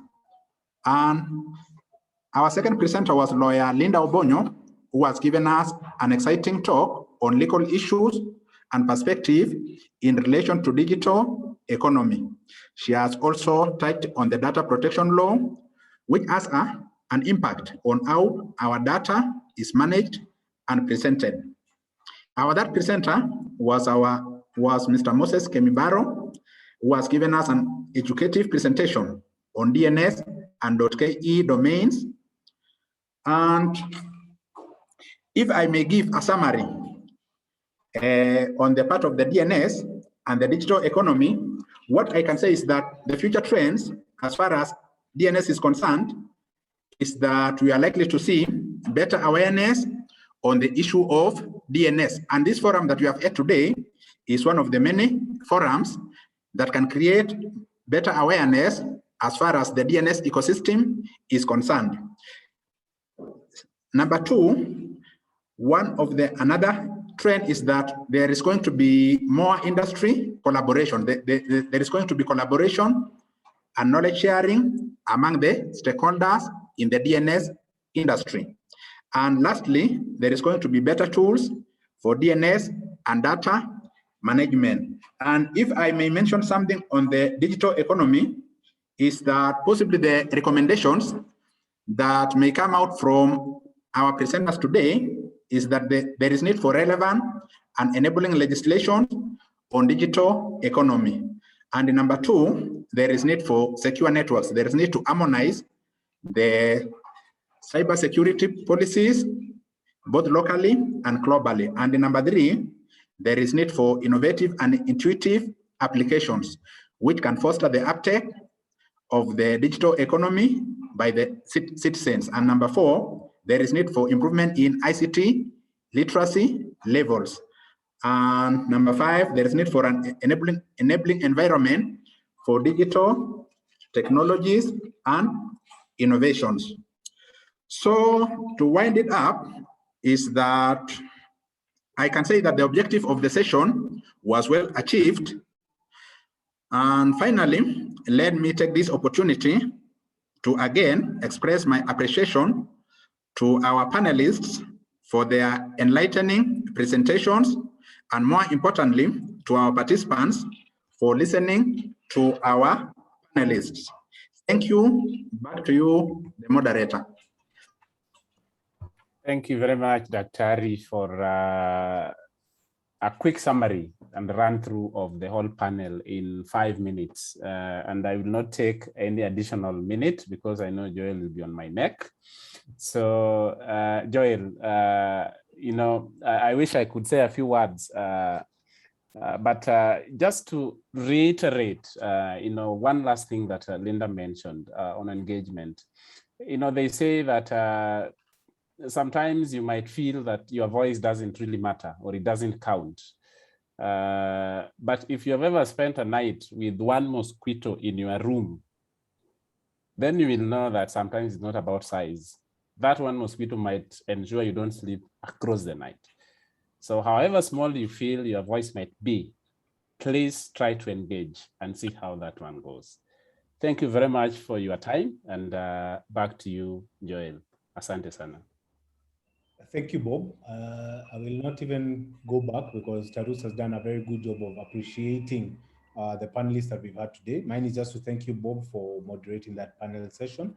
And I know in the interest of time, we wanted to have a break, but that will not happen. So we'll just move quickly into the next panel discussion. And as our moderator just checks her screen and the panelists just get ready, we'll just play a video as I just make sure that they're on board.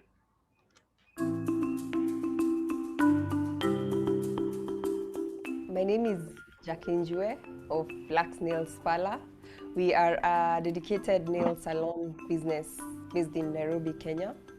And we specialize in nails, that is manicures and pedicures for both ladies and gents. And we started business a while back, that is in 2014. The reason why we chose a .ke domain name for our business, first, it's because we felt like it's the easiest way to say we are a Kenyan brand without having to shout. We felt like we needed that online presence, especially in this digital era. Thirdly, it's the security that comes with a .ke domain name, that is protection from cyber crimes and cyber threats. Our online business is a success because potential clients are able to access us easily from wherever they are, and repeat clients are able to book their appointments remotely, and also clients are able to buy our products from our website, which is www.blacksnails.co.ke, and we are happy.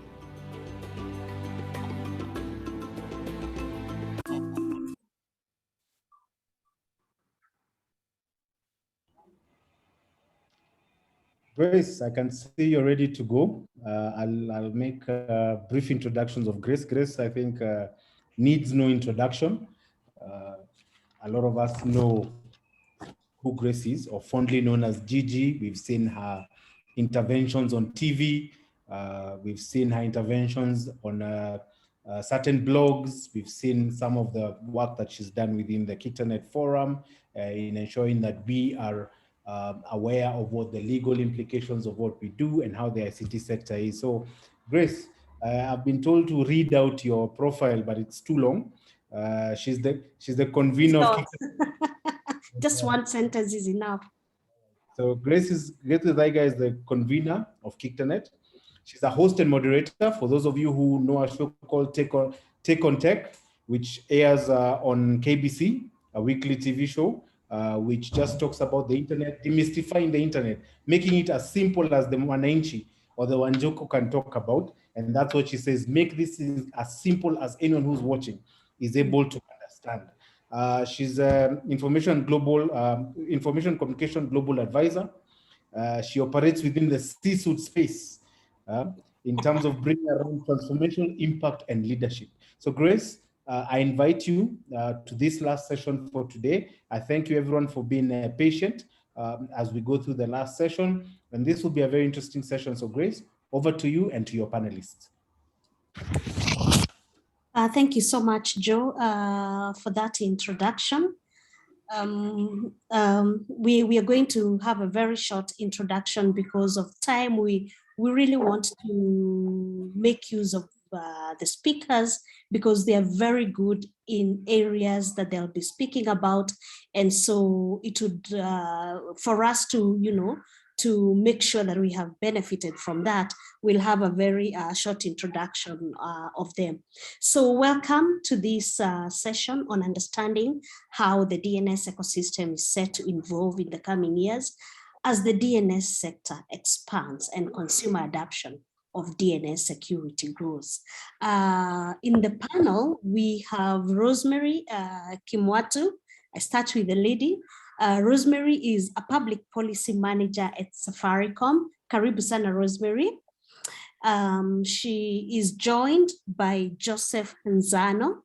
And Joseph Nzano actually in this circles doesn't need a lot of introduction because he's based at the Communications Authority, and we do know that he's the man behind all our cybersecurity protection at the SAT. Karibu sana Nzano. And we have Mishuki, we call him Michuki Mwangi. Mishuki is, when you speak about the internet, you really can't see the difference between the internet and Mishuki in this country. And Mishuki is a senior education manager at ISOC Global. Karibuni sana, and we'll just go straight to the questions. Joel, I will request you to continue doing what you've been doing on the chat, responding to some of those questions. And it is, in the interest of time because we only have an hour, less than an hour now.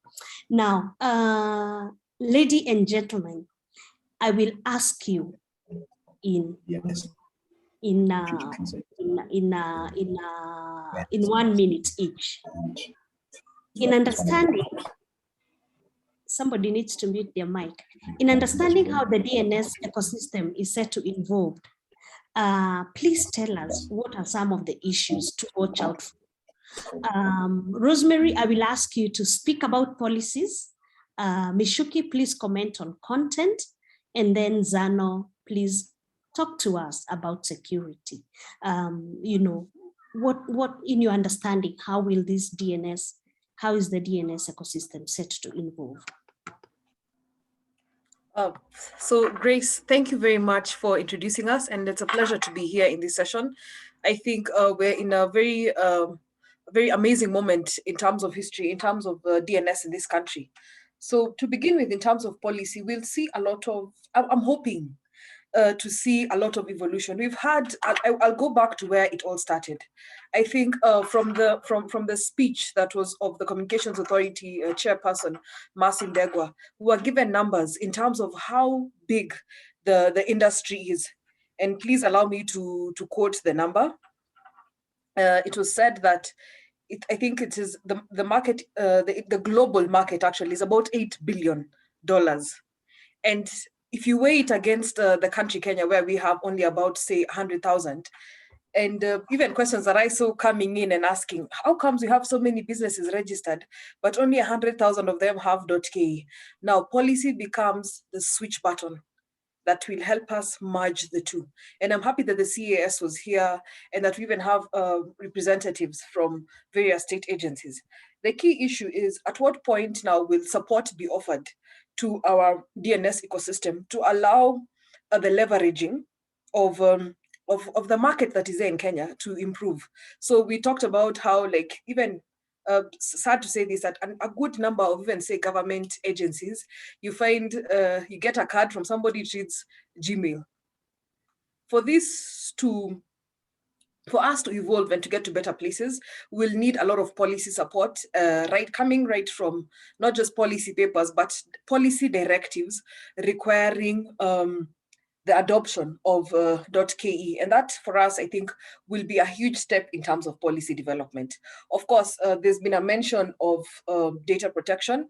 The Data Protection Act came in, and we see how that actually impacts. And I think this has even been mentioned by other players in terms of the who is search that is usually done. So we'll see a lot of developments in that in terms of ensuring compliance with both local and global laws. Of course, the other issue is cybersecurity. In terms of the involvements, in terms of law and even implementations, how does the ecosystem come to respond to all this? And I think that's just a small nutshell, but I'll allow the other speakers, because we've only been given a minute by Grace to respond to this. Okay. Mishuki, please respond on content. And for those of you who haven't seen Mishuki in a long time, you can see he has the COVID look. He's grown a beard. Karibu, Mishuki. Thank you, Gigi. Good day, everyone, and thank you for the question. So I have 3 points to make, so I don't know whether I can cover all of them in a minute. But the way we see the evolution of the DNS space, there are 3 things that I think are going to play a fundamental role.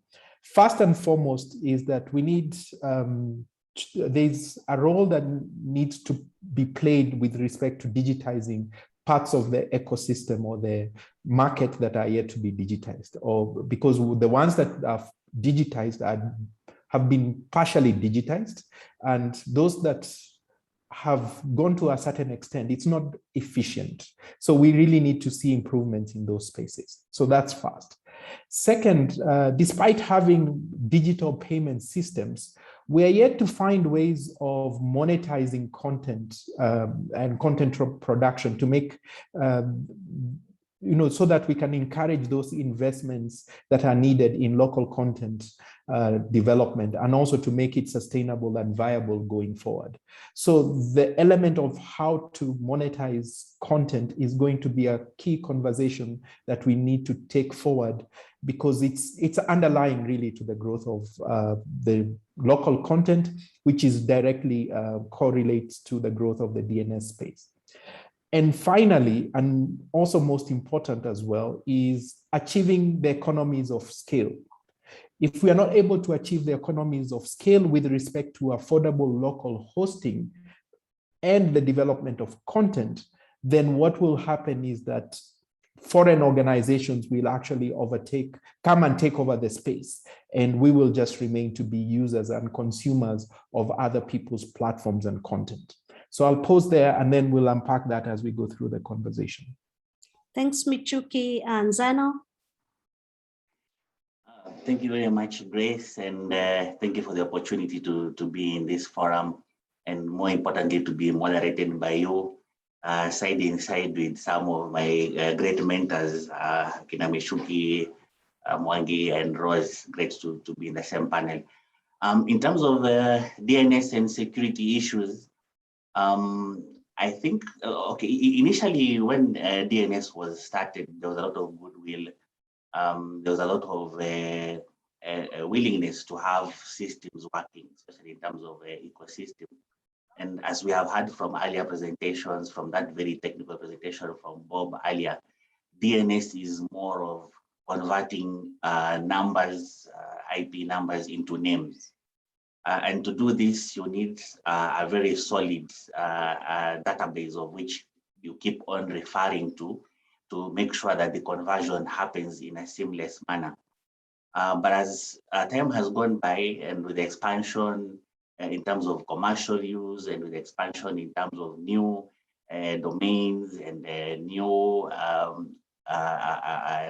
need for having more domains, we have been having some malicious activity in this area, which now has caused doubts in the area of having the integrity and also the authentication in terms of the database, where we refer to the names and to the numbers, where that cross-referencing is done. Some bit of effort has happened in fixing this, and one is through using, I hope this is not a very tough term, it's cryptographic signatures, which is more or less like what we now call the domain name security extension, that is the DNSSEC. And around this dynamics, there are a number of very interesting things which we are now beginning, malicious activities which we are now beginning to see and to pick. And Grace, as we continue, I hope I'll have an opportunity to expound in terms of the numbers over the 5 years, which we are, as the case that we have been in existence. Now it's 5 years, Grace, time moves fast. Okay. What we have been seeing in the 5 years, and also more importantly, which types of DNS related attacks which we have been seeing. Yeah, so indeed, there are security issues, there are concern now more than ever before. All right. Thanks so much, Zano. Yes, you'll get an opportunity to actually break down for us and just get us to see what you have been doing. So thank you so much for that broad overview of, of the issues in a minute. And now we'll start going down into the issues. And Michuki, I'll start with you. You have raised the issue of monetization of content. And I just want to speak on the whole concept of digitization of the content. Now, DNS, we know, is a tool that enables people to access content. And at this time, you know, during this conversation this morning, there have been issues of content creation, taxation. So at this time when taxation is being imposed, I would say it's being imposed because there has been a lot of resistance on that. What does this portend for the DNS in Kenya? So that's a loaded question, Gigi, but I hope I'll be able to answer it in a simple way. So let's try and, you know, when we try and understand the role of DNS, DNS is basically the infrastructure that enables you to access any content. And so without content, DNS doesn't really, you know, survive the, you know, like if we are trying to build the DNS space or make use of DNS, it's useful only if there is content. If there is no content, DNS is not of value, it's not of use. So when we introduce taxation, and we've seen that taxation in many cases has actually had a negative effect, not a positive effect, in any field where it has been introduced. We saw some studies some years back which showed that when Kenya removed taxation on mobile phones, there was a huge uptick in the number of people with mobile phones. When it was introduced, that sort of had a negative effect in the growth of mobile phone upticks and so on. So every time taxation is introduced, it tends to have a negative effect. So what are some of the negative effects we can expect to see as a result of the taxation that has been introduced? So first and foremost, it's as one of the previous speaker mentioned, I think it was Linda, that it creates another barrier to entry. And because it takes away any potential incentive for people to take up because of the increased cost. It's actually at the wrong time, in my view, because this is a time where we should be providing incentives to grow and support the internet content ecosystem. Because once that internet content ecosystem grows, then you will see growth in the DNS space. But if the local internet content ecosystem is not growing, there is no uptake in domain name space. So what the chairman said earlier, that we'll be running in the same spot, meaning you'll be registering domain names and come the anniversary, nobody does renewal. It's because people are not getting value from the investment that they're making in terms of having a domain name and having content on that domain name. The second thing which we are likely to see is that if we introduce the digital services tax, which is basically on services provided online, what happens to startup organizations or startup companies that are trying to compete in the space of providing digital services? So what's the equivalent of the Kenyan Netflix? Can it emerge because there's a digital services tax? Netflix will scale. I mean, it's a global service. So 1.5%, big deal. But for a Kenyan startup company that wants to come and compete with Netflix, that is going to be a huge problem. I mean, a barrier for it to be able to come into market and compete with the likes of those large video content platforms and other CDNs. So essentially, what this is likely to lead to is the perpetuation of what we are seeing globally happening on the internet with respect to consolidation and concentration of services among very few large companies. And so they will not have local companies that are actually able to compete at the same level. Third and most important, I think in my view, is increasing the digital divide that will result because of high costs, meaning that only a small group of people will be able to access those digital services because they can afford them. And for the majority of people, well, that 1.5% might be a bit too much to absorb. So I'd rather go and buy it traditionally the way I'm used to, meaning walking into a store and buying that as opposed to doing that digitally as another avenue. So that in itself is a couple of the few areas where I see this being a major issue. And I'm sure others have thought of other spaces, and it would be nice to hear what other attendees may have thought through with respect to the challenges that this taxation is likely to bring. Okay, thanks, Mitch. And thank you, Frederick Jaber. I hope I'm pronouncing your name well. There's one comment that is related to what Mishuki is raising and leading to our next question. So Frederick says, I can tell you where the future is with this policy. The government will tap into the data and slap you with a tax compliance issue.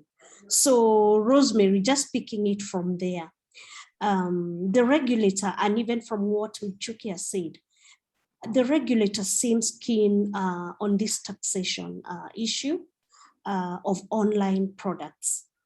Yet we know that tech is still nascent in this country. And even if, our mobile penetration continues to rise, we know that tech is still a nascent area. So have we really monetized digital content so that we now feel ready to start taxing digital products? Rosemary. Thank you very much, Gigi. And I think I'm happy for the questions that are coming in, especially the questions in the comments that are coming in. Jaber, Frederick, I saw the first statement which you made, that you said, you smell a rat. When you hear many people talk policy, you smell a rat. And I think maybe the first answer I can give is policy does the role of unlocking. And if you come from that premise, that's why you even find organizations have people who do policy so that we help smoothen things out for businesses. And so in terms of policy, what I actually meant by policy when I spoke about it, it's to actually switch on the button. That's the exact word that I'll use. Switch on the button and actually create compliance requirements for even government entities to even take up, domain names. What does that do? It opens up more business for players in the system. I think that's very important from an early point to understand that one, policy doesn't always connote sinister motives. Sometimes policy can bring out good things for an industry. I think policy interventions can be good. So that's the first part of the answer. The second part, also touching on what has been asked, is have we reached? Are we really there? Is our market at a point where, we can start milking? And I'll use the words of the Jumuiya CEO, I think it's called Sam Chapati, in a certain meeting where he said that when you tax a market that is so nascent, it's like milking a calf. That's exactly how that is. As in, I can't even put it in a better way. So Mr. Jaber, or Madam, I think it's Mr., I totally feel you in that regard. And maybe I'll take this few moments to give a small highlight of where taxation has come into the digital market in Kenya. So we had the digital services tax that was announced, I think, in the year 2019. In the year 2020, it was actually each entity in this country was supposed to pay, I think, a certain percentage, I think 1.5% digital service tax. And what happened was that now the year after, because of policy interventions, it applied to all companies, But as at this year, when the finance bill was read, there's a clarification that it only applies to foreign entities. So policy came in to make a positive move to ensure that those of us who already pay corporate tax, we already pay payee, we already pay all others, are shielded as being already Kenyan companies. But then also there's another tax that is the digital VAT. And that's why you've seen notices by companies like Zoom, even Netflix, saying that from next month, there's an additional, I think it used to be 1,200, now we're at 1,400 if it's Netflix. I'm not so sure about the numbers, but you've all realized a slight increase in the number, in the amount that you pay in terms of the services that you consume online. And then, of course, the other one too, that I cannot leave this space without speaking about is the excise tax on the telecommunications industry. I think previously it used to be 10%, it was increased to 15%. And I think this year, in a swing of about 3 days, it was introduced in Parliament on the 22nd, and by the 24th, it was passed. So right now, the excise taxes that we face in the telecommunications industry for all the services that you have, whether it's fiber, whether it's the phone, the mobile credit you're loading, it's no longer 15%, it's 20%. So yes, I think there's a need to actually apply brakes on the taxation of the digital industry as it is right now. We are not yet there. In terms of penetration, in terms of, and I think people in the CA like Nzano will tell you, we even have interventions through universal service funds and things like that to try and increase penetration. So the market still has quite a long way to go.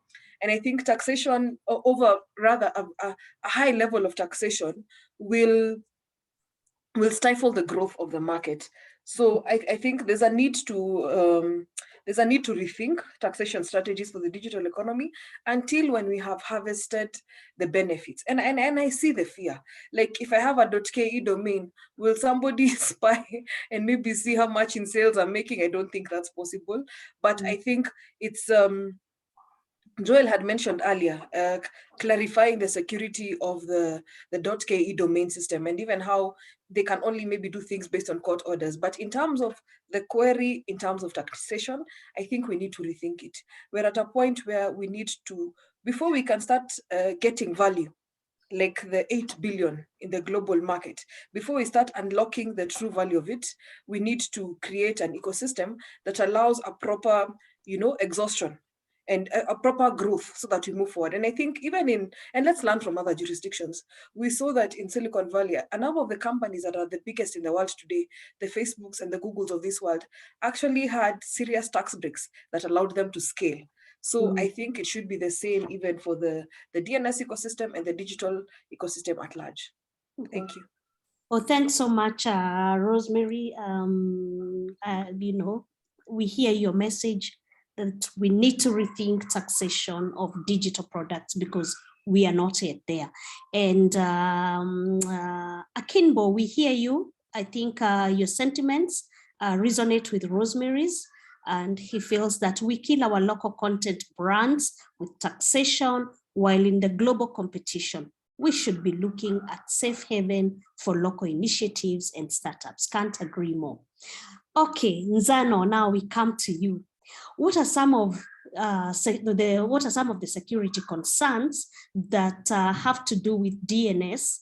And for example, for the last 5 years, what type of attacks have you received on about our DNS? Thank you, Grace. And well, the last 5 years have been quite interesting.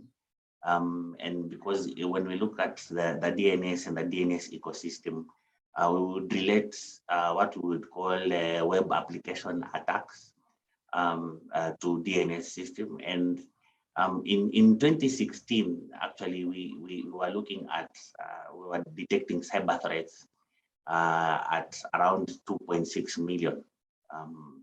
And then in 2017, we grew to 3.7 million. 2018, we grew to 6 million. 2019, we grew to 7 million. 2020-2021, which we have just concluded, and we actually just been piling up our statistics. You can't imagine where we are now. Actually, we are at 16 million, which is more than 800% since 2016 when we started looking at web application attacks. And then in various forms, actually, we find that we even baptize them some names which would relate to domains. I'll start maybe by mentioning what is called cyber squatting. Cyber squatting, of course, is when somebody keeps a domain name somewhere in anticipation of selling it in the future. Some may do it commercially, but others it's definitely malicious. For example, if you know that Communications Authority of Kenya is in existence, I'm just giving an example, and you go and you register Communications Authority of Kenya in anticipation that one day, because now we are not online, but one day you might want to have a domain, then you have a negotiation on the same, and have one running. Some are running parallel websites as opposed to the envisaged one. And this can be very sensitive. For example, you can imagine like we are going into elections and we have IBC portal running on one end, and then there's a fictitious one on the left end. Now, whenever you mistype or you put the wrong URL, you realize you find yourself in the wrong link. So these are some of the areas that we are looking at. Things like typo squatting, where we have interesting characters introduced in a domain name, and then they cannot be, the original ones which are meant to be used cannot be found. We have seen form jacking, where, for example, you are filling a form of a bank loan, for example, online, and then all of a sudden, in the process of filling the form, you are hijacked and put in another form somewhere, which unfortunately is more or less collecting the information. And that information perhaps would be used later on to squander money from your bank account or from retrieving your personal identification information. There are issues like fake websites, which I've given this example before with regard to COVID-19. I recall when COVID-19 came to us last year in March 16th, and a special team was formed to raise funds, and a special committee actually was formed to raise funds. I remember the Gazette notice was on that Friday, on a Friday, and you won't believe this. Within 24 or 48 hours, there were about 56 different domains within the .ke extension that were created by very innovative Kenyans, and all of them were reading COVID Fund KE, COVID Fund Kenya, COVID Fund, COVID with an I, COVID with a one, COVID with a U, COVID with a W, and 56 of them, and everybody was raising funds and giving a pay bill number or an M-Pesa number where you can send money to assist victims of COVID. So these are some of the challenges we have been facing over time. Of course, the financial frauds, what we are calling page jacking, malwares, where whenever you go to, malware is when you're in a website and you're actually doing your business in terms of a transaction or perhaps looking at the information, then suddenly you find other domains popping up. Some of them, of course, which are not genuine, and some which are advertisements for not very genuine items, and you find yourself lost in that. Most interesting one, of course, during this COVID time that we saw embrace was the supply chain scams, where there are gentlemen and ladies out there who are purporting to sell PPE equipment, masks at very cheap prices online, and they will allude you to go to the website and you purchase and you find yourself in trouble. And of course, during that time when there was lack of movement, you will find most people who do their shopping at home. So quite a number of people lost their money ordering, for example, household items. Because this is a time, Grace, when we were told to stay at home, we realized that we're having a good look at our sofas, and you find that they are worn out and you want to replace it. You look at the fridge, you see, no, this one has chapad, it needs to be replaced. And so a lot of online orders happen. So unfortunately, they met these perpetrators who are running this domain. There's what we call the clickbaiting scam. And then now the COVID eased up. And then we had a new type of attack. This one now is the holiday scam. Websites came from all over saying you can have a holiday in Mombasa, a holiday in Malindi, holiday in Nakuru, holiday in Naivasha, with the fake websites of key hotels, which some of them are still closed out of COVID. But unfortunately, you could book online, say how many nights you want to stay. They will give you unbelievable prices, and then you will pay. Unfortunately, some people even travel to those sites and then they realize, wow, actually, there's nothing. The hotel is actually closed. There's only the watchman and a few dogs which are taking care of the assets. So that was serious. And then came the, which is very common to us, the recent past, money lending domains, where now everybody has turned into a financial institution and they're ready to give loans. Some are genuine, they will give you the loan. But immediately you hit the dates when you're supposed to repay back the loan, they start seriously embarrassing you by following up your friends, your colleagues, your employers, your pastors, through urging you to pay back the credit. So these are becoming very, very serious. And of course, a lot of fake things happening here and there, very unusual, which are of serious concern. Some are even elections related, that is politics related, financial related, academia. There's a gentleman who the other day told me that he actually did a master's online course for I think 6 weeks, only to realize that it doesn't exist. When he started demanding for certificates and all, it's another case we're handling. So Grace, this is what we are seeing. And it's a very interesting scenario that we're actually seeing. Okay, interesting stuff there, and just shows that Kenyans are chonjo to benefit from any, anything that they can earn from. Of course, there is so much fraud. You've mentioned something interesting, and which is going to be a major concern during elections, the issue of mimicking legitimate websites, because we know, for example, from media organizations that will be reporting on that, we will get to see a lot of that. Now, Nzano, please tell us, as SAT, how have you responded to some of those security challenges? Yeah, thank you very much, Grace. So our response, first of all, just to refresh of what the SAT does. Of course, we run 24 hours, 7 days a week. We receive incidences from all Kenyans. Recently, we even developed a mobile app. It's just called KeNIC, which you can actually download, and you're able to report any incident that you come across with, especially online. And we thought that it was important to have a mobile app, because most Kenyans, as you have had in our statistics earlier, have mobile phones and they access their e-commerce through mobile phones online. So we decided to meet them at that point where we can also easily report this through an app. So when we receive those reports, we assist you through our collaboration, which we have, of course, with the various law enforcement agencies. We have also collaboration internationally with other national SATs, over 55 of them actually globally, whereby we can manage to assist in easing up the jurisdiction challenges in terms of such incidences. But more importantly, we have formed collaborations with domain hosts globally. More importantly, also, as Joel had mentioned earlier, we work together with the .ke, that is the country code top-level domain for Kenya.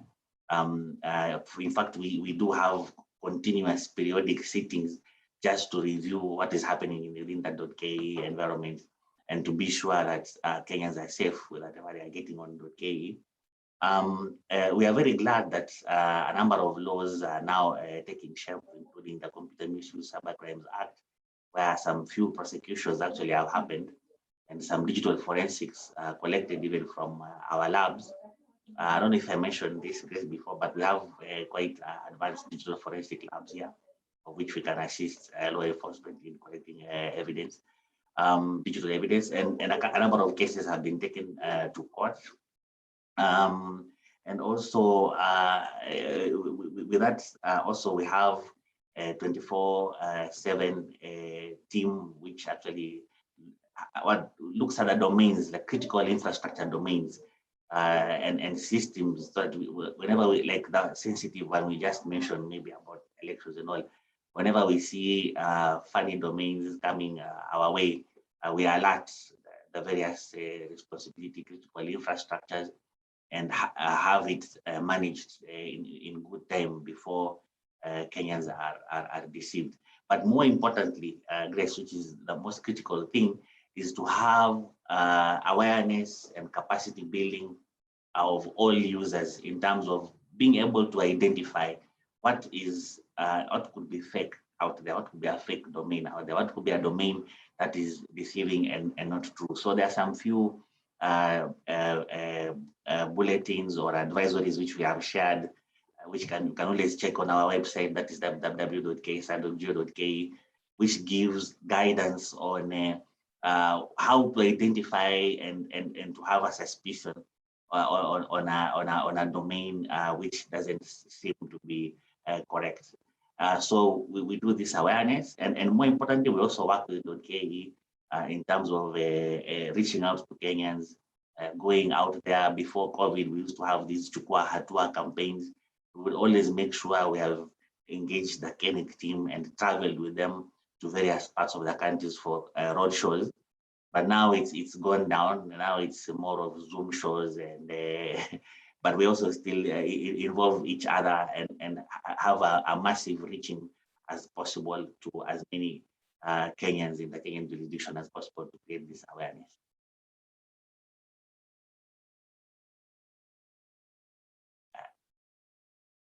I think, Grace, I think you're muted.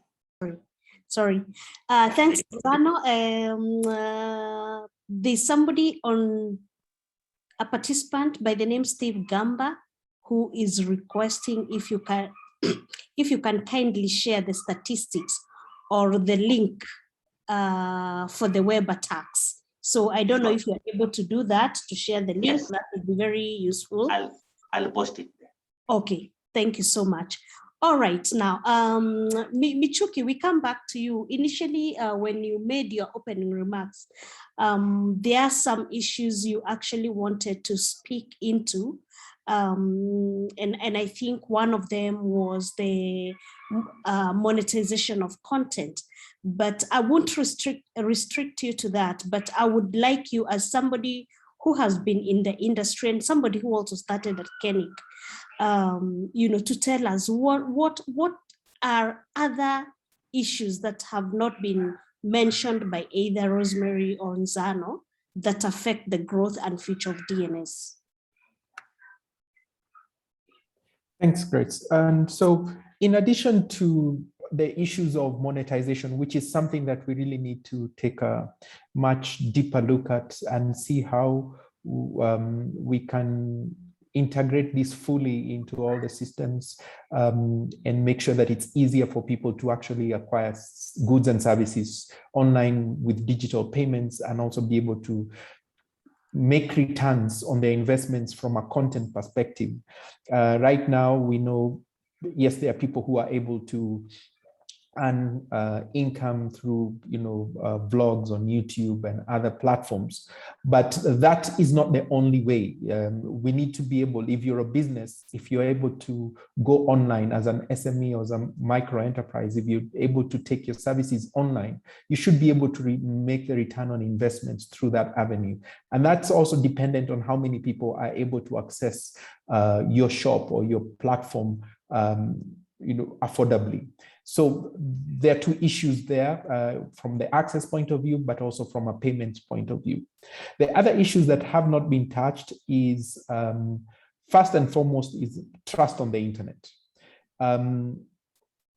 For you to be able to make an investment, you need to trust that the internet, the platform you're making the investment in, is always going to be there. You are less likely to make a huge investment if there's a threat that one, the internet will be shut down. And as we are going into a political season, we've seen a lot of conversations around, will the internet be shut down? And we've seen that has happened to some of our neighboring countries. And that will hold anyone back who's looking to make a significant investment to take services online, because you do not want to make that investment if there will be disruptions, because that will affect your potential or perceived returns during the times when there will be a shutdown. Or any concerns around passive interception, or where, or breaking of encryption, that they will be actually sniffing or looking at what is going on in your business. Those are issues that can actually hinder the growth, future growth of DNS. And so we really need to address this, like go forward, whether it's communication, both policymakers, regulators, to send a clear message that the internet is a safe platform for you to make that investment. If we don't do that, then there will always be a hesitance, and that will work against any of the other perceived developments and progress that we're making in other spaces.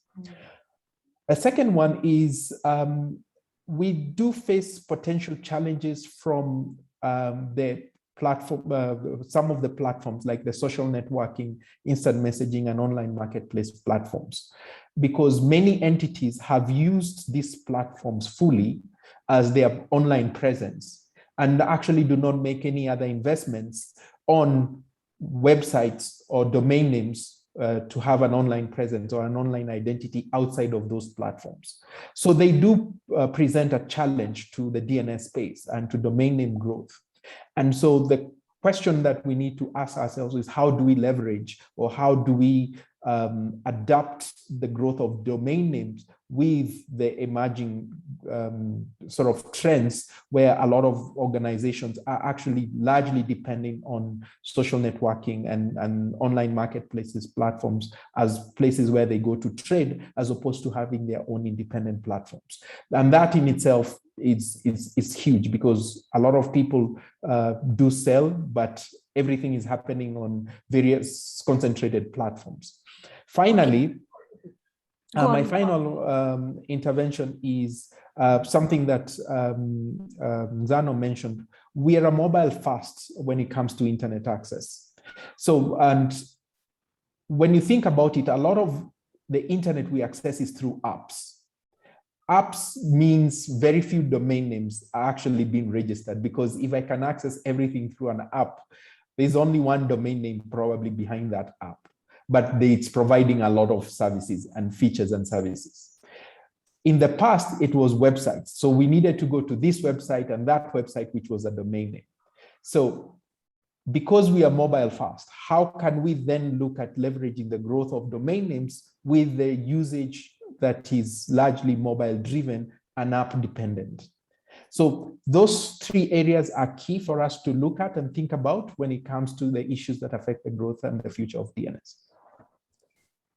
Thank you so much, Mishuki, and even for being brief. Rosemary, you can pick it from where Mishuki has left, but give us a business perspective. For example, how do we sustain DNS in Kenya? And how will small businesses and say ordinary people benefit? Okay. Thanks, Gigi, for that question. And I'm happy that even KeNIC has even put something on the chat regarding it. But I'll just do a slight summary of it. I think for me, to sustain this DNS business in Kenya, we need to increase uptake. An increase of uptake will start with things like trust. Once we even realize that the importance of having your own, say, .ke domain, let's even add to it, not just importance, let's even add to it things like, we can even add to it an element of even patriotism. How happy are you to make sure that your business has an identifier that is .ke? Or even more importantly, that your business has an identifier in the first place. Most of us, we have a Facebook page, and all these other pages, but do you have your own domain? So I think for me, that's very important. And then in terms of sustaining it and how would it make sense for small business, can you imagine if a small business is registered in the first place and also get an opportunity to be registered to have their domain registered at the same place. Can you imagine today if eCitizen had a plug where you just go in and click the button such that your business name comes out together with your domain name? I think for me, that would really be an amazing thing. And that's where now issues like policy come in, not to police anyone, but just to ensure that, you know, there's a smooth framework for the final adoption and absorption of, you know, absorption of these systems. But also, most importantly is the increase of uptake. And of course, why not, as a small business, think about it as part of the things that you do.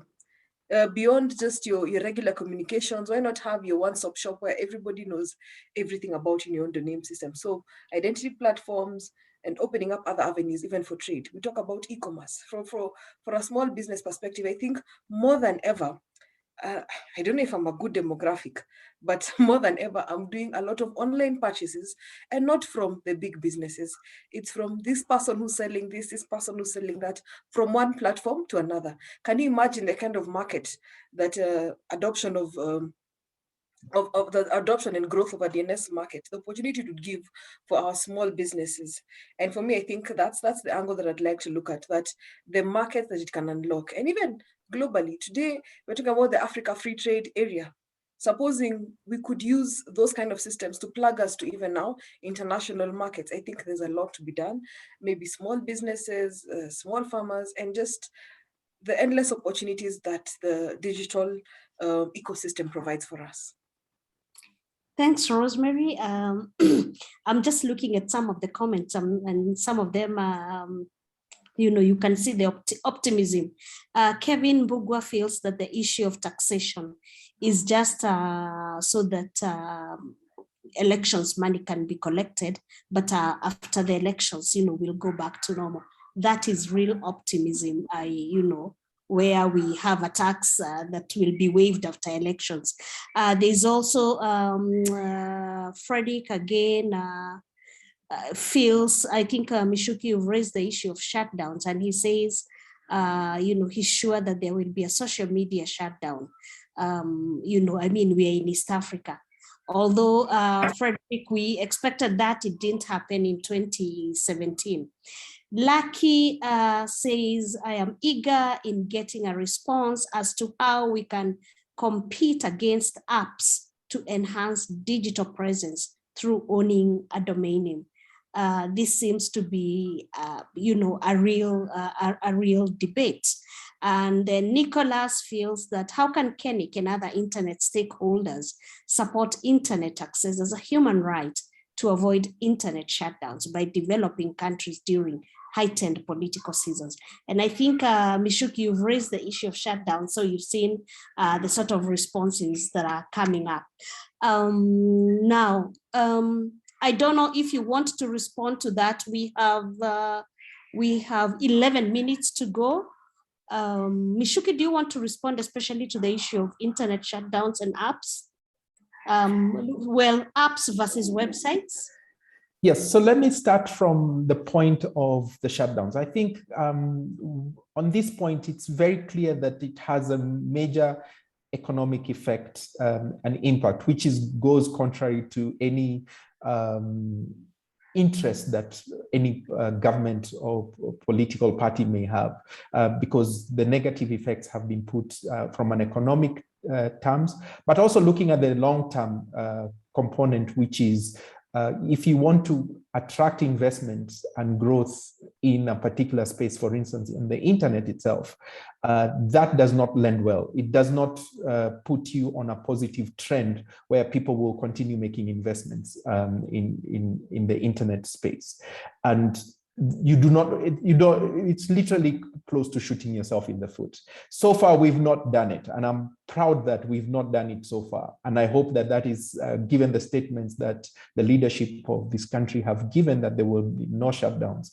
I hope that we'll continue on that, because if we do take that path, then we'll see the repercussions and the effects of that over the next couple of years. And certainly, domain names will have a major, we will see an effect on the domain names as well, because the fewer people will then be making that investment.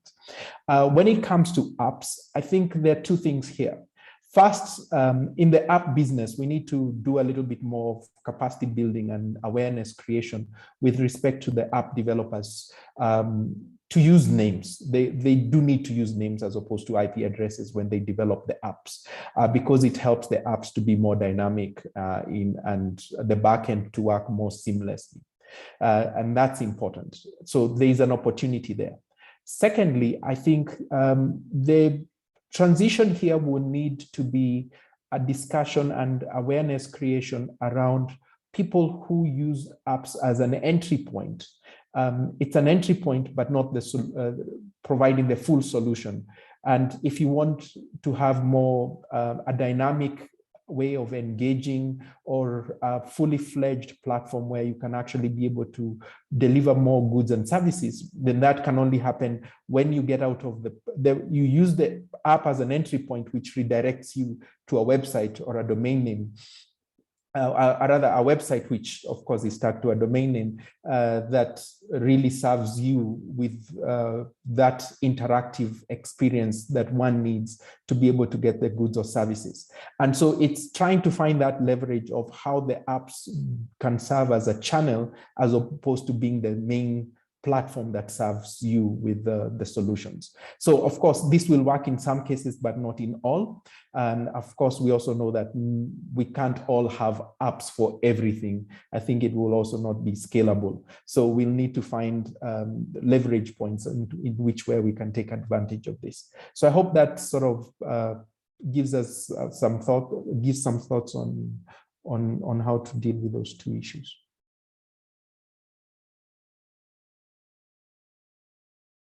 Thanks, Mitch. We have 5 minutes to close, and I will ask the panelists. It was said that I will ask you, 5 years from now. Of course, they said in 2015 we didn't predict very well how those, in 5 years, that would be 2020. We didn't predict it very well, and nobody predicted that there would be COVID. But so I am asking you as we close, and this will also be your closing remarks.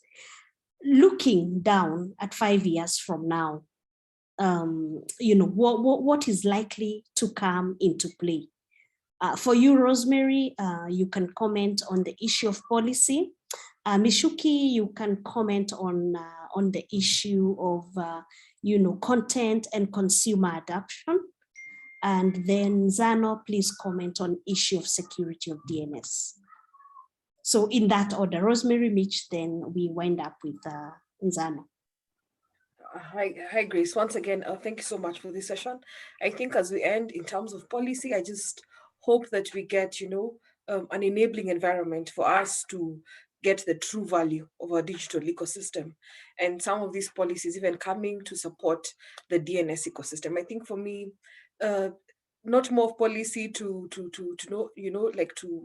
create maybe a negative sense, but a positive sense in terms of where obligations are given for the adoption of domain names in Kenya, and actually having a proper value proposition and increasing our value proposition for the .ke domain. I think for me, that's, if I answer a question like a wish list, I think for me that would be my ideal wish list. Of course, in terms of policy also, as Nzano has mentioned, issues like cybersecurity and that were mentioned earlier, even data protection, I think those are going to be very, very key to ensure that we have a positive policy framework for the growth of this industry. Thanks, Chris. Well, on the issue of content and consumer adoption, I think just taking this back a step, that and looking to the comment that was made by, I think it was Moses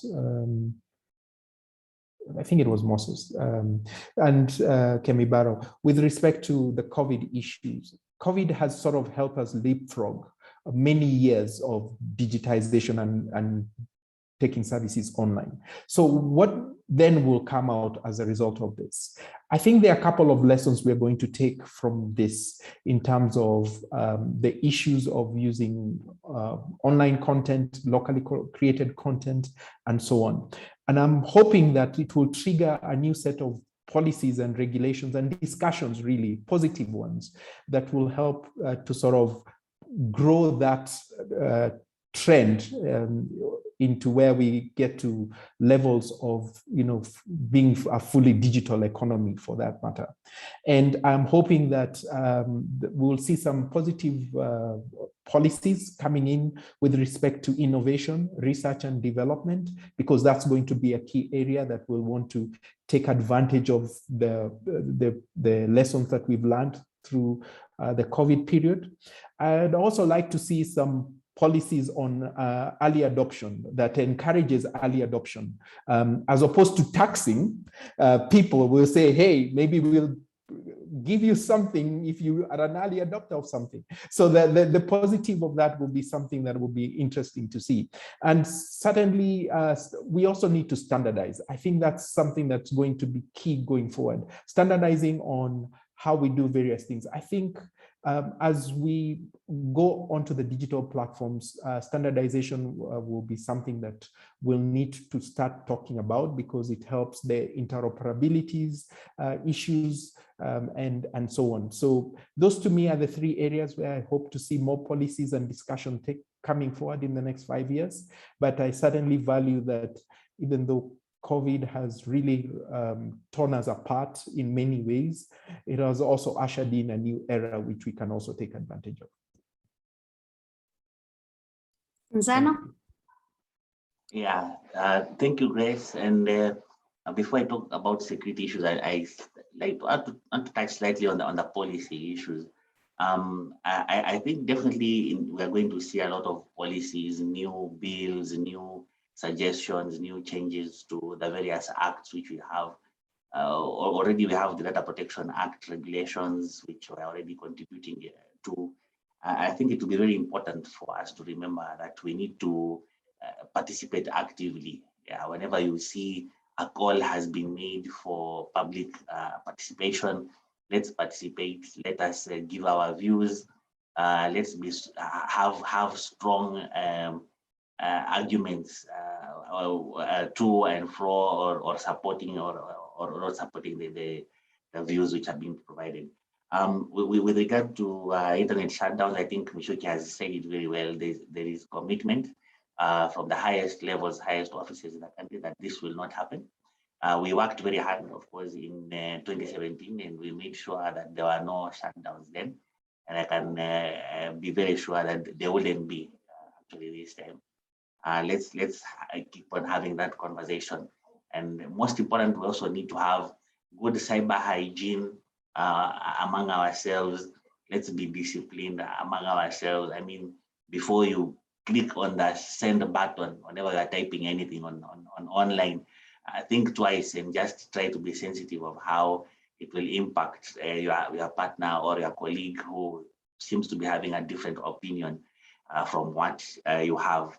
In terms of security, I think let's be more vigilant. Let's have more due diligence. Let's have a culture of learning more about how to be safe online. One Twitter site you need to follow definitely is the KeNIC. Among others, just be current, just know what is happening. Use virtual private networks for communication between one area to the other. Use more HTTPS, that is secure domains, as opposed to normal plain domains. Before you spend your money online, do some due diligence. Just check around, see how genuine it is. Search at the case that we are more than happy if you will ask us, is this a genuine website? We will reply you. We have a 24/7 team which is here. We will verify for you and inform you of how genuine it is. So, but basically, in terms of security, let's have a lot of due diligence. Let's be sensitive, especially when we are online. And I believe we have a bright future. Let's build Kenya by Kenya, and let's continue to promote the .ke. Thank you so much. Thank you so much, Nzano, and Michuki and Rosemary. You won't believe it, we still have 2 minutes to finishing this session. So we've kept time very well, and yet we have handled all the issues that I think were important for this session. So thank you so much. Barak, are you on the call? Yes, Gigi, I'm here. Okay, quickly, in half a minute, there's a question that was raised about community networks, whether the government is supporting community networks. Please respond.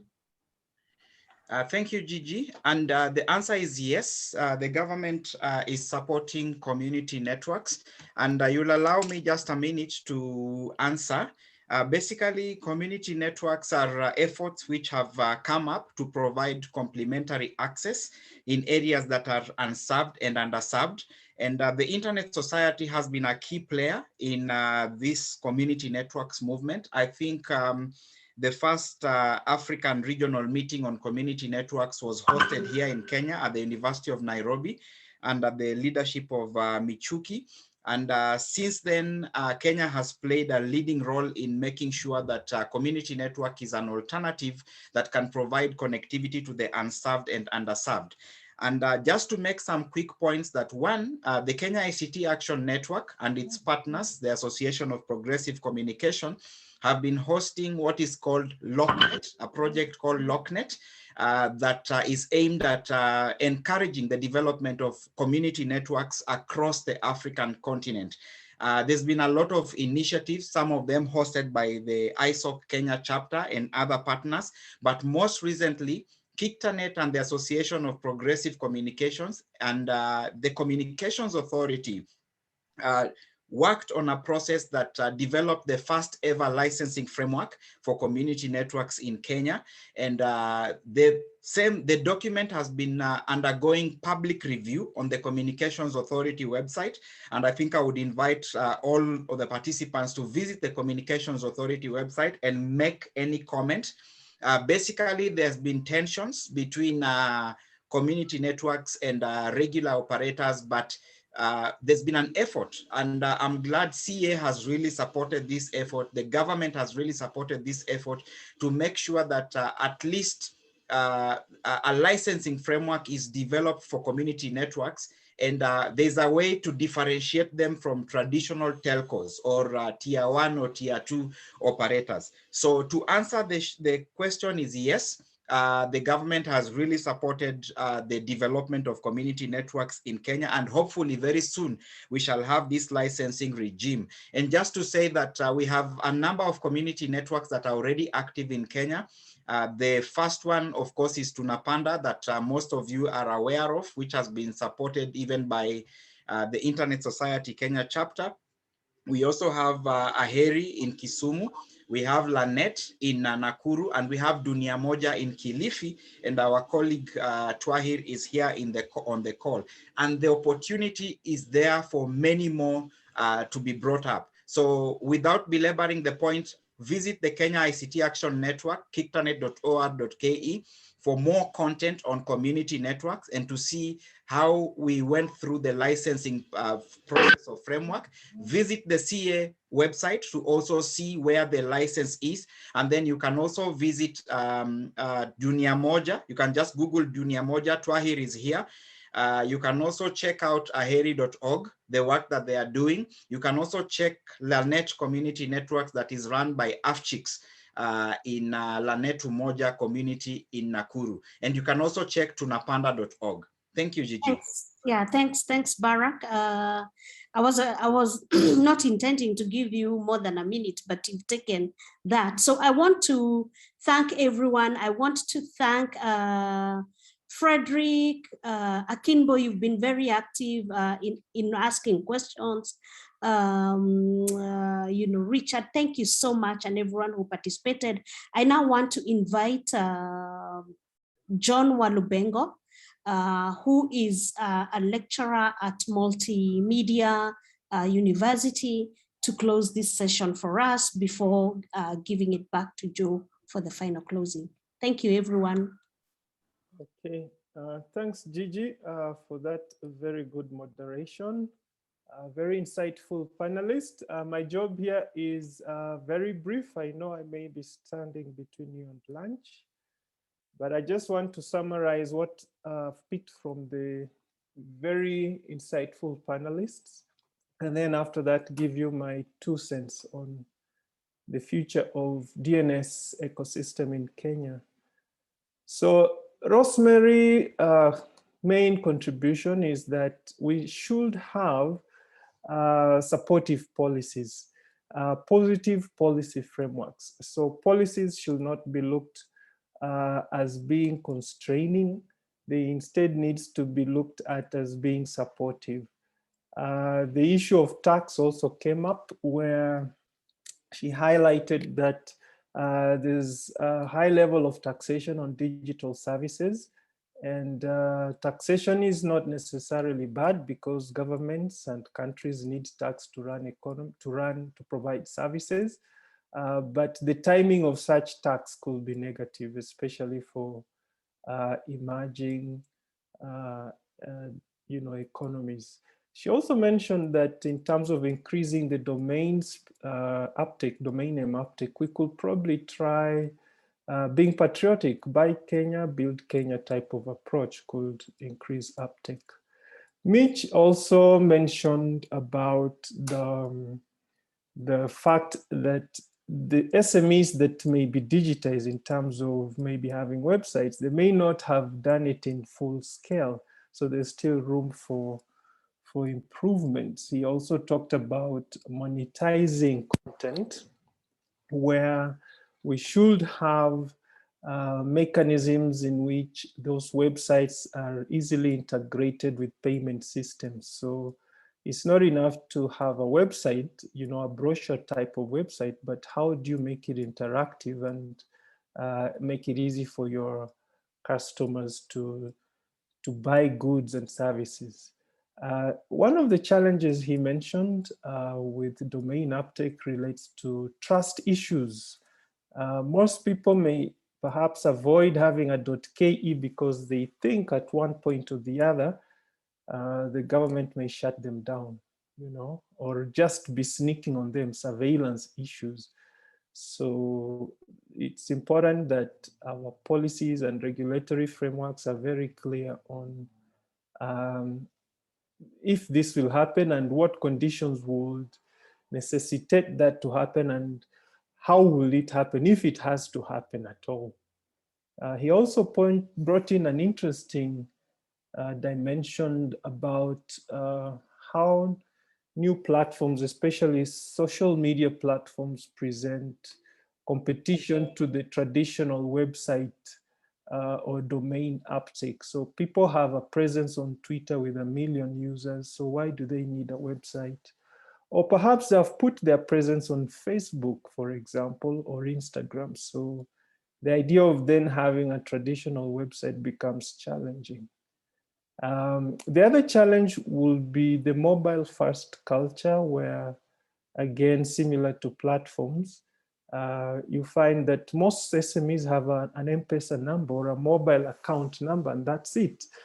How can we move them to the next level? Because there is a lot more that websites could actually provide businesses, and those business owners may not be aware. So digital taxation was also a big thing. As much as Rosemary had mentioned it, it was also repeated by Mitch, who said that you increase tax, the business owner doesn't really feel it, they just pass it to the consumer. So in the long term, it becomes a barrier for uptake.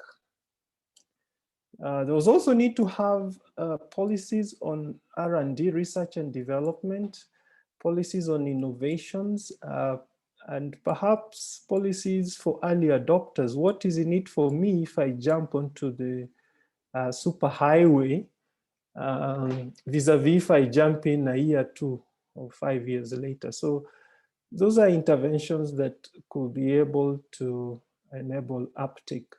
Finally, he mentioned standardization. If there are, standardized ways in which automation is being done, then it makes it easier to interoperate between different sectors or different market segments, which can then accelerate uptake. Then we had Zano from our national SAT / regulator talked about having secure domains. So if you have a website, don't just have the plain presence, but secure it. So there's something they call secure DNS. From a layman perspective, when you visit a website that has integrated this, you'll have HTTPS rather than HTTP in its short form without the S for security. So there is need for those who are already present on the internet to make sure that their presence is secured. He also mentioned that the cyberspace, the attack rate has increased, especially from over the last 5 years. In 2016, they recorded 2.6 million attacks, but last year it has jumped to 16 million cyber attacks in Kenya. And this includes cyber squatting, form jacking, malware, clickbait scams, etc. Fake money lending apps. So as people increasingly automate, the thieves are also increasingly getting into that space. So there's need for capacity building, both for the technical people who are protecting those sites, as well as the general users who are visiting those websites. Cyber hygiene, in other words, needs to be widely spread out. So in conclusion, what I could add to those insightful takeaways is to say that perhaps some of the people who are hosting abroad will think that it's not safe to host in Kenya, and some have had experiences to do with costs, others reliability, cybersecurity, among others. Whereas this, of course, is increasing over time, perhaps there's need to be awareness to alert people the extent to which our national domain space has become more reliable. But even as we improve on reliability and security, we also need to think about non-IT infrastructure. And here I'm talking about power supply. Okay, for example, in my rural home, we do have power, which is a good thing, but 3 times in a week it's down. So you can imagine if I was a business with a website in my bedroom and power is down 3 times a week, it completely defeats the whole idea of taking digitization to the rural areas, so to speak. And we need to do that. If you're thinking of growing the market, the urban centers to me are saturated or getting saturated. So you have to open up new opportunities in the semi-urban areas, semi-rural areas. And for you to successfully do that, you need to think beyond internet and think about the supporting infrastructure around that. If you think about it again, COVID opened these opportunities. We have moved shopping online, we have moved education online. Basically, we have been forced into the digital society faster than we had perhaps planned to. But are the supporting infrastructure also there? That then will make it possible and improve the user experience. So I think those were my additional points to those that were made by this eminent group of panelists. So with that, I will turn it back to the host. I don't know if Joe is here or is it Gigi who is still hosting us? Thank you. Thank you, Olubengo. I think you've done justice in terms of summarizing just how this panel has discussed matters, and even over and above that, it then dovetails into what was discussed earlier within the other panels in terms of how do we look at where the DNS is going, what is the growth, what are the challenges we are facing, and what do we need to do going forward. For me, I cannot add more to that, apart from just thanking Gigi for moderating that panel, ensuring that the relevant questions were answered, the insights were gotten, and ensuring that people understood what is the future of the DNS going forward. So thank you, Olubengo, for that summary, and thank you, Gigi, and the panelists in the last panel for that. We had promised to close by 2:30, and I would like to make that promise by giving very short closing remarks. And mine is just to appreciate first the 100+ attendees who joined us today. We don't take your 5 hours for granted. We understand that you have other commitments that you need to make, but we then believe that by having joined us today, you believe that the DNS is something of importance and something that we should be talking more about. I'll give special mention to Fred, who has given us quite a number of questions, quite a number of responses. And Fred, we understand, we want to do more. That's why we're having this discussion, so that we can grow the DNS ecosystem. Some of the comments you've made are going to be taken into policy papers that we are creating to ensure that we have a more robust conversation with all agencies and all stakeholders that we have. Just to give you some comfort as the attendees, there are a lot of conversations happening at the back end, especially about safeguarding ourselves as a country. We are going into an election year, and that is key for us. So we as KeNIC are presenting a position paper on any challenges that will be faced and how those can be handled. So just to give you comfort, we believe that you are the owners of the data, you need to be online, and we shall support where we are. 3 keywords came out for me today. 1, policy, and an enabling environment around policy. And how does that look like? 2, you want safety. You want to trust the .ke domain name. You want to be able to know that if I am on the .ke domain name space, my information is safe, no one will touch it, and it is used in the right way. So as KeNIC, that is our pledge, that we will make sure that you have a robust safety net within KeNIC. We shall work with our partners, the CA and the KSAT, to be able to ensure that you feel confident that the .ke namespace is safe. The last one for me is communication. We have picked that up, and we've realized that we need to do more from a communication perspective. We need to engage more. We need to be able to just talk around how do we educate the masses. Someone mentioned about our MPs and how they should be educated around this. We are doing some of that, and we need to do more. We need them to understand how does the domain namespace look like, and how then do their policies or their interventions affect some of the things that are happening on the internet. So those are some of the things that we pledge that we will continue to do, and we shall be able to communicate with you and all other stakeholders on how we are handling that. Last but not least, I want to also appreciate AfTLD through Barak for being a great partner, helping us set up this whole thing, helping us set up the DNS.ke microsite where you are all able to register.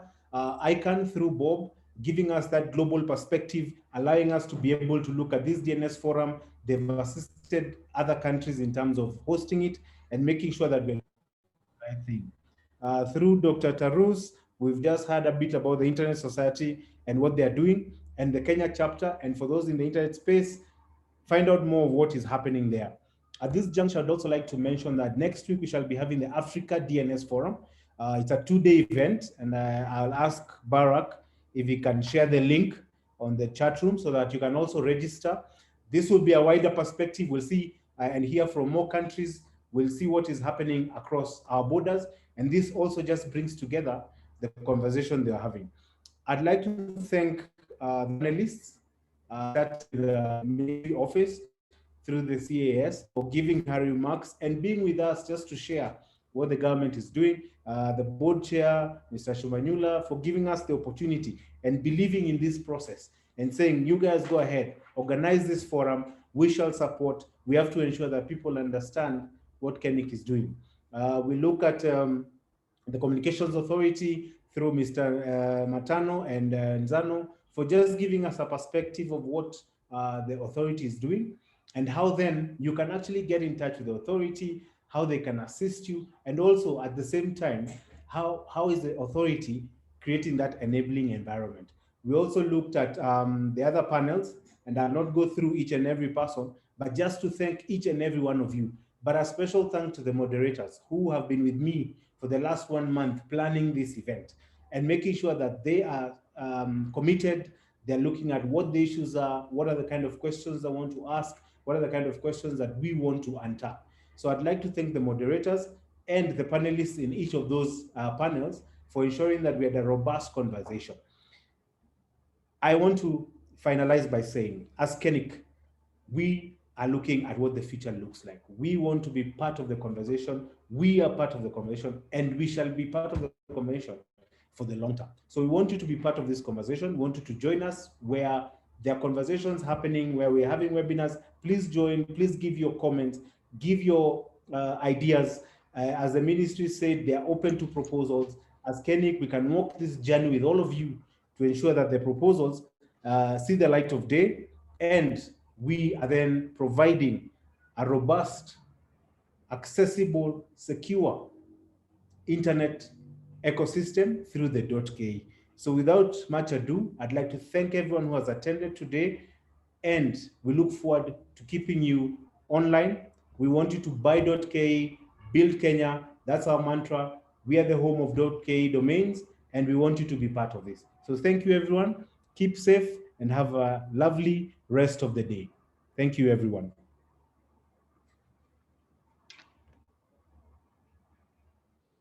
At this moment, I'd allow for people to drop off as we run a final video. So thank you, everyone. It's digital infrastructure. It's well known for ICT acumen. So at the backbone of that is domain names. My name is Joel Karobio, the CEO of Kenya Network Information Center, KeNIC. KeNIC is the administrator, and we manage the country code top-level domain, .ke, which is the allocated domain name for Kenya. And it's a two-letter wording, .ke, which symbolizes our country. And our purpose is to ensure that we have a stable registry that is up and running at all times, 24/7, and ensuring that anyone who's on our namespace is then able to transact, trade, communicate within the domain namespace. Just a couple of benefits that and value propositions that .ke brings to the table is the fact that you have that unique identifier. It is accessible, it gives you optimization, and lastly, it's the pride of our country. So it's one of those domains that it's something that every Kenyan should have. It's something that you would be proud to say, I am Kenyan, I have a Kenyan domain name. We are stable, our infrastructure is good, our infrastructure is supported. We've also instituted 24-hour support so that if there are any registrars or registrants who have any challenges, then they're able to then reach out to us. So from a stability perspective, I think we are good. We now are looking at the registry from a futuristic perspective. What is the next stage for this registry? What else can we do in terms of supporting the internet ecosystem to ensure that we grow? And our vision is to be at the top in terms of a model registry that can actually show that we have put in place security measures that actually assist anyone to feel secure when they are online. We are looking for cutting-edge innovation. We are looking for cutting-edge opportunities for us to infuse within our business to make sure that the people who are dealing with us as a domain name and are dealing with the registry feel that not only am I coming to buy a domain, but I'm coming for other services that make me understand how my presence online looks like. One of the visions of the digital economy is digitally enabled citizenry, which means we want everyone to be digitally enabled.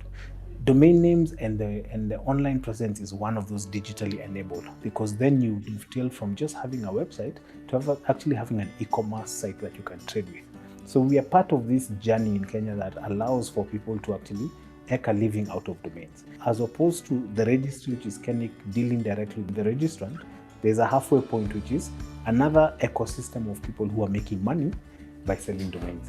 And we currently have about 200 of those registrars with us. So when we tick these boxes within the government saying that we are an employer of choice, and we've also created employment opportunities, KeNIC ranks up there. When you want to become a registrar, we have a very simple registrar application process, which you just fill in a form. You will submit that to the office. We shall then review based on some of the questions that we've asked in that form, and then we shall give our recommendation. You must also be recognized by the Communications Authority. And we're even encouraging that registrars come from different counties. We find that our business today, a lot of our registrars are in Nairobi based. As much as we talk about being a digital economy that is borderless, we also want registrars in different counties to also register so they can serve their own communities because they know the challenges of their communities. Currently, KeNIC has about 9 extensions that we use. And depending on the kind of business or the kind of individual and what you want to do, there's an extension fee. So for example, if it's companies, we then give you the .co.ke. If you're looking to be a blogger, .me.ke, which is .me.ke. So it talks about you. If you're an NGO, you can actually do .or, which then signifies a non-profit organization. At university level, there's .ac.ke, which is for university. .sc.ke is for secondary schools. Very confident to tell each and every Kenyan that your information with KeNIC is as safe as gold. For us at KeNIC, we believe that through having a Kenyan domain name, it is that passport that you require. It is that great identifier that you have.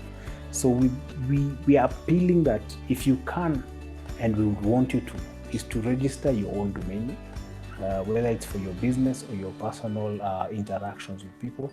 Ensure that it's anchored on .ke.